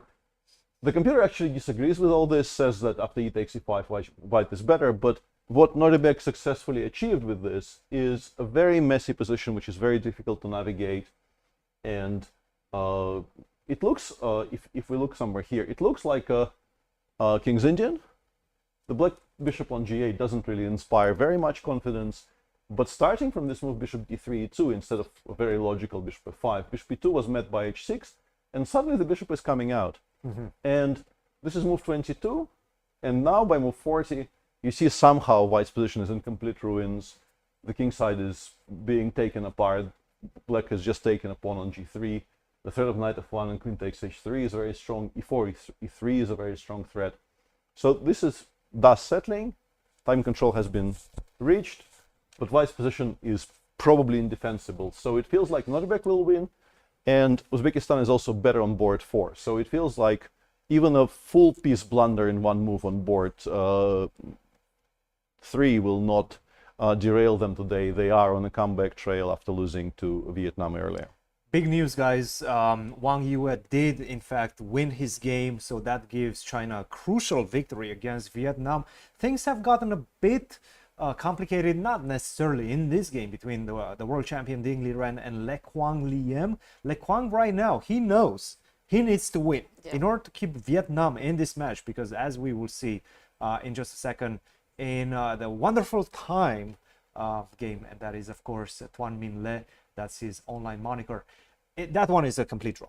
we will understand in just a second. But this one right now, there's still some chances. An extra pawn for Le Quang. Obviously, the D pawn. Trick Ding somewhere, right? He will need to trick Ding. He shouldn't. Normally he shouldn't. Normally he shouldn't trick Ding. I want to ask you a bit of a question, because the last 3 moves were white traded bishops on d6, giving black this passer. Would you have traded on d6 if you had this with white? I think I probably would have. I would be so scared of liquidating into rook ending and then losing that rook ending that I don't know if I would have. That's a good point, actually. Yes, he could have just played descending, yes, with bishops and rooks on the board and 2 against 1. This e pawn is going to go to e5, e4. I'm going to push you backwards. And if you try to keep your bishop on e3, then f4 is going to come at the right moment. And still, look, do you know how to make draw in this rook ending? I don't know anything, Anastasiya. This type of endgames. Yes or no? I mean, have you seen Wesley versus Nepo from the Singfield Cup? I remember that. Yes, I know. The thing is, I've seen Nepo versus Ding at the Singfield Cup. Me too. And he managed to equalize quite easily. Yes. He knew exactly what to do. I asked Ding even if he checked it after the game of Nepo from the previous. He said no. Of course not. Nobody ever checks those type of endgames. But he found it during the game. You play them very rarely in your career. The thing is, look, at some point, I will push d5, maybe even get with d4, and at the right moment I will try to swing this king all the way to the other side, give you the f pawn and try to support the push of the d pawn. Yes. If I manage to time it right, if you make some mistakes along the way, you might be in trouble. Look, objectively this is a draw. We know that. But Ding will have to prove it, and we've seen him fall time and time again in those last few hours, especially in the last year or so, in the last few hours of the game. He makes a lot of mistakes, and definitely Le Quang knows what he needs to do. Put as much pressure as possible, keep the game going, and if it happens, it happens. Maybe you'll get some chances. He makes a lot of mistakes, but still keeps making draws. China is leading right now. You can see on the screens. Peter, back to you. What's I happening? wanted to update you on this game between Vidit and Glidura, and it's just such a picturesque position that I just wanted to put this on the screen. This is move 40. We reached move 40. Black got rid of the potentially slightly weak pawn on f7. It's 3 against 3. And the variation on my screen is plus 3.5. And that is the match between Hungary. Yeah, and this is an all-important clash between India and Hungary. And even, let's say, knight c8 check, knight takes c8, bishop takes c8, knight d6, and now bishop e6. Even this position, according to what I'm reading here, cannot be held. And this is like a very typical construction, which I think most of us were first introduced to this concept of these positions being bad from the game between Fischer and Taimanov. Obviously this happened before, but that's the kind of the game that lives in the memory of people born kind of adjacent to those generations, where the bishop just dominates the knight so much on an empty board that, let's say, black can even play b6 and a5, force us to play b4, b5, seemingly creating a weakness on a4. The knight will never get to c5. We can always control those squares. And combining the idea of getting the king over to g6 with the idea of getting the king over to c6, eventually just falls apart. You run out of moves. And this is winning. And also, if you want to play in a more quote-unquote dynamic fashion, some position like this probably also completely falls apart, because you, once again, eventually you will start running out of squares for your pieces, and the king will get to the h6 pawn. And once the king gets to the h6 pawn, this will collapse. So as you can see from the bird's eye view of the boards of all 4 boards, we right now see that India has tremendous chances, first of all, on the game that you just showed, perhaps objectively winning. But Sanan Sagirov made a mistake in that position. Sugiro versus Erigaisi. Yes, tell us about that. Peter, maybe you can show us that game. Sanan, whoa. He thought for 25 out of his half an hour. Yes. And played the move knight b4, which after king d7, which is the only really strong move here, but really the only move you want to make, to be honest. Sidestepping the fork on d5, preparing to meet knight d5. Okay, that's beautiful. That's what he must have missed. That is beautiful. That is very, very cute. King d7, king e6, what a maneuver. Sidestepping all the forks, and obviously the tactical point being that with the king on e6, there are no checks you can give with this knight that would connect you to the b1 square. Not easy, not easy. But findable, and this generation of kids, I feel confident in saying, one of the things they do a lot is solving. Yes. And this feels like a small study inside a game. Yes. And if there is somebody who you would kind of take to solve it properly, it would be the representative of this particular generation, because they do a lot of solving. I've seen them do it. After king d7, white is in tremendous amount of trouble. You kind of have to just, oops, sorry, not rook d3 check. After rook d3, simply, yeah. Or rook b2, I guess. Yeah. Oh, it was a check, yeah. That's a check, no, yeah. but now, once again, this is a construction with the bishop in front of the knight. It just controls the knight so well that the king will come to c4 and it will start collapsing. But this is a really similar position to the one that we've just seen in FIDE versus Gladura. The Yes. same type of concept. Absolutely, yeah. Domination of bishop So over the knight. we might end up with boards 3 and 4 winning games which are spiritually very close to each other, exploiting small weaknesses, exploiting the fact that bishops are much stronger than knights on open boards and endgames. Looking good for India in particular, because see what he does. By the way, rook to d3 was played, I think. Was king d7 played? Seems like it was, yeah. Oh, wait. Let me just briefly check. Hang on. King to d7, let me tell you. It has been played, and rook to d3 is on. Rook d3 played, and yeah, you're supposed to take here. I mean, king e6 is also possible, but it gives white time to do something, maybe put a knight on a better square. So, yeah. Sanan Sujirov also falling behind tremendously on the clock. 50 minutes for Eric Gaisi. He's going to have all the time in the world to try to figure things out, try to outplay his opponent. 6 out of 6. He's getting 6 out of 6. Oh my goodness. Like that is a monster score. And we know he's capable of this. I mean, he's just an incredible player. 27.85, I think he's standing around that score right now. Maybe that was after round 4. It might be higher now. In the live rating list, might be higher. He's gunning for that 2800 level. And this would, by the way, equalize their head-to-head, because Sanan Sujirov was the only one that got a victory with the white pieces in their head-to-head. Right now, Ergaisi with a huge chance to equalize the score, but also give potentially India a tremendous victory in a very difficult match. I wanted to update you with the results in the women's section. India is doing also well there. Divya managed to win against Alina Danilyan, and now India is leading 1.5 to half Where against is Armenia. India not doing well? That's a good point. For the moment, they're both dominating dominating, and they keep doing that. We can see some results. Yes, so yes. India is 1-0 against Armenia. Hungary is 1.5 to half. Actually, India Armenia is not right. It's 1.5 already. Georgia is still playing. You know, they still have all 4 boards playing. Poland, China is 1-1 for the moment. Ukraine is leading 1-0 against Serbia, and so on. And this but is maybe in we the can women's jump. section. Yes. And maybe we can show it in the open section as well. Just If kind we of have brief some results. everybody up with what's happening. There you have it. China versus Vietnam, still 1.5. Hungary versus India, half a point to half a point so far, but we know what's going on. We described it very well. It's not looking good. Yes. Norway is only 1 draw. Tari made a draw on the board number 3, but Magnus it's still needs to unclear. win. Yes. Magnus needs to win that game to equalize the score, because we think Idani Puya is going to win. He's already the won. Game. Yes. He's already won the game yes. for Iran. So, United States of America made 3 draws against Romania, and Fabiano Caruana plays right now against Bogdan Dek.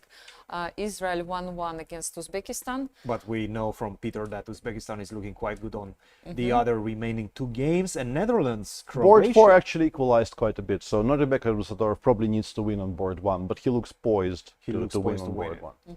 Maybe we can jump also to women's section. I don't know if, Peter, you have something ready for us, but let's not have a yet. look. Yeah, let's have a look. I'll wait for but you we can definitely check out the women's section. Yes. And where would you like to Let's get see the updates? the game of Vaishali just for a moment, and Tanya Sachdev to understand what's going on the first board. Absolutely. So right now we see Maria Murchian with the white pieces fighting against Vaishali. And let's try to understand this position. It does seem like Vaishali has the better chances, but it's not as clear. Right now, king to c5 was the last move. We're expecting b3. b3. But then king to b4, right? Yes, and if you go b2, you take the knight, yes? Of course. Of course. So b2 that's is not trick, possible. yes. So you have to start focusing on my other weaknesses in the position. Maybe something like knight to d5. take king knight takes b3, f4, knight f4, but then I just simply bishop go bishop to f1. f1. Can I attack your pawns? Doesn't I don't see the way. First of all, actually. you can make, if you want to make a draw as black, you have Yes. that always in your back pocket. The question is whether black can be better in this position. For example, f6, Six, e6, you can Knight sacrifice the d5, knight. or even I can sacrifice it. You can That's a sacrifice good the point, knight yes. because then you just bring the king to h8. That's game over. We Yes. know that the h pawn Cannot be promoted. cannot be promoted. But Peter, you have just- I want something to, else? before I switch to the women's section, I want to bring you potentially an explosive update about this game. No, What? please don't tell me. Rook e8, yeah, we were talking about this. This is a draw, but already the move rook a8 seems like maybe like you should be keeping the rook more connected to the pawns, because after d5, king f3, king e5, you kind of badly need to be able to play king e3 and not allow d5, d4 check. Instead, Ding put a rook on a8, d5, king f3, and honestly, this is not the strongest engine in the world, but from my kind of initial cursory attempt to understand what's going on, this might not be a draw anymore. Yes. Ugh. Because king e5, if you play king e3, black can even play d4 check, king d3, and play f5. The point being that if you give a check from a5, I'm just dropping my d pawn and This is going up not to this easy one. anymore. And this is just a very easily winning position. You don't even need to think anymore. So, and king e5 already is on the board. And honestly, the evaluation keeps dropping. I always preface whatever I say about rook endings, any rook endings, by saying, don't trust what I say, I have no idea what I'm talking about. But my feeling is this might not be a draw anymore. And also, I have a memory, there was a Grand Prix tournament in Khanty-Mansiysk. I will lie to you about the year, so I don't want to name the year. Maybe the only round-robin Grand Prix tournament in which I have ever 2015. I was sort of doing well up to a point, maybe around that time, Yes, yeah. yes. And among the games I won there was an endgame I won against Anish Giri, which I think was exactly like this, just with the colors reversed. And we also both began playing that endgame feeling it must be a very easy draw. But the longer we played, the less of an easy draw it looked. And I ended up winning it without even like having to calculate very much. These are tricky, and honestly, I'm saying this with a low amount of confidence, but I have a feeling this is just not a draw anymore. Yeah. No, this is a huge update, because with this victory, first of all, we've prefaced it throughout the last few minutes. Like Quang Liem would allow Vietnam to equalize, the score. Yes, he that's needs to win important, this yes. one, otherwise Vietnam loses. And if they win this one and make a draw against China, I mean, Vietnam becomes a serious contender. Yes, and it's gonna what be a huge 2-2. you're still puzzled about that decision to take on d6. I understand. I guess he didn't want to play bishop e3 because maybe something like king e4 was worrying him. But we always have rook h4 check. As long as I can park my king on f3. Yeah. I mean, if the it's worst really- comes to worst, we will have to defend rook and bishop against rook. And honestly, at this day and age, I think people are genuinely more comfortable defending rook against rook and bishop than they are defending these seemingly completely innocuous rook Yes, they are. endings. I think so. So, yeah, I mean, maybe he doesn't end up getting punished, but so far the trend is very much not in his favor in this rook ending. Is it what I see on the board? Christian shows me that Magnus played the way I proposed. Magnus took on e6. He took on e6, right? Which is not the- Which is not a good move. I mean, Not the way Magnus to do don't it. listen to me. I mean. In fact, kind of curious whether... No, Magnus is not going to offer a draw, right? Yes. There's no way he's going to offer a draw. But rook to e6 is on the board. We're Yes. going to Parham expect also odds. cannot accept it. They lost. That's true. No, Yes. hang on. No, Parham can Parham- accept. yeah, Can yeah, but actually- Magnus cannot offer a draw with a loss on board Exactly. 4. There's Yeah. just no way he can. Yeah. But now this is not good news. Yes. And look at him. He's like, he's not happy at all. This is frustrating. He's Magnus checking right something now. on his score sheet, and I don't know. And to Doesn't be look honest, great. who is better after king f8, king d8, No, whatever you told me want? before that it's better for black. I take on d7. Yes, you Look, told me that. you're still a pawn up, but you will lose that pawn. Either e5 or c5. Maybe you're going to take d4 in the process. It does seem like this structure is perfectly fine for black. In fact, the best move seems to be in this position. G4, yes. I mean, already. I like this move because you open some space for your king, and you also try to immediately create the passer, right? And now I'm not forced to take. You are not, but I'm then not you forced to kind take. of. I can just simply go king g7. Again, I'm asking you, what is your next move? King to g2, and For I go example, to d5. Yeah, and I don't have, like, of course, king f3. I don't have King this f3 move. is not Yes, happening. I see. You have to go king f2. king f2, or I mean, I thought about such moves. And now I don't have to take. Probably taking is fine as well. Taking on e5, rook takes d4, and rook takes c5. But I don't have to, and maybe this gives white a slight advantage. I can just wait.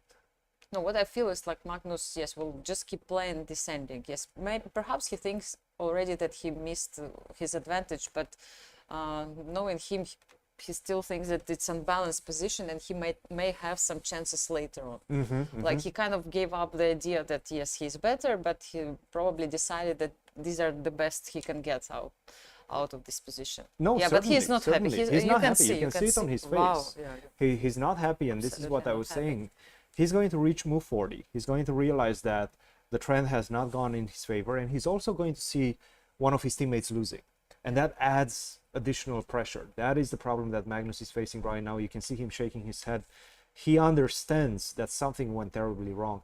Of course, again, he's not worse. He's not worse, and I don't think we're going to see Magnus losing this one. But he will need a miracle to be able to outplay his very experienced opponent, Parham Makhshuli. Yeah. Peter, just what do you for a have? second, I scrolled down to see if there are some notable results, and I just want to point out that this is board 3 of the match between Poland and Austria.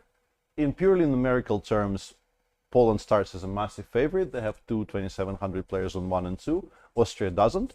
Those two games finished in a draw. This is Poland being, despite being a pawn up, in terrible trouble on board 3, because the pawn on b2 is very, very strong. And in practical terms, of course, you are not guaranteed to win this. You have to play quite precisely, but objectively, this appears to be winning for black. And Poland is also in trouble on board 4. So Poland might be, after losing to Vietnam, I want to say, yesterday, yes, they do. They might very easily lose to Austria today, completely derailing their campaign. And Poland is a very strong team, so this is definitely kind of noteworthy of a result. Oh, it is indeed. And I think we should definitely check out what's happening with Fabiano and Bogdan Daniel Deac, just because it's such an important game. We know all the other 3 games have been drawn in that respective match, and right now the pressure is on Bogdan to try to defend against Fabiano. And if he does, Romania manages to save a point against the United States, and they're outranked on every single board. Especially the last couple of boards, there's almost a 200 rating point difference on both of those boards. Kirill Shevchenko, of course, with the white pieces neutralized Wesley So, but this was the big one. Fabiano with white on such a tear right now, 4 out of 4. This is not easy. You're going to consider Fabiano as the favorite, no matter how you spin it. So if Bogdan manages to save this one, and how do we feel about the position? Maybe you can tell us a little bit about this one, Anastasiya. What do you see in this one? I don't know. It seems like, first of all, that Fabiano still has some chances, I think, in this one. Structure still unbalanced. This unbalanced, and b6 pawn is still kind of a little bit weak. Maybe he can try to consolidate and organize some kind of pressure on b file. But okay, not so much material left on the board at the same time. Like I see this h6 pawn. If he can find a way to get to these weaknesses. For example, just to give you kind of like a way in which rook white b3, can go wrong. Yes, but now rook to d4 doesn't defend anymore because of knight to f5. Yes, it's an unpleasant surprise. So you're losing. Yes, you don't do this. But so what how if we to just defend simply this? go rook Rook c6? c6. This seems to be like the How to the main move bring in the position. So if I play like straightforward move like rook b3, I don't think I'm doing it well, because black can organize something as well. But Or what d4 is the maybe. question? So rook to d4, that's my knight ideal f5, square, yes, right? of course. You like the square very much. Maybe I will go king to g6. Yes. Yeah, I think the engine just abandons the pawn on b6 here. Goes either king g6 or rook c5, I think I saw as well, just trying to control the f5 square and then attack the pawn on a4. No knight to f5, and if you don't have... One thing about Bogdan Daniel Deac, first of all, he always gets in time trouble. Oh, that's normal again. Everybody Yes. knows What's that going on now, actually. about him. No, but at the moment he's has But he's pretty also a decent tremendous amount. defender. Yes. He is. Yes, yes. We've seen him in Grand Chess tours, right? I mean, how well he was defending a little bit even worse positions. And he also has experience against these type of players, specifically because of the Grand Chess Tour. Not a lot of 2680 get the experience against the 2800 level players. But Bogdan Daniel Dac has that, and he plays every year, more or less, in Romania, the Grand Chess Tour. He plays against this type of guys. It's quite great often. experience It's for him. huge. It's important because he knows the type of pressure that these players will exert. I see big surprise on the face of Peter Svidler. He found something in the women's section. Peter, tell us. Delivers some news. I found because I know what the current position looks like, and this is a very, very important match. This is a Mongolian team which is currently on 10 out of 10, playing against Georgia. There's a draw on board 1, and this is board 4, and this is move 34. And I don't know how little time Erdebanyar Hussein had here, but after knight fe4, instead of, I mean, the most normal move in the position, I guess, is king g1, just bringing king slightly closer to where it's supposed to be, avoiding some checks. Very normal move. Instead, white played bishop c4, and suddenly, after rook d2, you have to start giving up a lot of material, because you cannot play rook d1 because of knight f2 check, and if you take on d2, this is a fork that wins a full bishop. Or you can liquidate into this endgame, which honestly looks lost. This knight on d6 is just way, way, way too strong. But what happened in the game is very similar, because white took on e4, and then black just carefully collected. And also, yeah, this is just not right. I think you absolutely have to take on d5. Even if that rook ending is lost, that knight is just much stronger than this bishop. There's no way you can leave them on the board. And the current position kind of displays exactly why that is. Knight g5 coming over to f3, and now you have to trade rooks, but it's even worse than it was before. So Georgia most likely, I mean, overwhelmingly likely, will win on this board. Honestly, this is maybe a full 1-point swing, because white is a full exchange up here. There is no particular compensation. Yes, there is a very nice blocker on d6, but eventually I will deal with the active rook on e2, and then we will start taking this position apart brick by brick. So this is a massive, massive swing in this match. Elsewhere in the match, as I mentioned, on board 1, Nana Zagnidze drew this position against Mungjul. On board 2, that game where black at some point could have played c7, c5, and 1 is now going to be a draw in this very, very dry bishop ending. And on board 3, we have this stone wall between Bela Khatanashvili and Nomin Erdene, which honestly doesn't look like anything. Yes, the black bishop on the 8 is maybe slightly passive, but there are no real weaknesses. Everything is completely symmetrical. So we're looking at the 3 draws on top boards and a full point swing here, which will probably result in Georgia winning instead of Georgia losing. Yeah. And this is a very, very dramatic turnaround in one of the top matches of the day.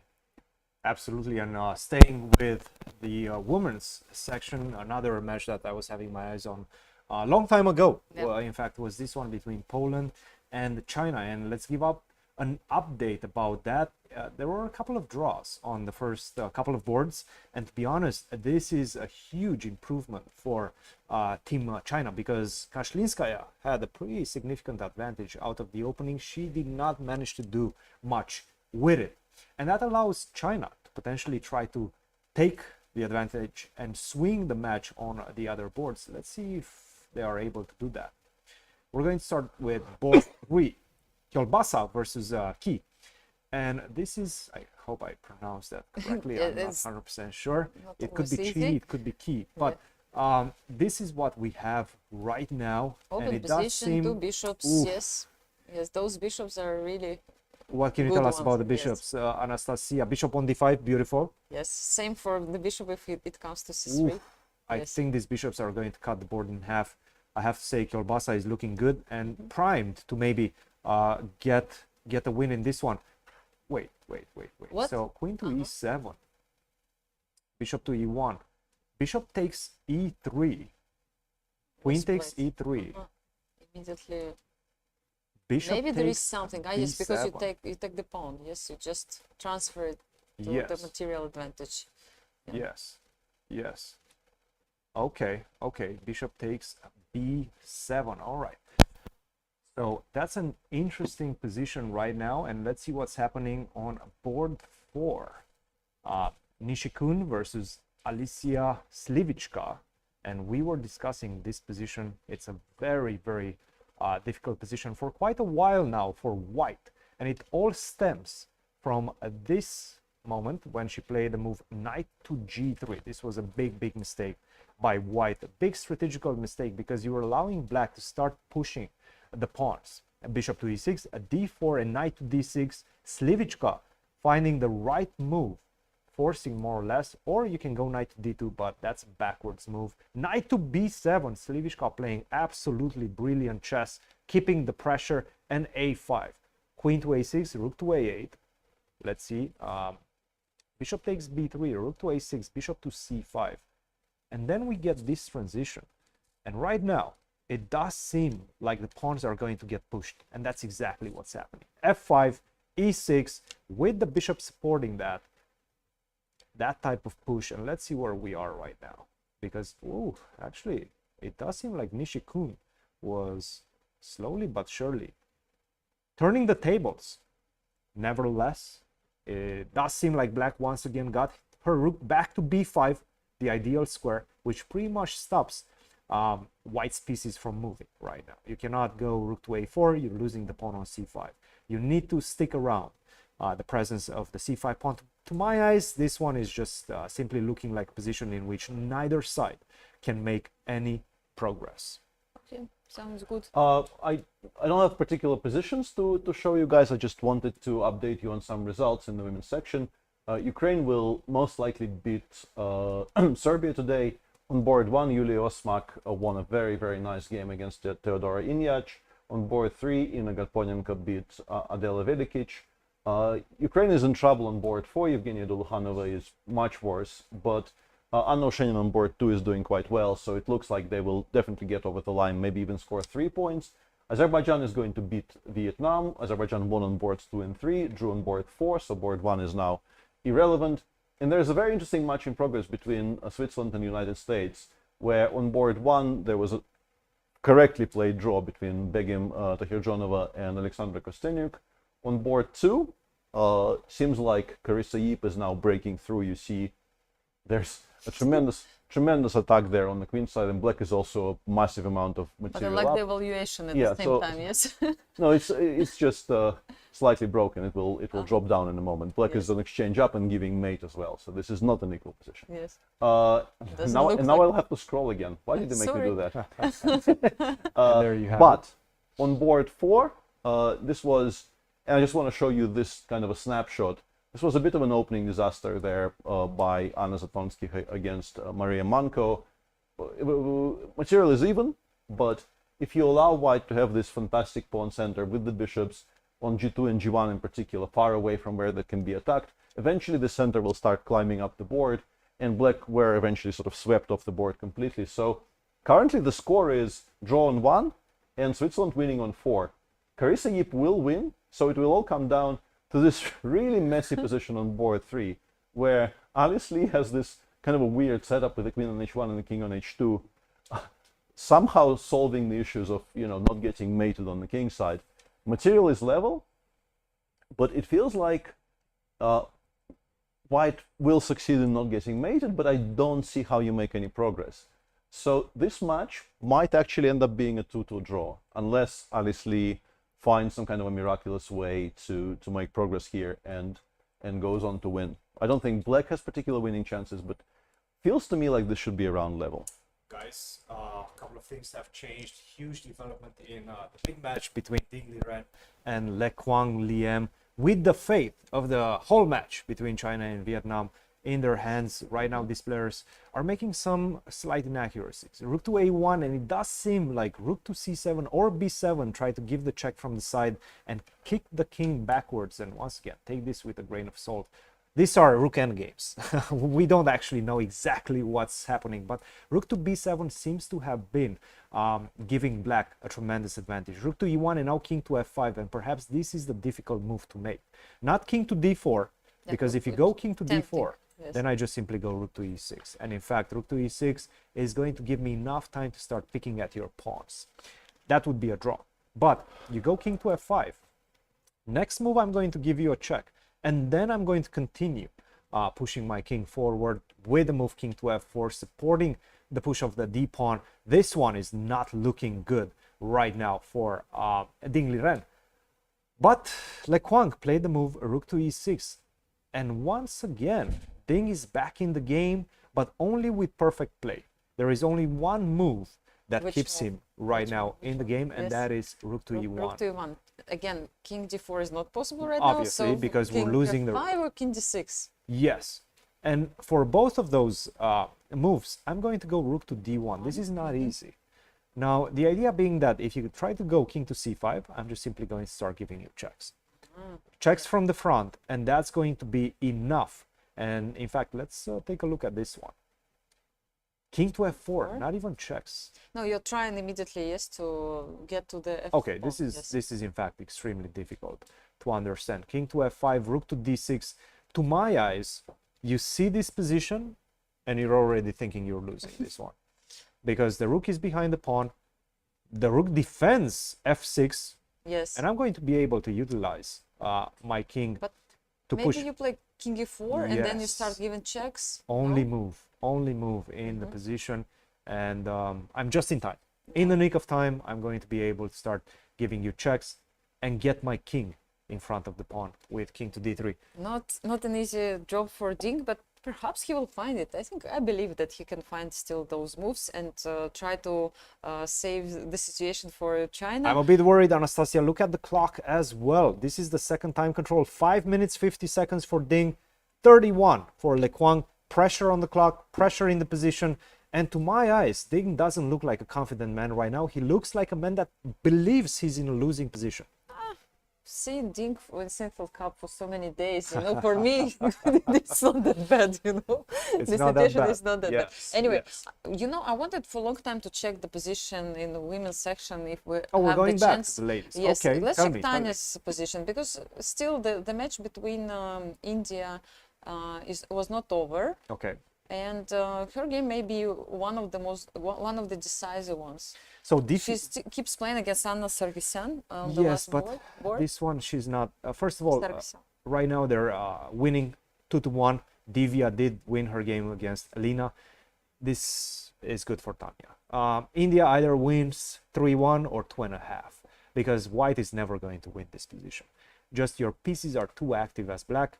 You can take the pawn on a3. You can take the pawn on a2. You're basically in a better position, maybe winning position for Black.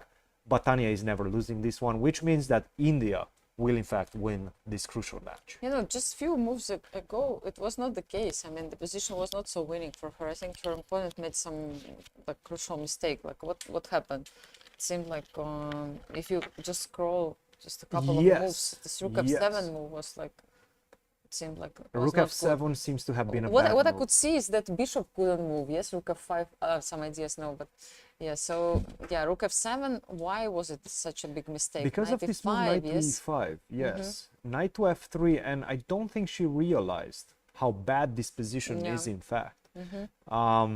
Again, because material is still equal, but at the same time, of course, you have this double pawns, and those pawns are stronger. Of course, b6, c7. yes, you are losing the a pawns, one of them at least. And the problem is, even if you're not losing it, Black still already has a passer on the c file.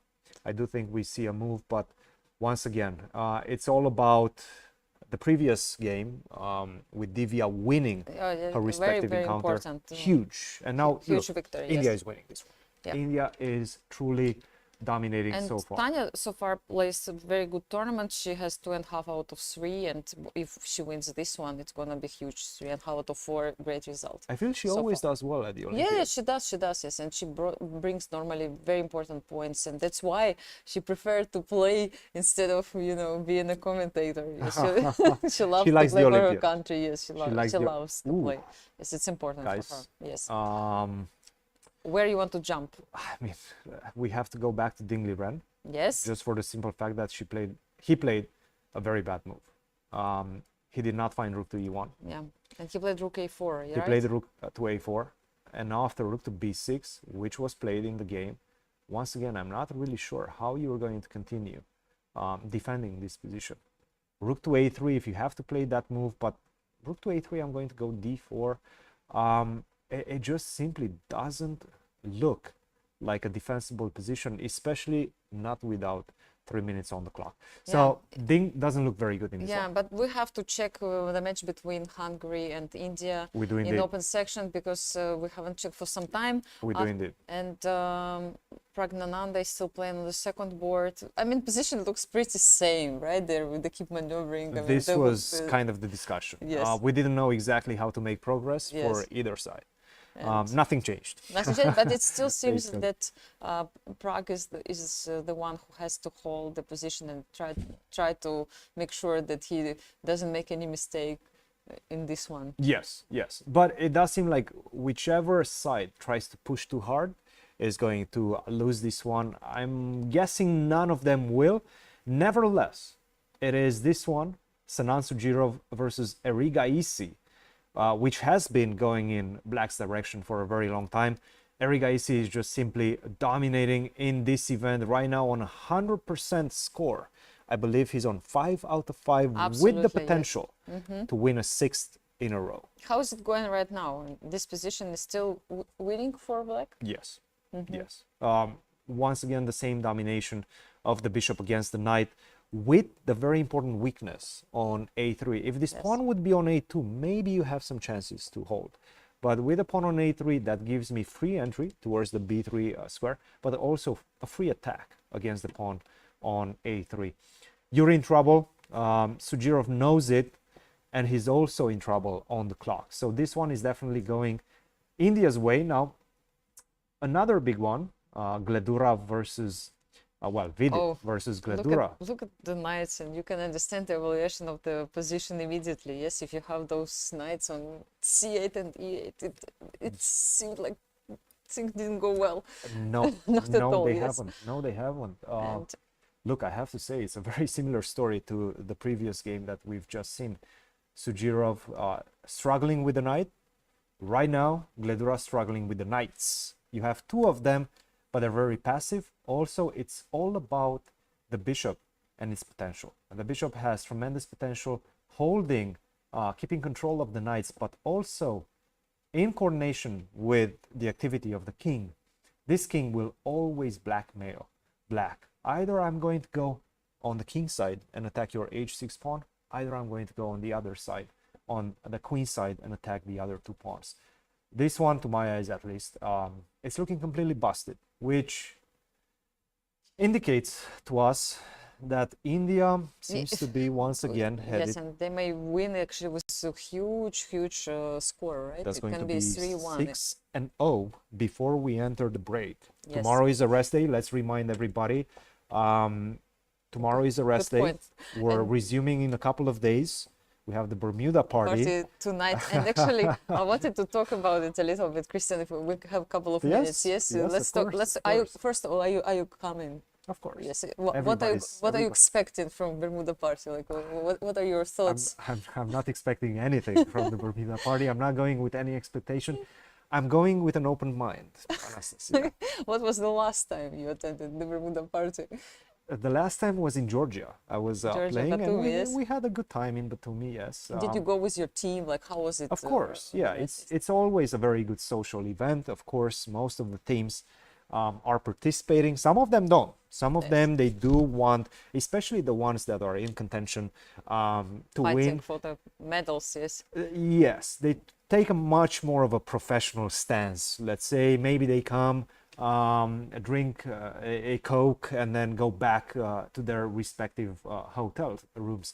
That happens, obviously, and that's very normal. But a lot of people also just spend more time, have some fun, meet new friends, meet old friends as well. Meet grandmasters, top players. Now this, I remember my first Bermuda party. It was back in 2008. I Yes. was just starting to do my first steps in journalism. I didn't see all the top guys at this moment, and then I came to this Bermuda party, and then you can just chat with Vasilin Topalov, who's just standing next to you, drinking Incredible. his. It was just Yes. such a great opportunity just to understand that chess players, they're also humans. Yeah. That they have some also normal conversations, and that they can just also leave their chessboards and variations and just hang out with people and have normal conversations. I was shocked. Look, we have players right now at the Olympiad. Not everybody's fighting for the top medals. People Yes, come of course. here for fun, to enjoy. For simply participating Yes. at the Olympiad, at the biggest team event in the world. And some players are hobbyists. They don't necessarily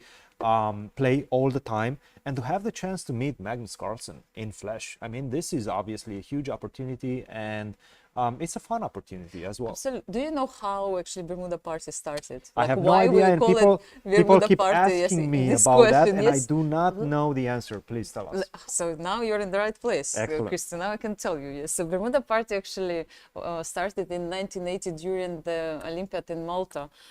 Just from the party with 30 people. Just Okay. Bermuda team decided to organize a party. Bermuda which team, is okay. normal stuff, you know, to do. Like we can organize a party in St. Louis, right? So they decided to organize the party, and after that people showed up, and then they continued next year, and then it grew to now 2,000 people can show up anytime. Yes. So it became big, and Nigel Freeman is actually in charge of it since 1990, and basically he is the one who normally greets players in his Bermuda shorts, you know, at the entrance, and this is really great tradition, which is I mean important for many of us. Like I've been there since 2008, missed only once in that times in Chennai, and of course it's a big gathering for chess players. It's known, and I can tell you that some people, they come especially for the Bermuda Party. Our friend Kostya Kavutsky, for example, as an example, Don't tell me streamer. Kostya is going to be there. Kostya is coming. Oh even my he sent me a message that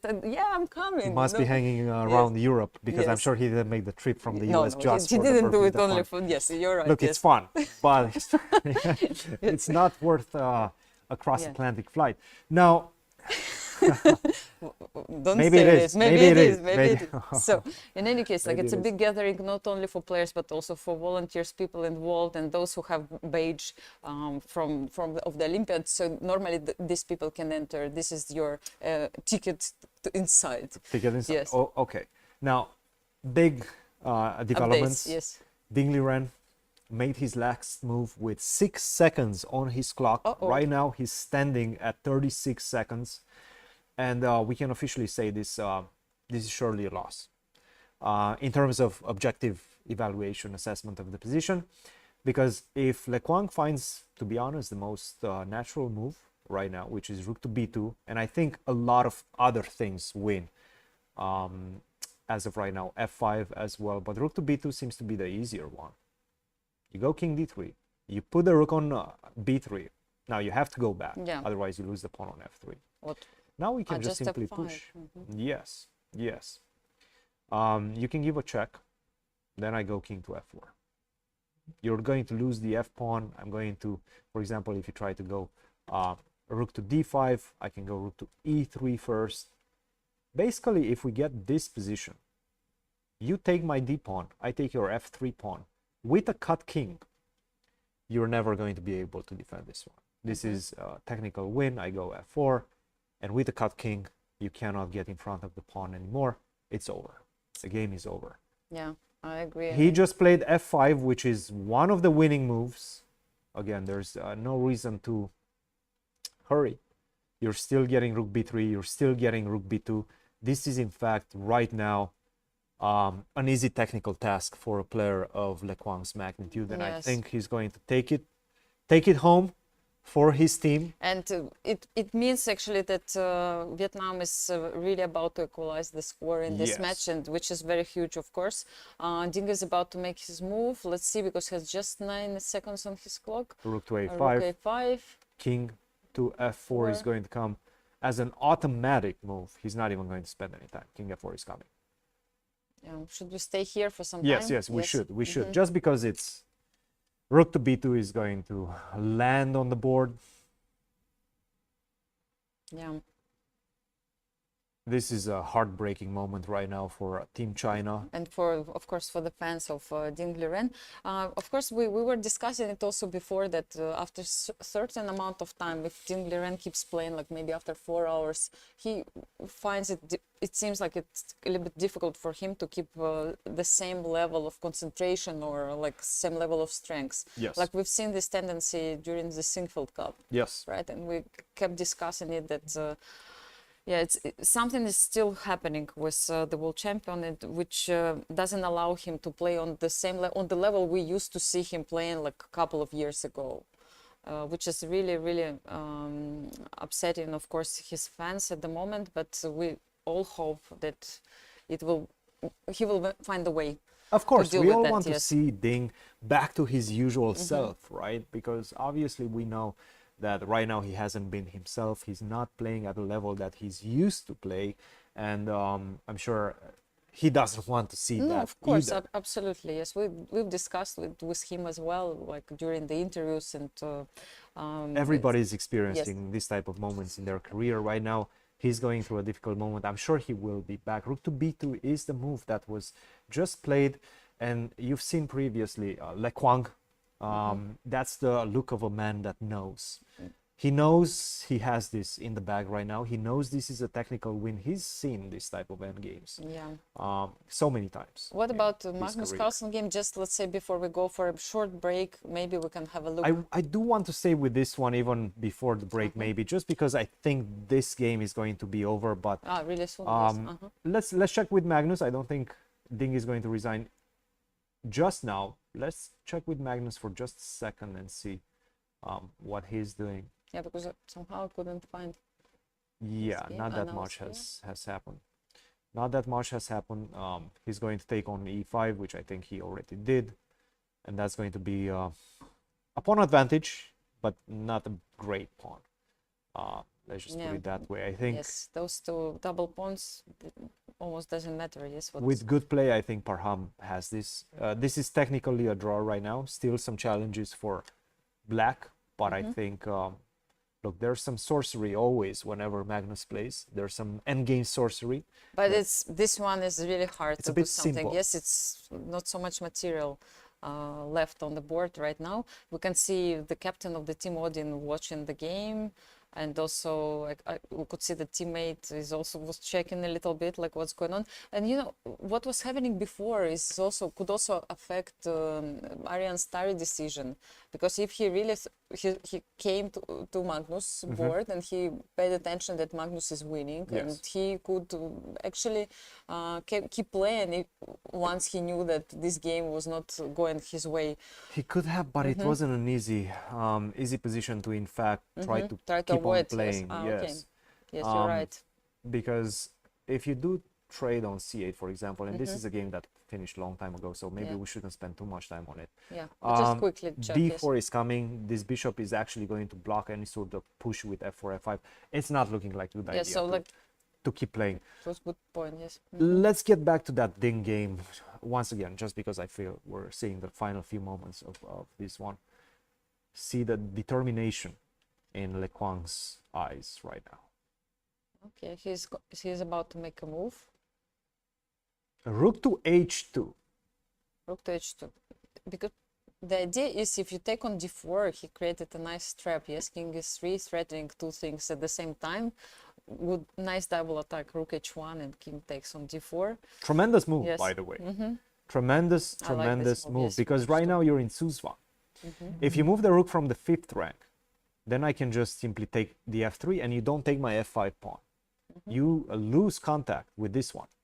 If you go king f1, which he did, now I'm going to go king to e3. You're going to give me a check. I'm going to take. You're going to give me another check. But then I will continue going king to e3, and there is no stopping me from going in front of the pawn. You no longer are able to go king to e1. If I continue give you check, like if you give me check, I just go in front of it, and that's it. It's over. Game over. Once I get in front, it's over. You can go rook to a5, and maybe we can show this. Then I just simply go rook to h8. Once again, you give me a check. Doesn't matter. I go king to e3. You still cannot go in front. You give me another check on a3. I go d3. You still can that, and this is the key. You can never go back in front of the pawn. Yeah. If you cannot do that, the game is pretty much lost. Exactly, yes. So Liam, he understood, of course, that he is the only one who should try, yes, to keep the game going, should try to use his chances, because Wang Yu quite early showed that he has some advantage in his game. Titanic effort, by the way, to win with the black pieces against the world champion, Ding Liren. From that position, which was a very difficult position, in fact, for him. He was worse at some point, but he managed to turn things around, and once again, in the final hour of gameplay, Ding made the critical mistakes. And big news, already one more game is over in the match Hungary-India, draw in the game between Peter Leko and Pragnananda, which doesn't affect, let's say, the overall result. It seems India is going to win. What? Draw in Arjun game? Or maybe, yeah, I think you're right. I think we did see. Wait, no. What? I cannot believe that this it's is not a draw. Probably it's a mistake. This is just yeah. This is a mistake. Cannot be. Yes, probably it should be a mistake. This yes. is So a mistake, of course for sure. Arjun won this game. this Yes, game. it's not. There's no way this is possible. This is a draw just because after king to d5, they probably put the kings on the wrong squares. Yes. No, this is so just, of course. So way. with this victory, of course, India takes lead in the match 2-1 at the moment. But we all know that Vidit is also dominating on the last board. Yeah. What's happening with FIDE?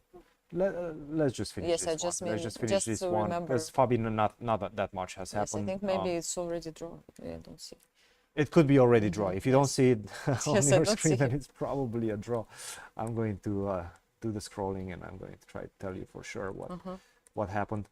My guess is that probably yes. That it was a draw. And by the way, if that was a draw, that means the United States loses some points once again, drops some points. Not 2 points, makes a draw against Romania.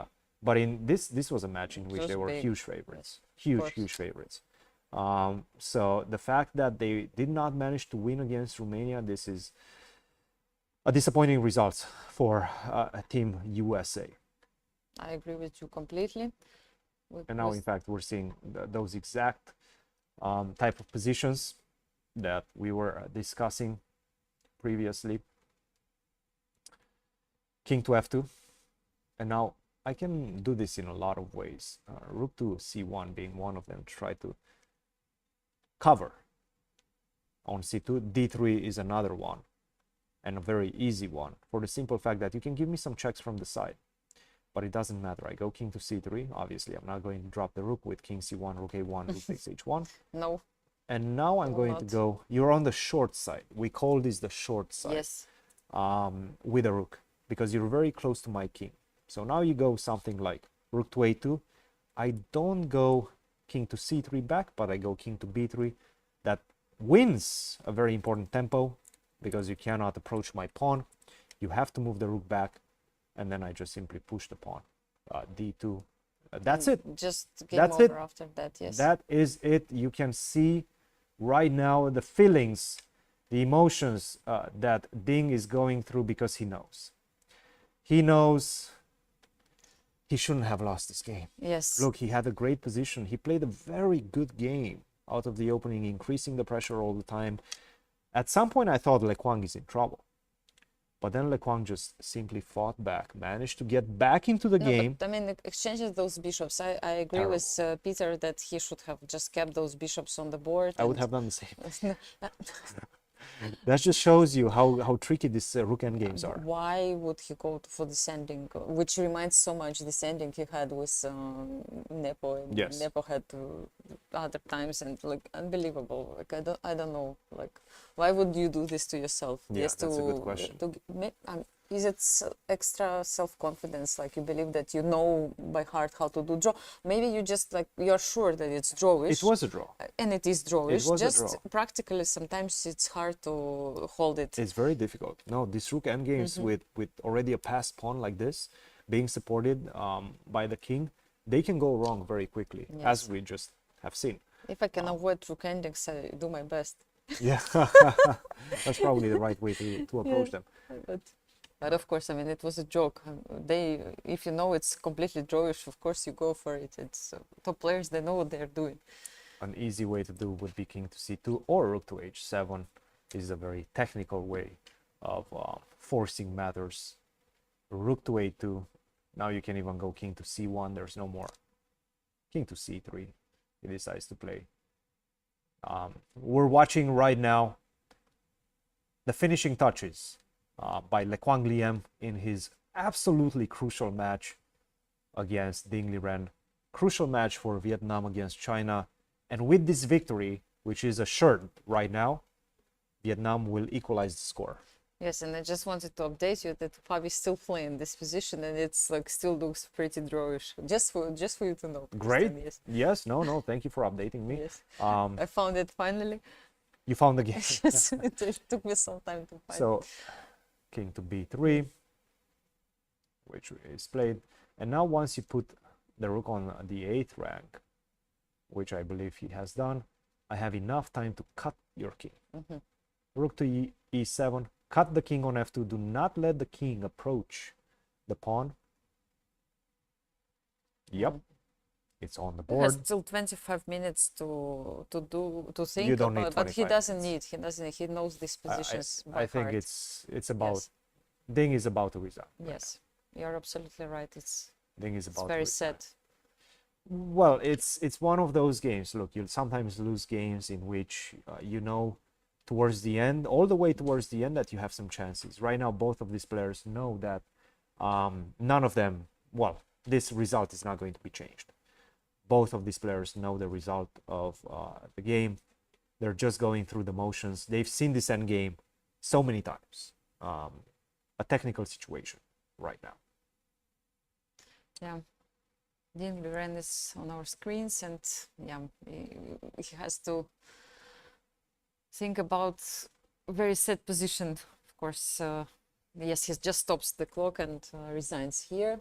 We see the final handshake, which means a draw in the match between China and Vietnam.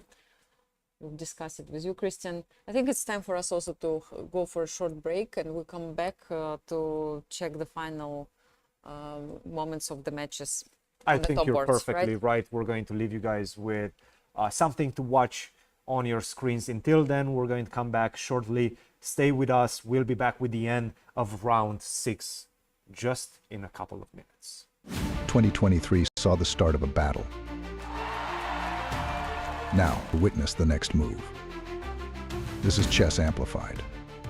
Every move is a statement. Every sacrifice, a strategy. And every win, a declaration of power. 6 teams, 6 icons, 24 superstars, 6 prodigies. The world's biggest mind game, Global Chess League, coming soon.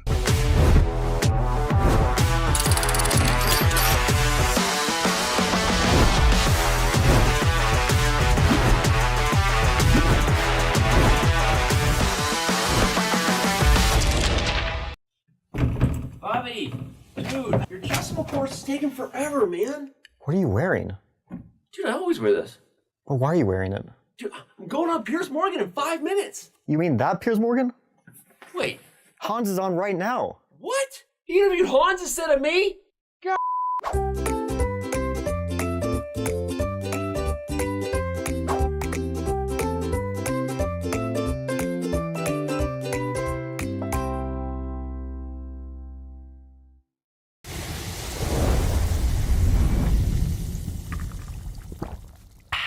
His waves are up, his clock is ticking. How will he respond to Eco's first move already complete?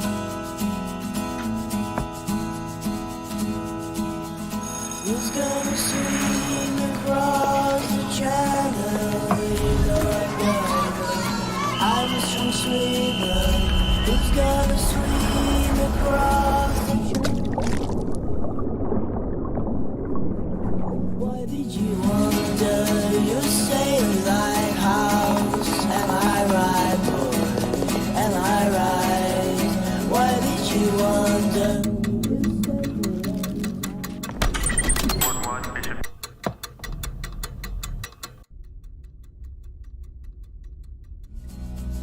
Why did you wonder? Make your move. The 45th FIDE Chess Olympiad, Budapest 2024, where the story becomes history.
Welcome back, everyone. We keep following 6th round of the World Chess Olympiad, and we are very happy to be joined by the winner of the match of the game between Le Quan Liam and Ding Liren. Le Quan Liam. Yeah. Yes, here with welcome us. to the studio and well played. Congratulations on your victory. Thank you.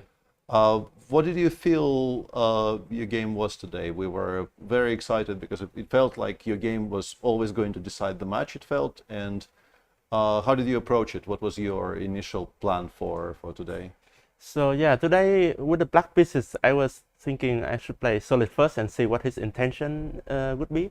And okay, I was quite motivated because I thought in the last 2 rounds, my teammates, especially on ball 2 and 3, really carried the team. And I thought maybe it's time for me to step up my game. So I wanted to have a good game. Well, when he started with c4, I thought probably he wanted to play for a win as well, because there's so many options for him to maybe force a draw if he really wants to. And from a practical point of view, I think maybe that would have been the better choice for their team, because they outranked us a lot on the last 3 balls. So I mean, it wouldn't be a bad idea to force a draw on ball 1, but okay, I welcome the game, of course. And I was actually not very familiar with the opening, but I think I saw some ideas like that before. He was a little bit faster, playing faster, so I thought maybe he knew until knight h2. I think this was kind of theory. Yeah, I think it still is, and not a lot of positions reaching this, games reaching this position, but yeah, still maybe a little bit of theory. Yeah. And just for you're new to this board, clicking on white moves works, clicking on black moves works some of the time, so... Okay.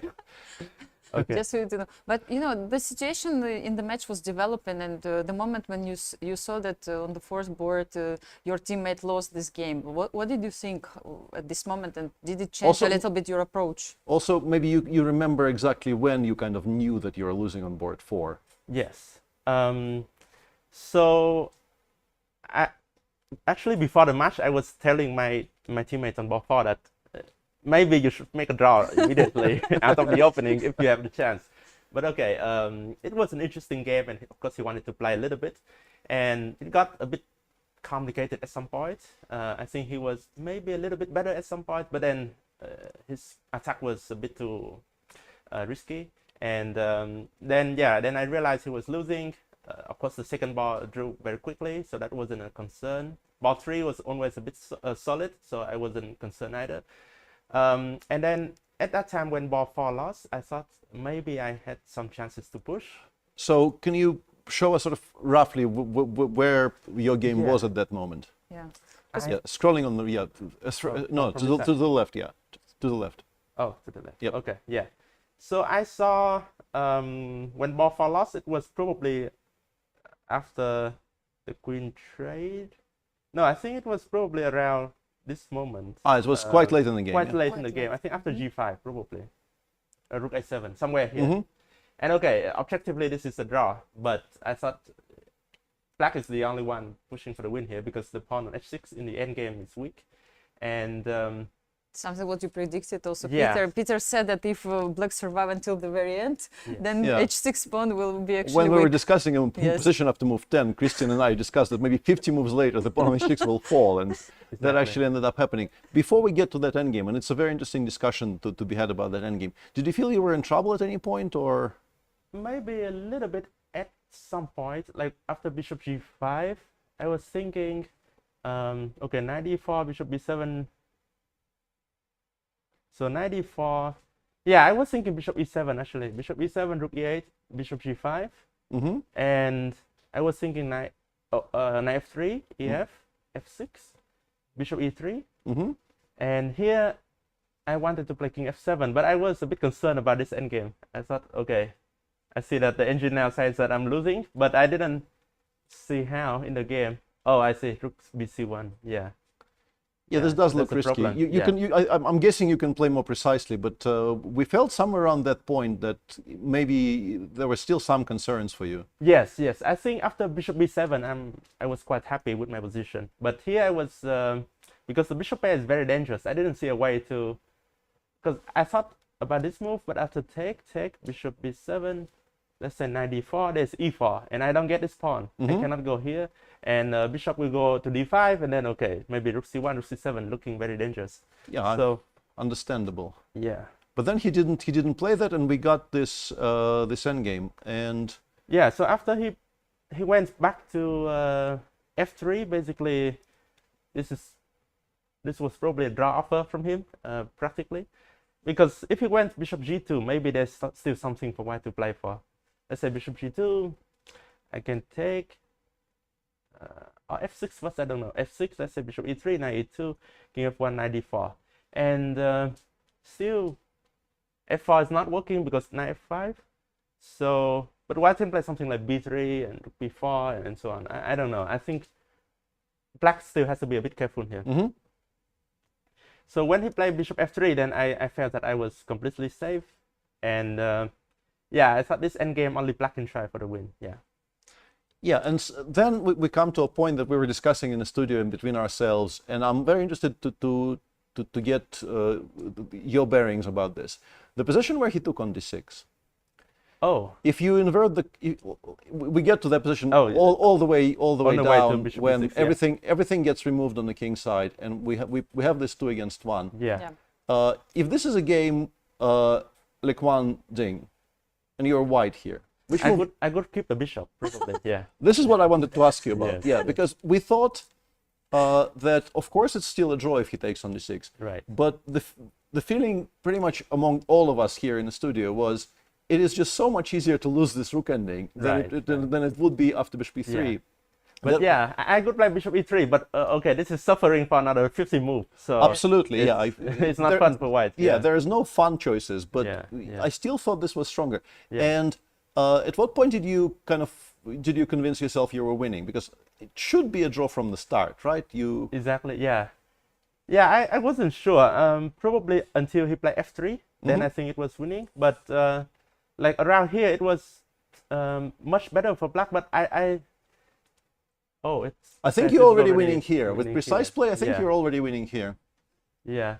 I think the main challenge for white is it's not clear where should he put the rook, right? You don't know if you should put it behind the pawn or on the side, and also where to put your king. So it's a bit tricky. And yeah, when I play this rook e7, rook a8, d5, king f3, king e5. Yeah, the challenge here for white is like, for example, this is a critical move, I think. But then d4, king d3, and f5, king I thought. f4. Okay, maybe even the immediate king f4, yeah? Yeah. f5 may work too, yeah, but I think king f4 is also good, yeah. And this is unfortunately losing for white. So if you cannot go there, then if your king is cut off, then you also lose, yeah? If I can put my rook here to defend the pawn. So apparently there's a better move instead of rook a8. Yeah, the rook needs to be on d8 as it turns out. It's D8. very important to keep it on d8, yeah. So if I push d5, then the king can stop it, yeah? And then king e3, yeah. Yeah, and you don't have d4 check. The difference is king e5, king e3, you don't have d4 check. And if I put here, then the rook can go to a8, or go back to e8 probably, yeah. Yeah, that's the way to defend, yeah. So after king e5, it was already good for me, yeah?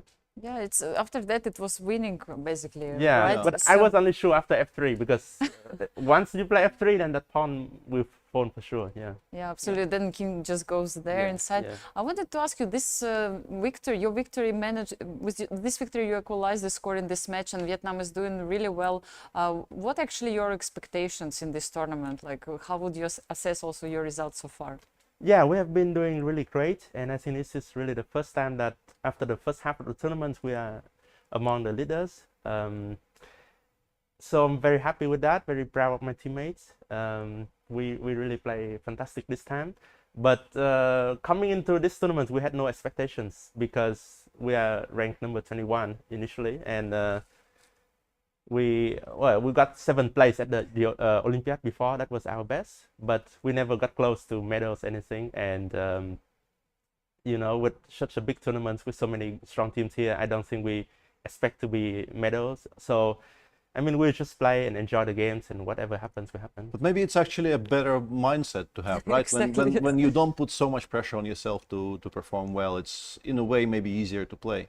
Yeah, I think for the other teams, the contenders for the gold, like India or USA, they really have a lot of psychological pressure, and that may make it a little bit difficult for them to play. Yeah. You live in St. Louis now, we know about it. And how do you feel this connection between you and your team? How do you maintain this connection over the years? Yeah, so we play a lot of team tournaments together, and we still keep in touch. So we have a very good relationship, good team spirit.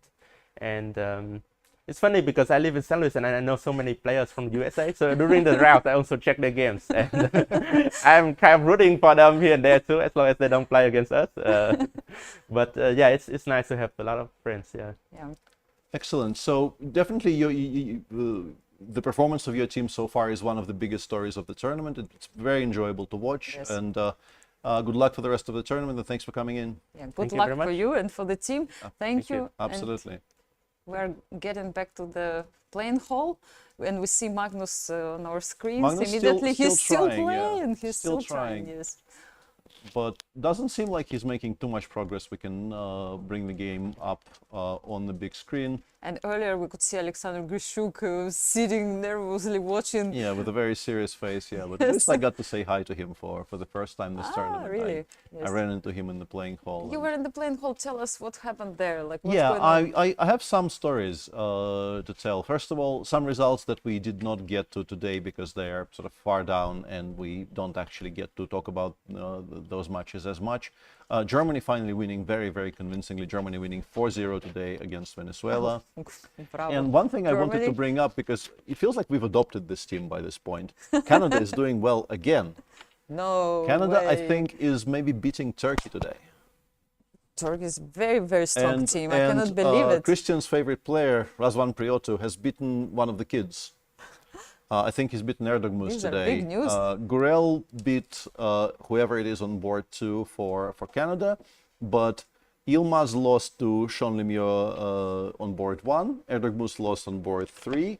And when I was still there, game 4 was still in progress. I will briefly check, but Canada at least will make a draw against Turkey today. Once again, a team that outrates them pretty much on every board. So fantastic performance by our favorite team. I'm very much, and yeah, I think the game is over because I can't find it by scrolling. I think they probably finished their match, and you need to look for that match at the very bottom of the list. Now let me try and locate it because I'm very curious. I think it's perhaps 2-2. England won 3-1 against Italy, another notable result. Poland actually saved their match against Austria. They did not lose on either 3 or 4. Big save. Yeah, big save. But by the way, Lithuania won. Lithuania beat Azerbaijan. These are big news, Huge upset.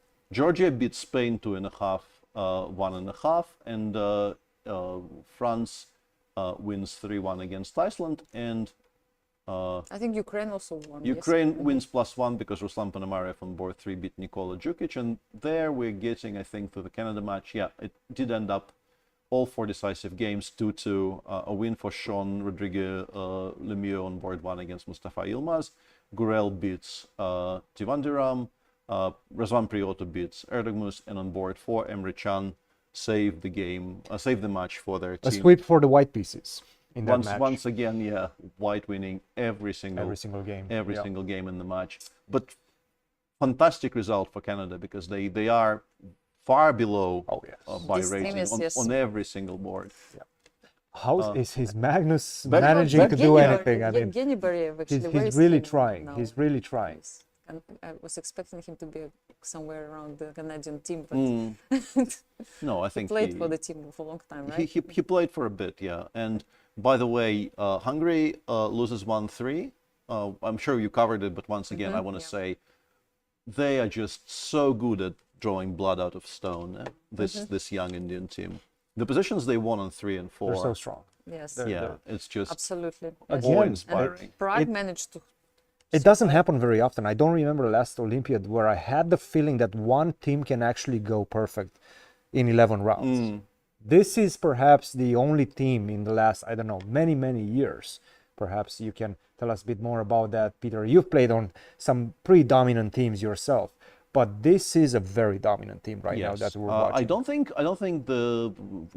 Maybe Soviet Union in the proper golden Yes. days of Soviet Yes. Union went completely unbeaten 100%. That's about it. But not since, yeah. Not in the modern era. Yeah, even the Olympiads, the Russian team won very, very convincingly. We would normally drop points, although occasionally we would drop points because we would kind of stop really caring because we would win the tournament with 2 rounds to spare. Yeah. Yeah, fantastic to watch. And in a weird way, Prague actually got some winning chances towards the end because I was there watching Arjun convert his very nice endgame against Sanan Sugirov. And Leko was sitting there. He had a move which immediately claims a threefold. And he's letting the clock tick down, watching boards 3 and 4 not survive. And Oh no. as the positions on 3 and 4 become worse and worse, Peter, at this point, sort of, he has 2 conflicting emotions because he, by this point, has very little time. Yes. But he's also sort of supposed to play on because the match is about to be lost. And he ended up taking the threefold, which I think is sort of the correct decision because I think if you leave yourself 3 minutes and then push f6, f5, you'll probably lose. Yeah. It will not really help your team particularly much. But that was in a really weird fashion, kind of the yes. first moment since move 1, maybe, that Prague got some winning chances because Leko was really heavily incentivized to try and get somewhere from that position. Yeah. Is Magnus getting somewhere first? No. Finally, he's up a pawn. Yeah. Yes. Yes, but it's But seems not as much is happening. Rook to g5, I think. Yeah, he went rook g5 with the idea of playing rook a3, a5, but then we go king h6, and if you play h4, I think we can just start giving checks, Here we honestly. go rook a4, followed Yeah, by... and even like this, and then go rook a4 somewhere here. And we will quite happily be taking on h4 here because the rook is not behind, so we will be able to take on h4 and then put our rook back on a4. A very cool shot. I was in the playing hall as well. Was, and you guys already talked about it, but still, it impressed me. Grishuk was with his head in his hands for about like 20 minutes trying to calculate this endgame. Obviously, the emotions are high. Obviously, if he manages, if Maxidlu manages to equalize and save this endgame, his team wins. You can finally see Grishuk embrace the captain's role right now. Yes, of course. And by that you mean he's properly suffering. Suffering. He's really suffering. Of course. You can see also Odin here next to him, him not having fun at all. Yeah. He was going from 2 emotions and actually 2 stances. He was either next to the board, suffering, or going to smoke. In the 20 minutes that I was there, going outside to smoke, basically. This is... I think he believes in Parham and his ability to make a draw in this position. But of course, he knows that Magnus is dangerous and he will try all possible tricks. Yeah, he will continue until playing. the very end. Yeah, Yes. they're down to about a minute each. Magnus has 140, and I think Parham has just gone maybe below a minute. What a joy for all the spectators to be now in the playing venue and watch the top-rated player in the world, playing at this moment. Like perhaps most of the people, they finish their games, but they don't want to leave the playing venue and they want to stay there. Yes. And they want to watch him playing in the venue. It doesn't happen that often that you have this opportunity. Of course, all the arbiters, all the captains of the other teams, social media, everybody is there. I'm looking for things that we may have missed. Sweden seems to be beating UAE, but this is quite far below because I think a lot of matches have just finished. So what I see on my screen is still running. Fabi is still playing. Yes. Yes. Fabi is still playing. This is Fabi's position. Black at some point had a pawn on the F file and the pawn on the H file. Both of those are gone. And Fabi, I suspect if this wasn't a team competition, Fabi wouldn't actually maybe be playing this out against a player as strong as Deak. But the match is tied, 3 draws so far, and Fabi feels obliged to try. He has to. Yeah. Try until it's over because he has to try and bring the much needed victory for his team because they've already lost 1 match. If they draw against Romania today, it's going to pull them further down away from... They're starting to be in must-win situation, especially with India winning every single match. Is India the only team right now? Yes, you're right. 100%. Yes. You're absolutely right. Yes, India is remains the only team. Yes. Vietnam on 11, China on 11, and there might not be any more teams on 11, No. at least the way it seems on our screen here, because other teams have already dropped at least a full match point. So Uzbekistan has 10, and France, and Netherlands, Hungary, some very good teams are on 10. There will be very interesting pairings, but we do know India is playing Vietnam pretty much. Hang on, no, we don't know that. India might be playing either Vietnam or China. Neither of those matches happened yet, so we can't really say for sure. Let's check in with Magnus just to briefly update our viewers on the current position. Yeah, Magnus will have to abandon the pawn on h4. Yeah, he's gone king e3 just now, and after rook takes a4, I guess, rook takes h4, I guess he goes rook e5. Rook e5, yeah. Rook e5, rook a4. Rook a4, king d3, I guess, yeah. King g. King or g6. rook takes e6, but then we just go king g7, a6, king f7. I think we are, I mean, there is a lot of leeway even. Yeah. One thing not to, one thing not to blunder is this. Don't go king e7, king e8. Yeah, you have to go king That's e8. the only. King 8 a7 is the same, right? Oh my goodness, wait a minute. Yeah, it's the same. It is the same. Yes, it's the same. Yeah, so after rook h6, King g7. I guess we go king g7, yeah, rook wherever b6, and we start. We try to cross this way, and it's just important not to blunder that one particular this small trick. trick you found. Yeah, Which That's a nice trick, actually. Yeah, and if you can still make this mistake after 5 Yeah. hours of play. Okay, not Yeah, for but yeah, if you try getting the king closer to the rook, that is just a very, very easy draw. There is nothing. The to king play is too for. close. Yeah, the The king king is is way too too close. close. So yeah, the one thing not to blunder here would be to put the king on e7 somewhere where it doesn't belong on e7 yet, like somewhere here. But yeah, black can even burn a full tempo with rook a1. Oh, no, this would be a suddenly you lost. Better not burn a full tempo. What about rook a5?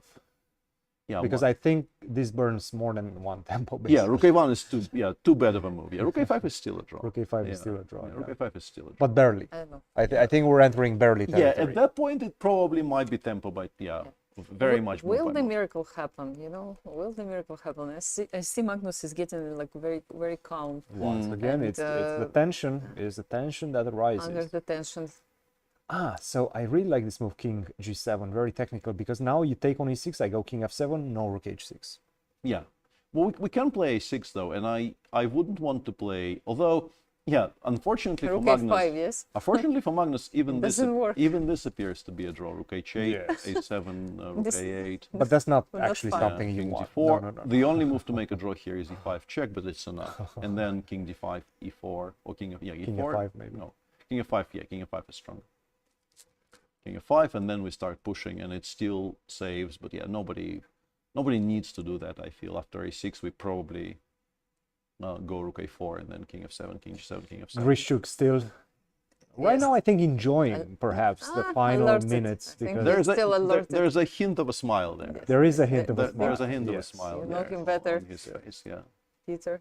So now I think the audience in the playing hall should split between the games of Fabi and Magnus. Yes, Yeah. are you in Fabi camp or are you in Magnus? But there's a bit more tension in this one, I Yes. feel. Yes. While we're watching that, maybe update the viewers on the results in the women's Women's section. yes, not a bad idea at all. Let me get there first.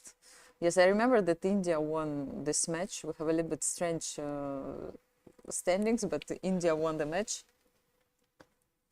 Two and a Yeah. half. 2.5. Only, so only 2.5. Anya made a draw. She had -4. Wow. Yeah, 2-2 in a... Whoa. Only- Hungary does not beat Peru. Yes, so it's 2-2 at the end. 2-2 on board in match 2 there. Georgia won against Mongolia. yeah, as you expected. mentioned, Salome Melia was the only one who won. China-Poland still playing. There's still a game going on the final board between Nishikun and Alicia Slivicka. I don't think... And it's just finished. Oh, no, it's just finished, It just yeah. finished. Yes, So 2.5 Poland to beats 1.5. China. Big news also. Yeah, China losing 2 in a row after being perfect for the first 4 rounds. Ukraine 3-1 against Serbia. Azerbaijan beating Vietnam 2.5-half. US eventually clutching it out. Anna Zatonskih lost on the last board, but both Alice Lee and Carissa Alice Yip, Yip won. youngsters of the So the team youngsters saved them. Yes, and Germany Germany beats is, Italy, Spain beats Argentina, and then I guess we're getting down to... Yes, and Kazakhstan we can mention 4-0 exactly. And the standings And the are... standings. India is leading. 12 out of 12. The only team again with perfect score. Just Yes. let's mention that India is dominating the Actually, Olympiads. 24 out of 24 men and women. Georgia Exactly. on 11 out of 12 in the women's Sample section. Poland. Poland on 11, and then a bunch of teams on 10 out of 12. A long list of teams on 10 out of 12. Including Ukraine, Azerbaijan, United States. Okay. A6 on the board. A6 played, yes. So rook a4, maybe let's make one more time a few moves to show Rook the a4, rook audience takes e6. what And can yeah, go the, wrong. the trick is after rook h6, you have to go back to g7. Yeah. You cannot continue crossing in that direction because a7 followed by rook h8 will win a full rook. But that is a very, very well-known thing to avoid, so we're not expecting Parham to blunder it. 1 minute. Yeah. Right now, Parham spent the last couple of minutes trying to figure things out, trying to make sure about everything. Because he does have those two options, king to f6 and this one with rook to a4. And I think this is what he's calculating right now. Yeah, both of them are draws, but I think you'd prefer to put the rook on a4 and think not so fool too. around, I because think I so think too. I think the other option, if you miscount something, because there you actually cannot get, if you put the rook on a8, the king doesn't get to b7. You draw by eventually abandoning this rook and pushing the e-pawn. And yeah, I mean, he decides to go rook a4, very understandably. Rook takes e6 played, king f7 played. Magnus will play rook h6. If you don't play rook h6, the king just continues crossing over to the queen side. And this is There the are no critical tricks. moment, And right? that's the moment. Yes, king g7 or probably the only move. No. No? Rook a5 is a draw, king g8 is a draw. So you still have choices. I suspect king f8 is still a draw because a7 I can go king g7. Yes, king g7 So eventually. there are maybe 4 moves that make a draw here. And a couple of moves which can lose the game Yeah. still. And Yeah, but okay, Parham should know what well, he's here's a doing is. minute. Yes. Yeah, and King King g7 is on the yeah, board. Yes. instantly king g7, and Magnus probably sighs and Perhaps let's see the realizes. reaction of Grishuk right now at this moment. I'm wondering whether he realizes as well that king g7 pretty much sealed the deal, sealed the match. Yeah, it's a very good Right now. indication that he knows what he's about here. This is not a. He is not going to miss this this trick. Yeah, lost Grishuk too nervous to sit down. So he's on the walking. march somewhere. But maybe in the he's hall. getting closer to Parham in Yeah. order to No, I think hug him. I think they would after- shoo him away. I think Yes. I saw when the game between Ding Liren and Lekwan was still playing out. Somebody who actually had a captain's badge, but not a captain in that match, tried to get somewhat close to the board and was immediately shooed away by the match arbiter. You can't get close to people still playing. Yeah. Yes. Okay. Rook to b6, king to f7. And once again, you try to get closer to my rook. That allows me to pass the bridge. Let's say rook to king to e7, and now I'm too close for your tricks to work. Yeah, and So this is rook not even h6 close. and go Yeah. king d7. Yes. Yes. Yeah, if you play rook h6, the point is now after king d7, a7, we just My play tricks king are c7. not working, We yes. just play king c7. I'm close enough. And rook h8, we quite happily snack on the pawn and go king b6. Yes. Probably they will play until the everything surely. is Magnus, okay, draw. no, Magnus. Yes, it's says draw, and enough is enough. perhaps we will see now the reactions of the players. I want to see Parham. Yes, it's Yeah, probably Alexander is. Parham being congratulated by by- somebody outside of frame there, but yeah, Magnus should be so That's disappointed there now. he is, Yes, Magnus should be very disappointed. This by- is a huge save, because guys. of I mean, his huge. game. Actually, the team lost the match. If he would have won this game, the team would save the match, and it would be a draw. Alexander wanting to analyze still, obviously, showing his Very emotions. Magnus is very Yeah, disappointed. Magnus is. Yes. Although, yeah, I have never seen Magnus refuse to talk about a game of chess. Absolutely, So yes, he even if clearly he's wants losing. out, but he still is talking to Sasha a little bit, and yeah. Bogdan somehow is on the bottom rank. But it's still still a an draw. easy and, draw. Yeah, this is not a rook and bishop. Yes. These positions are But it's the very, bottom very rank. safe. Yeah, Do you I'm- get nervous at it, even though he has 5 minutes? No, he's on 5. I don't think he's particularly nervous. Maybe let's Bogdan is just briefly- playing this game, let's you know, like briefly you check. think that you will give a checkmate to me. No, not really. Let's Yeah. briefly check when the pawns disappeared. The h-pawn was still there. So it's move 89 that the pawn disappeared And off now the we're at board. move. Oof. We still have a ways to go. If Bobby wants to, If Fabi wants to actually do this properly, this is only move He will do 21. it properly, yeah. yes. We are going to stay with them for some time, but I hope we still keep camera for some time here. I think they're actually checking the position. Well, No? the thing is, at some point, people sort of ask you to leave. Ah, that's Like the the problem, arbiter yes. will ask you to leave. You cannot analyze Come in, on, let in the playing Magnus hall too analyze the much. game. Like, what's wrong with that? Yes, not so many True, games left. true, true. But there's still. And honestly, the thing is, Fabiano plays next door. Fabi is you know? just around. Yes, yeah. that's a problem. So Yes, you if it cannot was a really- little bit further. Yes. It's actually kind of distracting Yes. for Fabi and Bogdan. So Yes. I think it's Maybe understandable that's a that problem, they're trying yes. It to is. It move is. this away. It is. And you can see Yeah, they're Magnus- very animated. Magnus Magnus knows. is actually needs some time to rest between the games and Bermuda party. I guess so. He That needs is to take. That's a very good point, true. huh? That is very true. Yeah, let's hope he needs will show up today. I mean, I'm sure that many people will try to get selfies with him. I don't think he tonight. misses too many Bermuda parties. No, normally he comes. Maybe not at the beginning, but Big match still being played right now with Fabi really trying to squeeze water out of stone to defeat Bogdan Deac and give his team a chance, give his team a victory in this one. It's not going to be easy. Bogdan seems to know exactly what to do. This is one of those, I don't want to say unwinnable end games. I don't we've even seen think it that's a being won, word, yeah. but it's not rook and bishop versus rook. No. Rook and knight versus rook generally is a pretty easy task for the defensive side.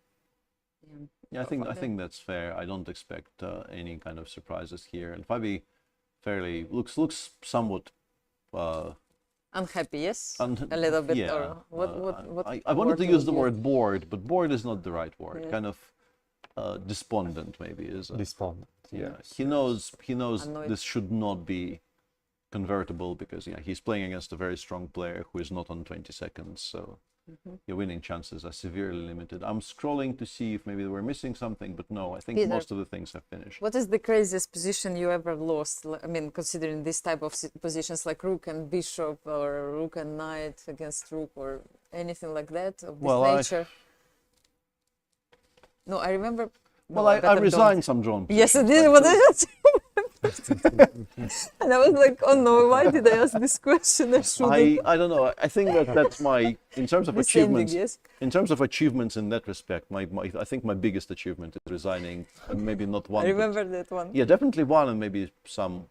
Although honestly, it's just this one that is chasing me around. This game I resigned against Kramnik. This bishop ending, right? Yeah, the opposite color bishop Yes. ending, where basically the no like the most comical aspect of it is that I was maybe even slightly better out of the opening, but considering how my games against Kramnik were going, sort of lifetime of experience of me playing against Kramnik, I tried equalizing a position I was better in, successfully equalized it, then it became slightly worse, then it became seriously worse, and then I made a sequence of maybe 10 only moves to secure a draw.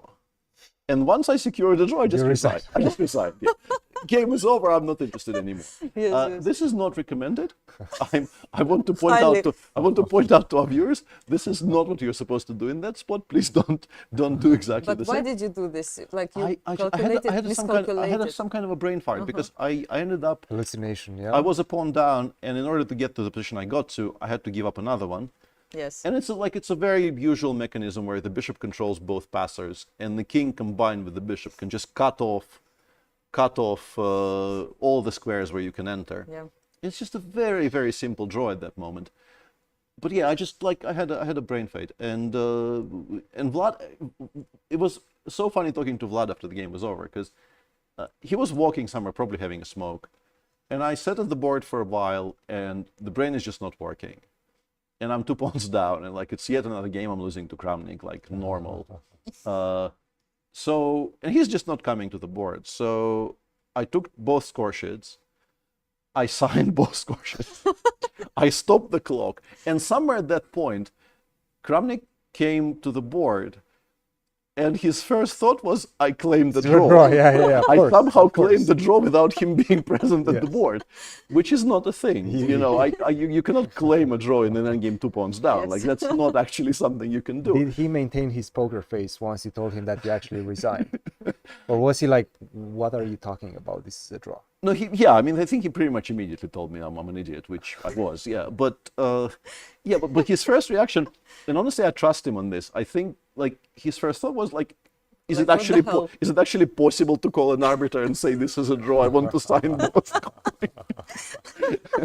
No, it's not. It turns out, no, it's not. You cannot do that. It reminds me of the story with Mamedyarov and Anand. Remember where Anand blundered something very simple, and while Mamedyarov came to the board, he resigned in Norway chess. It happened, and Mamedyarov didn't see this trick.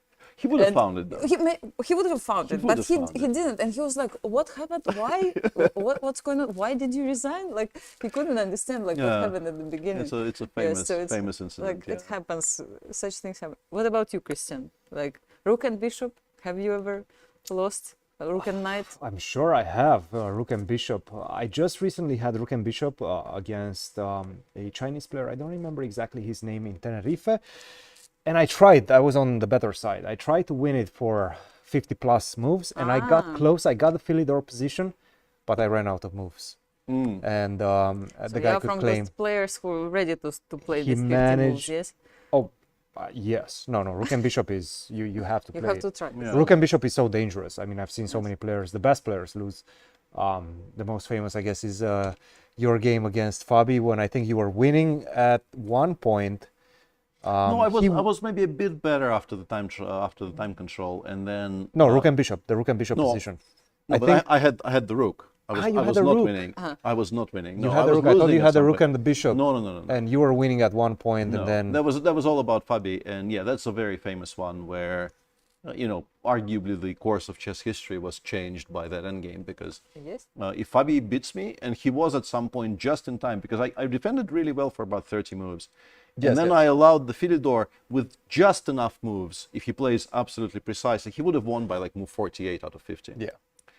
But we were both playing on increment. We were both incredibly nervous, and he missed it. And because of that, he needed to beat Karakin with black. Had he beaten me, he would have had just to make a draw with black in the last round. He would never have played the Sicilian. He probably qualifies for the match against Magnus in 16 instead of 18. So many things would have gone very differently had he converted from there. Yeah. Wow. No, it's a very dangerous. Rook and bishop is such a dangerous. And actually, this is something that I try to practice with everybody. With Fabi? On my team, with Fabi many times. Ah, really? Yes. Okay. And rook and knight? We have an expert in rook and bishop versus rook on my team. Who? Misha Antipov. He loves playing this, and there's another endgame that he loves playing. Maybe do you know what that endgame Queen is? against rook? Yes. Yeah, and 70 moves. I had some experience with that as well. Yes. Yeah, because I actually failed to win it once with the strongest side. So I'll tell you a funny story. He's the coach of the American team at the Olympiad right now. I believe after round 2, he played this endgame, rook versus queen, against Ray Robson for about an hour at night before they went to sleep, and Ray couldn't beat him. He couldn't defeat him with a queen versus the rook. Unbelievable. No clock, no increment, no nothing. He was just playing that, and he's very good at defending. These are some of his endgames that he claims to be an expert, and he actually is an expert in rook and bishop versus rook, and rook versus queen. Rook and bishop, he has a technique that forces you off the second rank defense, and the Cochrane as well. So it's not easy to play. If you have rook and bishop against anybody, you shouldn't have it against Misha. Okay. You better don't, yes. Yeah. And queen and rook as well. And queen I failed to win against Boris Gelfand in the quarterfinals of the World Cup, which was, it's a tournament that now is called the World Cup, but was then the World Championship, the one Ruslan Ponomarev eventually won. Moscow 2000. Yeah, 2001. Yes. Yeah. At some point, I actually had a check which would win the rook next move. And I needed to play queen g1 c5, check takes f8, and didn't see it. And obviously we were playing on increment. It was in the rapid playoffs, and we were playing, I think, maybe on 10-second increment. And with the amount of pressure you feel playing in a knockout tournament of that magnitude, and this is already the quarterfinals, I was getting really close to the business end of it. So it's sort of excusable, but not really. Yeah. You still should win it. Yeah. And then to kind of to add insult to injury, I got rook against queen against Topalov in Praha Masters. Half a year later, lost in 15 moves, no chance. I mean, that's the usual course of events. That's you normal, just give the rook extremely quickly. But they say that computer nowadays they keep the rook far away, and there is some mechanism that you can keep actually the rook for a while on the board. Yes? I was even told like what the winning sequence is, but there is no way to manipulate this position onto our board, and without the board, there's not much point trying to tell our viewers what the mechanism is. But there's a very specific position where you have the king cut off on the bottom rank, and you're supposed to actually depart from the second rank with your queen. What happened in the Philippines? Because I see a huge result between Armenia and Philippines. Julio Sadora has won against Haik Martirosyan. But they're losing the match anyway. Because They are. Shan Sargsyan won on board 2. Roberto Vanessian eventually won what looked like some kind of a Berlin against Jean-Paul Gomez on board 4. And Gabriel Sargsyan on board 3 is going to be a draw. Yeah. It's going to be a draw. But yeah, Ike losing on board 1 against Sadora is a big news story. Yes. Yes. Cool. So once again, maybe we can, once we wait, this endgame is going to go for a while. Maybe we can recap the results from the open section as well. Do we have one of those graphics, perhaps? The results, of course. Yes, I have the standings, and we can read them out. Yes, easily. Yes.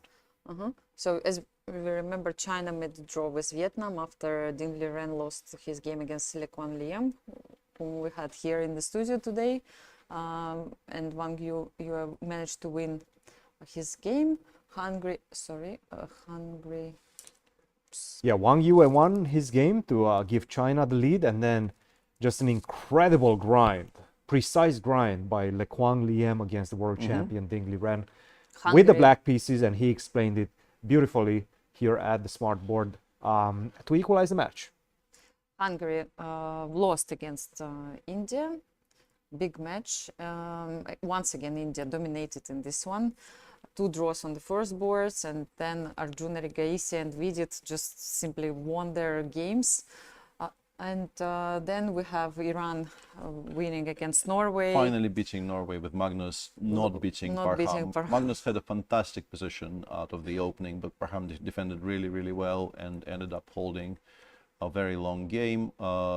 Romania and the US, we are watching the final board of this match play out. 3 draws elsewhere. Uzbekistan beat Israel 2.5, 1.5. Despite Jawahir Sindarov blundering a full piece in one move and losing on board 3. Big news, Netherlands managed to win today, 3-1 against Croatia. Anish Giri, actually all decisive games in this match. Anish Giri won his game. Jordan Van Forest actually. Is Jordan have a on? look. Yeah. Yes, how many points he has? Is he on 6 out of 6 or something? No. He had a good tournament he at took the some beginning. breaks, I think, at some point. But what happened after? No, he's doing very well, but I think he took some breaks. No, it's a 4.5 out of 5. 4.5 out of 5. So he won one more game. No, he missed he one. He got rested somewhere. He got along rested. the way. In the very beginning, yes. So 4.5 out of 5 he had. So Anish managed to win his game today, gaining back some very important rating points. Some rating at least. Or at least not losing. Well, he gave an interview to Chess Base yes? a couple of days ago, and he was mentioning that, his rating is taking a dip right now, but he will be back. He assured everybody that he will be back. Buy Giri stock if you can. We had many discussions. Buy the dip. Buy the dip. Buy the dip. We had many discussions with Anish. Now has 3 kids. I mean, it's not that easy, let's be honest, to manage the whole situation. But his hope is that at a certain point, all grandmasters will have many kids, and he will have already grown ups. And this is that's the a good point. This is the plan. Yes, Yeah, that's a good plan. I like plan this plan. to kind of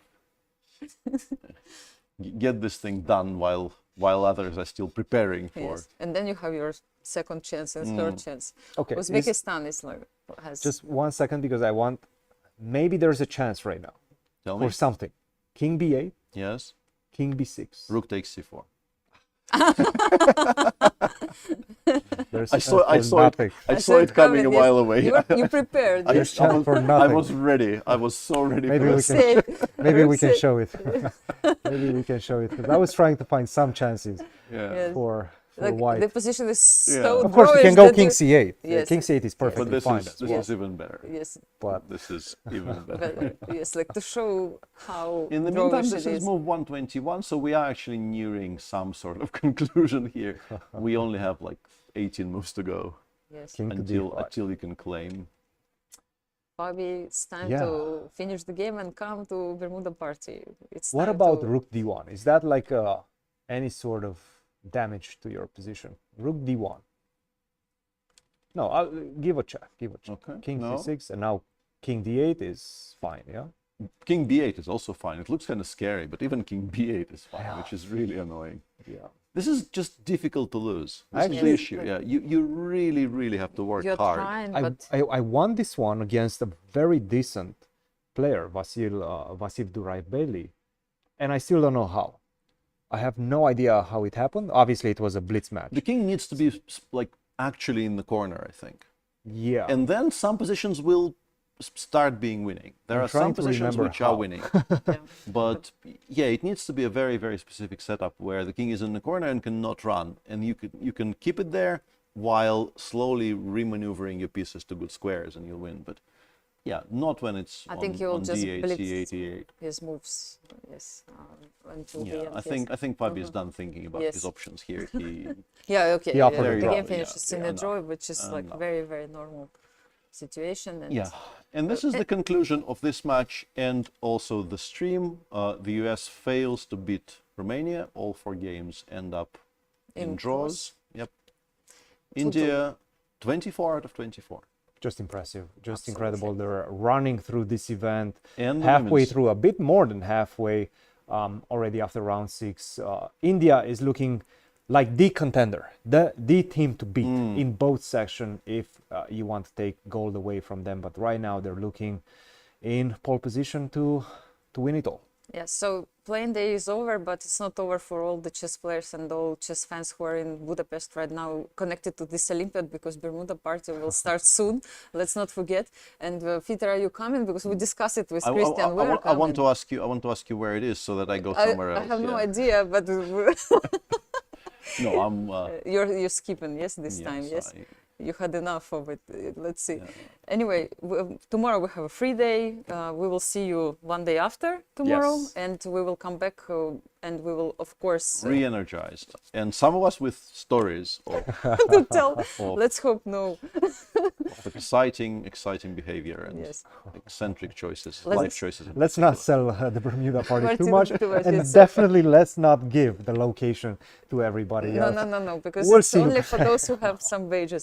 And We'll to- see you guys in 2 days. Yes, and don't forget, Global Chess Festival will be held here tomorrow in Budapest. Many activities, chess activities are happening right now.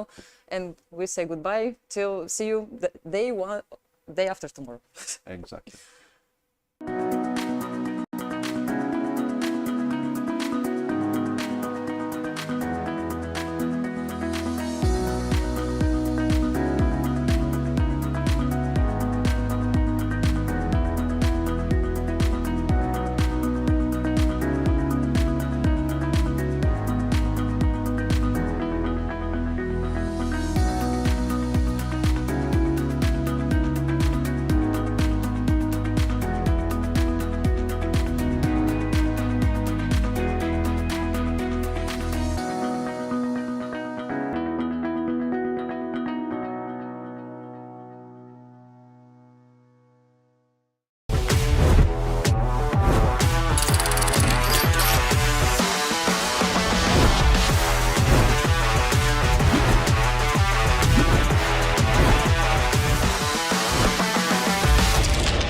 Welcome to 100 Endgames You Must Know.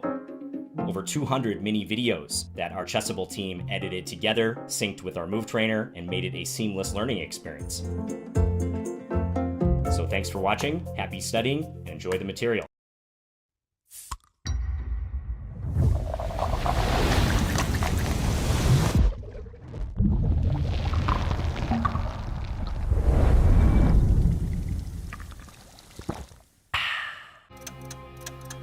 In the heart of Europe lies Budapest, a city known for its bridges that connect its rich past with the future. This September, Budapest becomes a bridge itself, connecting nations from around the world. Are you ready? After a journey from Chennai around the globe,